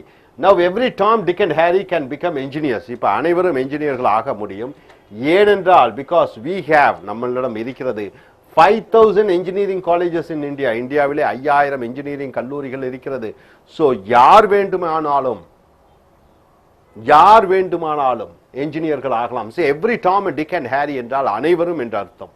அடுத்ததாக everything from A to Z, நம்ம சொல்றோம் தமிழ்ல ஆ to அவ்வரை அல்லது ஆளுந்து இக்கு வரை என்று சொல்கிறோம். அனைத்தும் தெரியும் என்று சொல்லும் பொழுது ஏ டு ஜெட் என்று சொல்கிறோம். I know film editing A to Z, cinema எடிட்டிங்கை பற்றி எனக்கு அனைத்தும் தெரியும் என்று சொல்லும் போது ஏ டு ஜெட். அடுத்ததாக எவ்ரி நவ் அண்ட் தென், அப்பப்ப என்று சொல்லும் பொழுது sometimes occasionally, every now and then I watch Hollywood movies, அப்பப்ப நான் ஹாலிவுட் படங்களை பார்ப்பேன். அன்றாடம் இல்லை, தினந்தோறும் அல்ல, அப்பப்ப என்று சொல்லும் பொழுது எவ்ரி நவ் அண்ட் தென் என்ற சொற்றொடர்களை பயன்படுத்துகிறீர்கள். எவ்ரி லிவிங் சோல் என்றால் என்ன?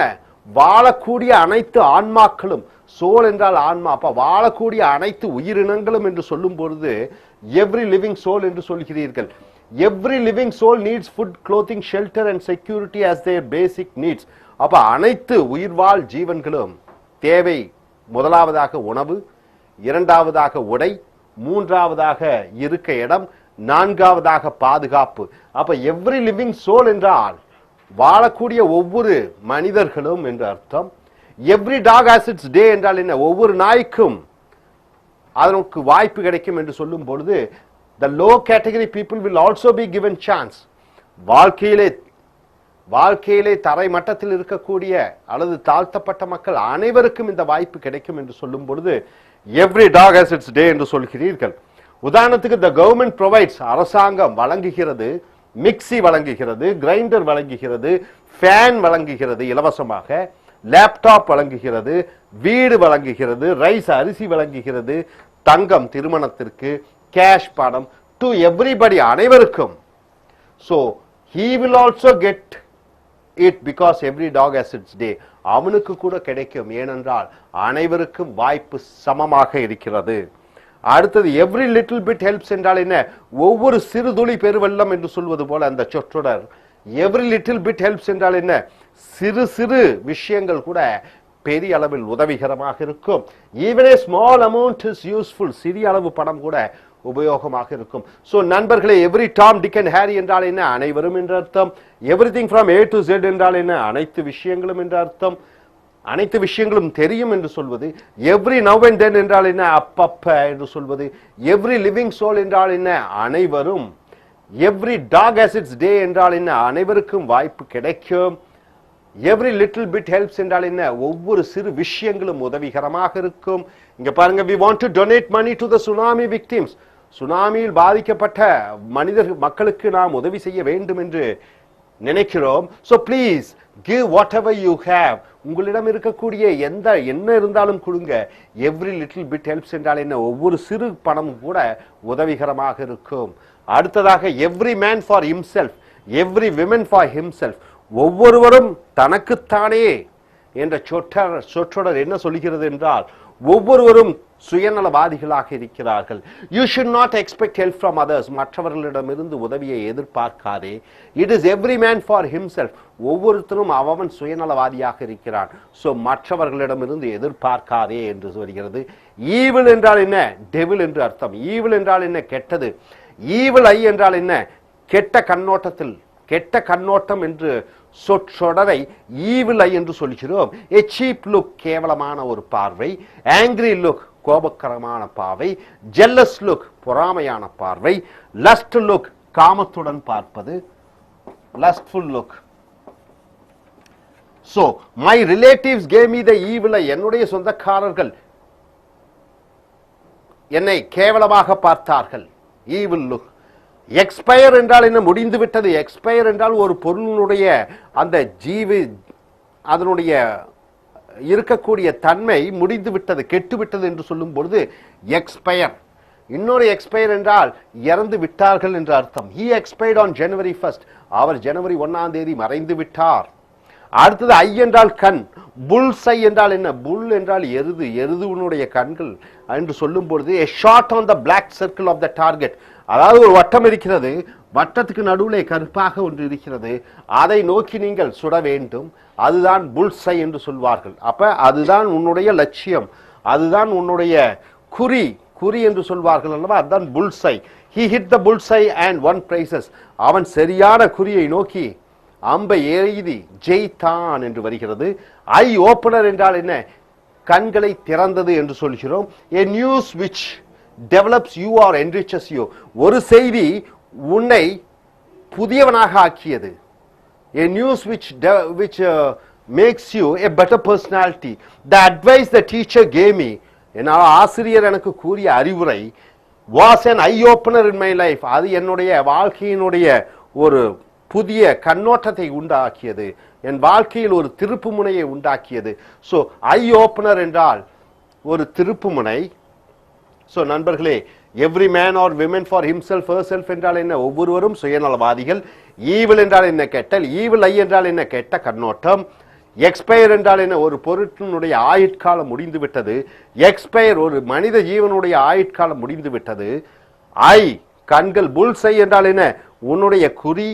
ஐ ஓப்பனர் என்றால் என்ன, எனக்கு என் கண்களை திறந்தது, அதாவது ஒரு செய்தி அது என்னை மாற்றியது. ஸோ மறுபடியும் பாருங்க, every Tom Dick and Harry என்றால் என்ன, அனைவரும். Everything from A to Z என்றால் என்ன, அனைத்து விஷயங்களும். எவ்ரி நவ் அண்ட் தென் என்றால் என்ன, அப்பப்ப. எவ்ரி லிவிங் சோல் என்றால் என்ன, இருக்கக்கூடிய அனைத்து மனிதர்களும். எவ்ரி டாக் ஹேஸ் இட்ஸ் டே என்றால் என்ன, அனைவருக்கும் வாய்ப்பு கிடைக்கும். எவ்ரி லிட்டில் பிட் ஹெல்ப்ஸ் என்றால் என்ன, ஒவ்வொரு சிறு துளியும் பெரு வெள்ளம் என்று சொல்வது போல சின்ன சின்ன விஷயங்கள் கூட பெரு உதவிகரமாக இருக்கும். எவ்ரி மேன் ஃபார் ஹிம்செல்ஃப் என்றால் என்ன, ஒவ்வொருவரும் சுயநலவாதிகளாக இருக்கிறார்கள். ஈவில் கெட்ட. ஈவில் ஐ என்றால் என்ன, கெட்ட கண்ணோட்டம். எக்ஸ்பயர் என்றால் என்ன, அந்த பொருட்டினுடைய ஆயுட்காலம் முடிந்து விட்டது. எக்ஸ்பயர்டு, ஒரு மனிதன் வாழக்கூடிய அவனுடைய வாழ்க்கை முடிந்து விட்டது. ஐ கண்கள். புல்ஸ் ஐ என்றால் என்ன, ஒரு குறி, லட்சியம். ஐ ஓப்பனர் என்றால் என்ன, என் கண்களை திறந்தது என்றால் அறியாமையை நீக்கியது என்று வருகிறது. ஸோ நண்பர்களே, இந்த ஆங்கில சொற்றொடர்களை நீங்கள் உங்களுடைய வாழ்க்கையில் உங்களுடைய அன்றாடம் பேச்சு ஆங்கிலத்திலும் எழுத்து ஆங்கிலத்திலும் பயன்படுத்தி உங்கள் ஆங்கிலத்தை மேன்மைப்படுத்துங்கள். Thank you. Dear folks, welcome to AS American English. The spoken English words of Britishers and Americans, the phrases, the collocated English, the words which they speak. Take your corporate book, page number 74 to 75, under the letter E and the word eye opener. What do you mean by eye opener? A news which is surprising, any news which you get which surprises you, It is the word, the phrase you use is eye opener. The cinema superstar's sudden illness was an eye opener for everybody. What do you mean by that? A famous actor who fell ill, and the news which the fans got, it was an eye opener, means surprised everybody. So eye opener means surprising everybody. So next, have an eye for. What do you mean by have an eye for? To have a liking for something which you want to possess. Have an eye for means you like to possess something. You have a wish to possess something, a desire to have a protect. So have an eye for means to have a liking for something or somebody which you want to possess. Have an eye for. I have an eye for the diamond necklace in the shop. I have an eye for the diamond necklace in the shop means what? You like to possess the diamond necklace. You have a liking for that, and somehow you want to possess the diamond necklace. Goo goo eyes. See the word goo goo eyes. What do you mean by that? The eyes expressing love, lust, surprise, etc. Goo goo eyes means when you look at somebody through the eyes, you can find that they expect love, they expect affection, they expect lust, everything. So it is called goo goo eyes. He was having a goo goo eyes on her. He was having a goo goo eyes on her means what? He likes her, he loves her, he wants to have her as a friend, as a lover. So goo goo eyes means the eyes expressing love and lust and surprise. Coming here, an eye for an eye. See the phrase, what do you mean by eye for an eye? Giving an equal punishment. Giving an equal punishment. He hit me, so I have to hit him back. So he gave me a loss of, he made me to suffer a loss of nearly 1 crore. So I want to make a loss on his side also. So eye for an eye means an equal revenge, equal punishment. A ringleader killed another ringleader. One rowdy killed another rowdy. A gunda killed another gunda. The murdered ringleader's gang killed the killers for an eye for an eye. So the person who is affected, the group which is affected, took revenge on the other group by killing the other person. So eye for an eye means hand for hand, leg for leg, death for death. So equal punishment you want to give. That's called an eye for an eye phrase. Catch one's eyes means what? Very attractive. Catch one's eyes. Her dressing caught my eyes. Catch one's eyes means it is very attractive. Her dressing caught my eyes. The way she dressed attracted me. So my dear friends, eye opener means what? A sudden and surprise and shocking news. Have an eye for means you like to possess somebody or something. Goo goo eyes means what? The eyes which shows love, affection, lust and everything. An eye for an eye means what? Taking revenge.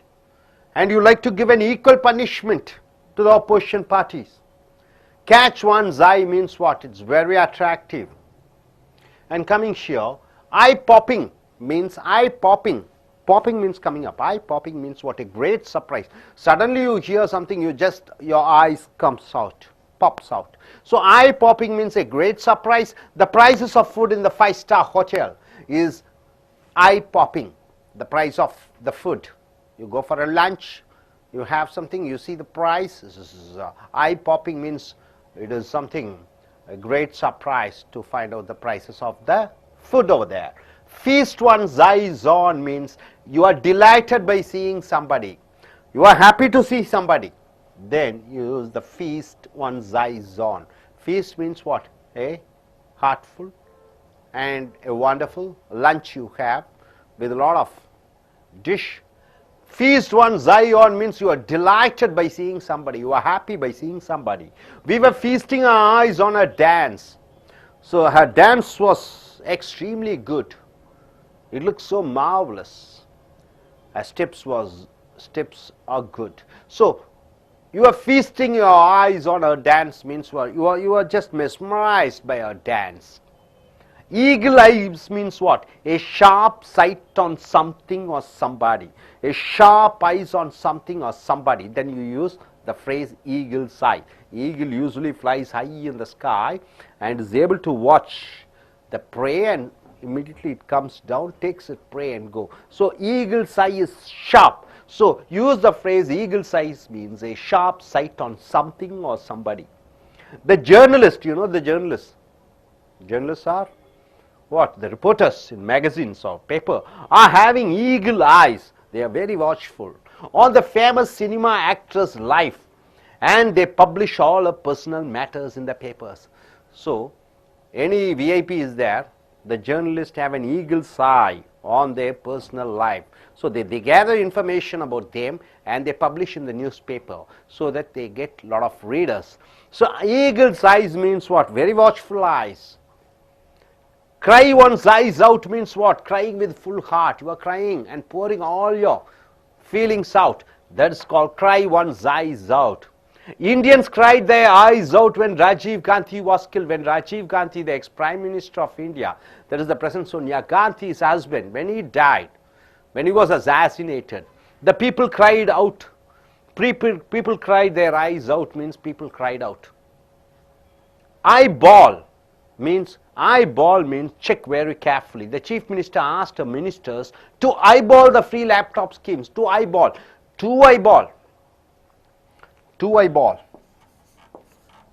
check. To eyeball means to check. The Chief Minister, she gave free laptops to all the students, all the plus 2 students. So she asked her ministers to be watchful, to be careful, to be very prudent in giving the laptops. So to eyeball means to be very careful. Check it very careful. 4 eyes. What do you mean by 4 eyes? A person who is wearing sunglasses, you wearing the cooling glasses. When you wear sunglasses, you say the phrase you use is 4 eyes. He is coming in 4 eyes means what? He is coming in cooling glass. He is coming with the sunglasses.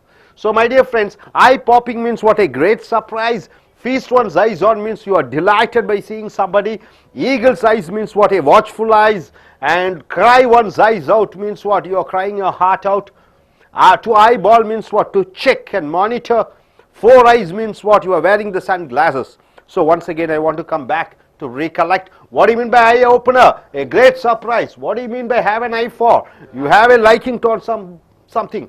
Goo eyes means what? A eyes which you want to exhibit the love, affection, the lust and everything. An eye for an eye means what? A taking equal revenge on somebody by hitting or killing. Catch one's eyes means what? Is very attractive and coming sure. Eye popping means what? A great surprise. Feast one's eyes on means what? You are delighted on seeing something or somebody. Eagle's eyes means what? A watchful and you are just penetrating and careful and observing eyes. Cry one's eyes out means what? You are crying with full heart. And eye to eyeball means to check. And 4 eyes means what? You are wearing sunglasses or cooling glasses. You got it, sir? Can you form a sentence, sir? My dear gentlemen, please stand up.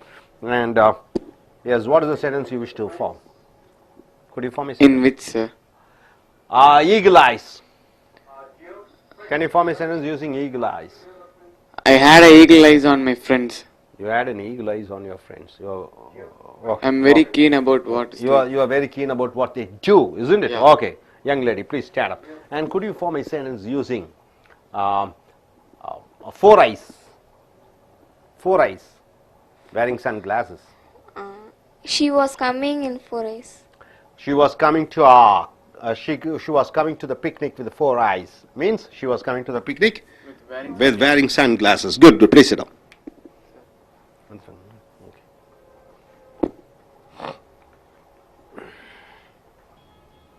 நண்பர்களே, welcome to Ace American English.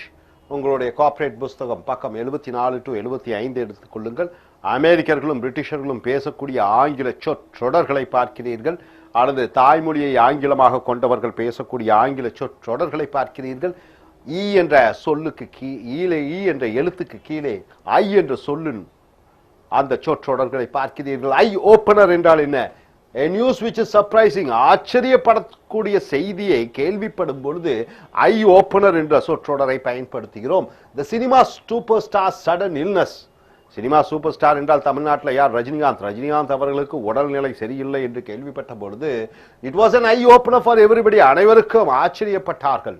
ஆச்சரியப்படுவதை I opener என்ற சொற்றொடர் மூலமாக பயன்படுத்துகிறோம். It is an eye opener for everybody. Eye opener that our superstar is not here, is not feeling well. அடுத்ததாக have an eye for என்றால் என்ன? ஒன்றின் மேல் கண் வைத்தல். To have a liking for something when you want to possess something or somebody. ஒருவர் மேல் அல்லது ஒரு பொருள் மேல் ஆசைப்படுவது, இச்சைப்படுவது, அது have an eye for என்று சொல்கிறோம். ஒன்றின் மேல் எனக்கு கண்ணாக இருக்கிறது என்றால் அதன் மேல் ஆசைப்பட்டு இருக்கிறீர்கள் என்று அர்த்தம். I have an eye for the diamond necklace in the shop. அந்த வைர கடையிலே இருக்கக்கூடிய அந்த வைர நெக்லஸின் மேல் நான் கண் வைத்து விட்டேன் என்றால் ஆசைப்பட்டு விட்டேன் என்று அர்த்தம். கூகு ஐஸ், அருமையான வார்த்தை. கூகு ஐஸ் என்ற சொற்றொடர் பாருங்கள். the eyes expressing love, கண்களில் வெளிப்படுத்தக்கூடிய அந்த அன்பு. லஸ்ட், கண்களில் வெளிப்படுத்தக்கூடிய அந்த காமம். சர்ப்ரைஸ், கண்களில் வெளிப்படுத்தக்கூடிய அந்த ஆச்சரியம்.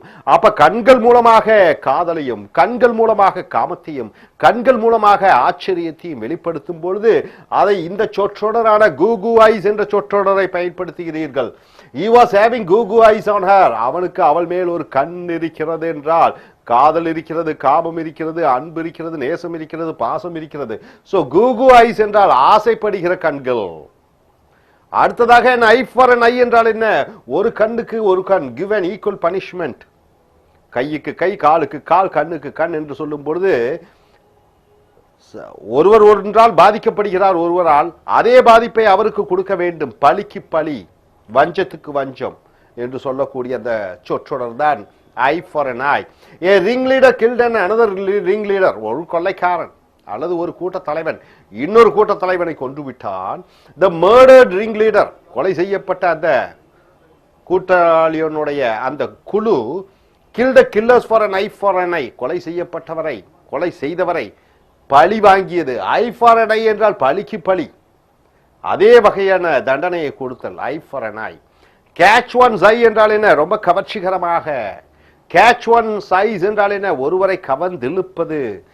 her dressing caught my eyes, அவளுடைய அந்த உடை பாவனைகள் என் கண்ணை கவர்ந்தது. கண்ணை கவர்வதை catch one's eyes என்று சொல்கிறோம். முதலாவதாக ஐ ஓபனர் என்றால் என்ன? அது ஆச்சரியப்பட வைத்த செய்தி. have an eye for என்றால் என்ன? ஒன்றின் மேல் கன்றாக இருக்கிறேன், ஆசையாக இருக்கிறேன். கூகு ஐஸ் என்றால் என்ன? காமத்தையும் அன்பையும் காதலையும் வெளிப்படுத்தக்கூடிய கண்கள். an eye for an eye என்றால் என்ன? பழிக்கு பழி, ரத்தத்துக்கு ரத்தம். catch one's eyes என்றால் என்ன? ஒருவர் கண்களை கவர்ந்து இழுப்பது. ஐ பாப்பிங் என்றால் என்ன? கண்கள் விரிவடைகிறது, கண்கள் பிதுங்குகிறது என்றால் என்ன? மிகப்பெரிய ஆச்சரியத்தில் அவன் கண்கள் பிதுங்கியது, கண்கள் வெளியே வந்தது என்றால். the prices of food in the 5-star hotel is eye popping. 5 நட்சத்திர ஹோட்டல்களிலே விற்கப்படுகிற உணவின் விலை கண்களை அகலப்படுத்தியது என்றால் ஐ பாப்பிங், ஆச்சரியப்பட வைத்தது என்ற அர்த்தம். feast one's eyes on என்றால் என்ன? கண்களுக்கு விருந்து. feast என்றால் விருந்து, கண்களுக்கு விருந்து, ஒருவருடைய கண்களுக்கு விருந்து என்று சொல்கிற போது delighted by seeing somebody, ஒருவரை பார்த்தவுடன் ஆச்சரியமும், ஒருவரை பார்த்தவுடன் மற்றற்ற மகிழ்ச்சியிலும் கண்களுக்கு ஒரு விருந்தாக இருந்தது. we were feasting our eyes on her dance, அவள் ஆடிய ஆட்டம் எங்கள் கண்களுக்கு ஒரு விருந்தாக இருந்தது. அப்படி என்றால் பார்ப்பதற்கு அருமையாக இருந்தது. eagle's eyes என்றால் என்ன? கருடனுடைய கண். அப்ப a sharp sight on something or somebody, ஏதோ ஒரு பொருள், ஏதோ ஒன்று, உயிரினம் கீழே இருக்கிறது அல்லது ஏதோ ஒன்று இருக்கிறது, அதைமே உன்னிப்பாக பார்த்தல், ஆழமாக பார்த்தல். ஈகிள்ஸ் ஐஸ் என்றால் கருடனுடைய கண்கள், கழுகினுடைய கண்கள், கழுகு பார்வை என்று சொல்கிறோம். the journalists are having eagle eyes, பத்திரிகையாளர்கள் journalists are having eagle's eyes என்றால் என்ன? கழுகு பார்வையுடன் பார்க்கிறார்கள். on the famous cinema actress, அந்த புகழ் வாய்ந்த சினிமா நடிகையினுடைய life, and they publish all her personal matters in the papers, அவளுடைய தனிப்பட்ட செய்திகளை பத்திரிகையிலே வெளியிடுகிறார்கள், ஏனென்றால் ரசிகர்கள் விரும்புகிறார்கள். சோ ஈகிள்ஸ் ஐஸ் என்றால் கருட பார்வை, கழுகு பார்வை. cry one's eyes out என்றால் என்ன? கண்கள் மூலமாக முழுவதுமாக அழுது தீர்த்தல். crying with full heart, முழு மனதுடன் அழுதல். Indians cried their eyes out when Rajiv Gandhi was killed. Rajiv Gandhi இந்தியாவினுடைய பிரதமராக இருந்தவர். அவர் தீவிரவாதிகளால் கொல்லப்பட்ட செய்தி கேட்டு மக்கள் அனைவரும் அழுதார்கள், மனமுகுந்து அழுந்தார்கள். Cry one's eyes out. To eyeball என்றால் என்ன?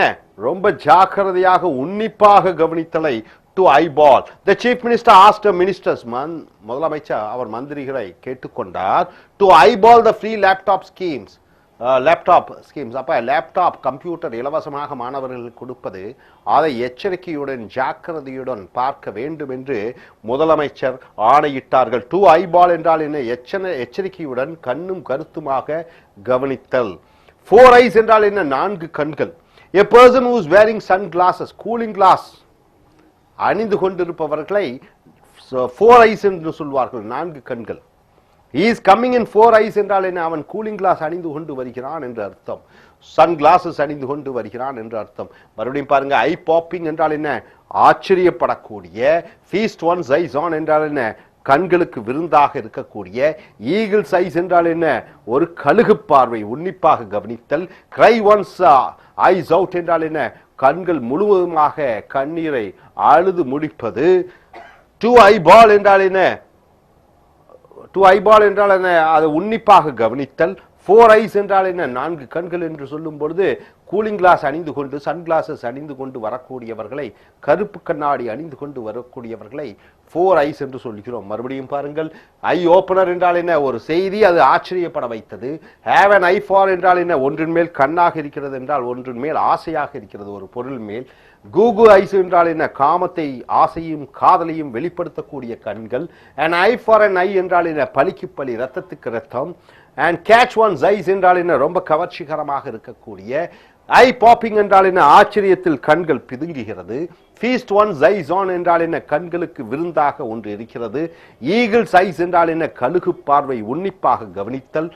கிரை ஒன்ஸ் ஐஸ் அவுட் என்றால் என்ன? முழு மனதுடன் அழுது தீர்த்தல். ஐ பால் என்றால் என்ன? ஒன்றை எச்சரிக்கையுடன் கவனித்தல். அண்ட் 4 eyes என்றால் என்ன? 4 கண்கள் என்று சொல்லும் பொழுது அது கூலிங் கிளாஸை குறிக்கிறது. ஸோ நண்பர்களே, இந்த ஆங்கில சொற்றொடர்களை உங்களுடைய அன்றாடும் வாழ்க்கையிலே ஆங்கிலத்திலே பயன்படுத்தி சிறந்த பேச்சாளராகவும் சிறந்த எழுத்தாளராகவும் ஆகுக.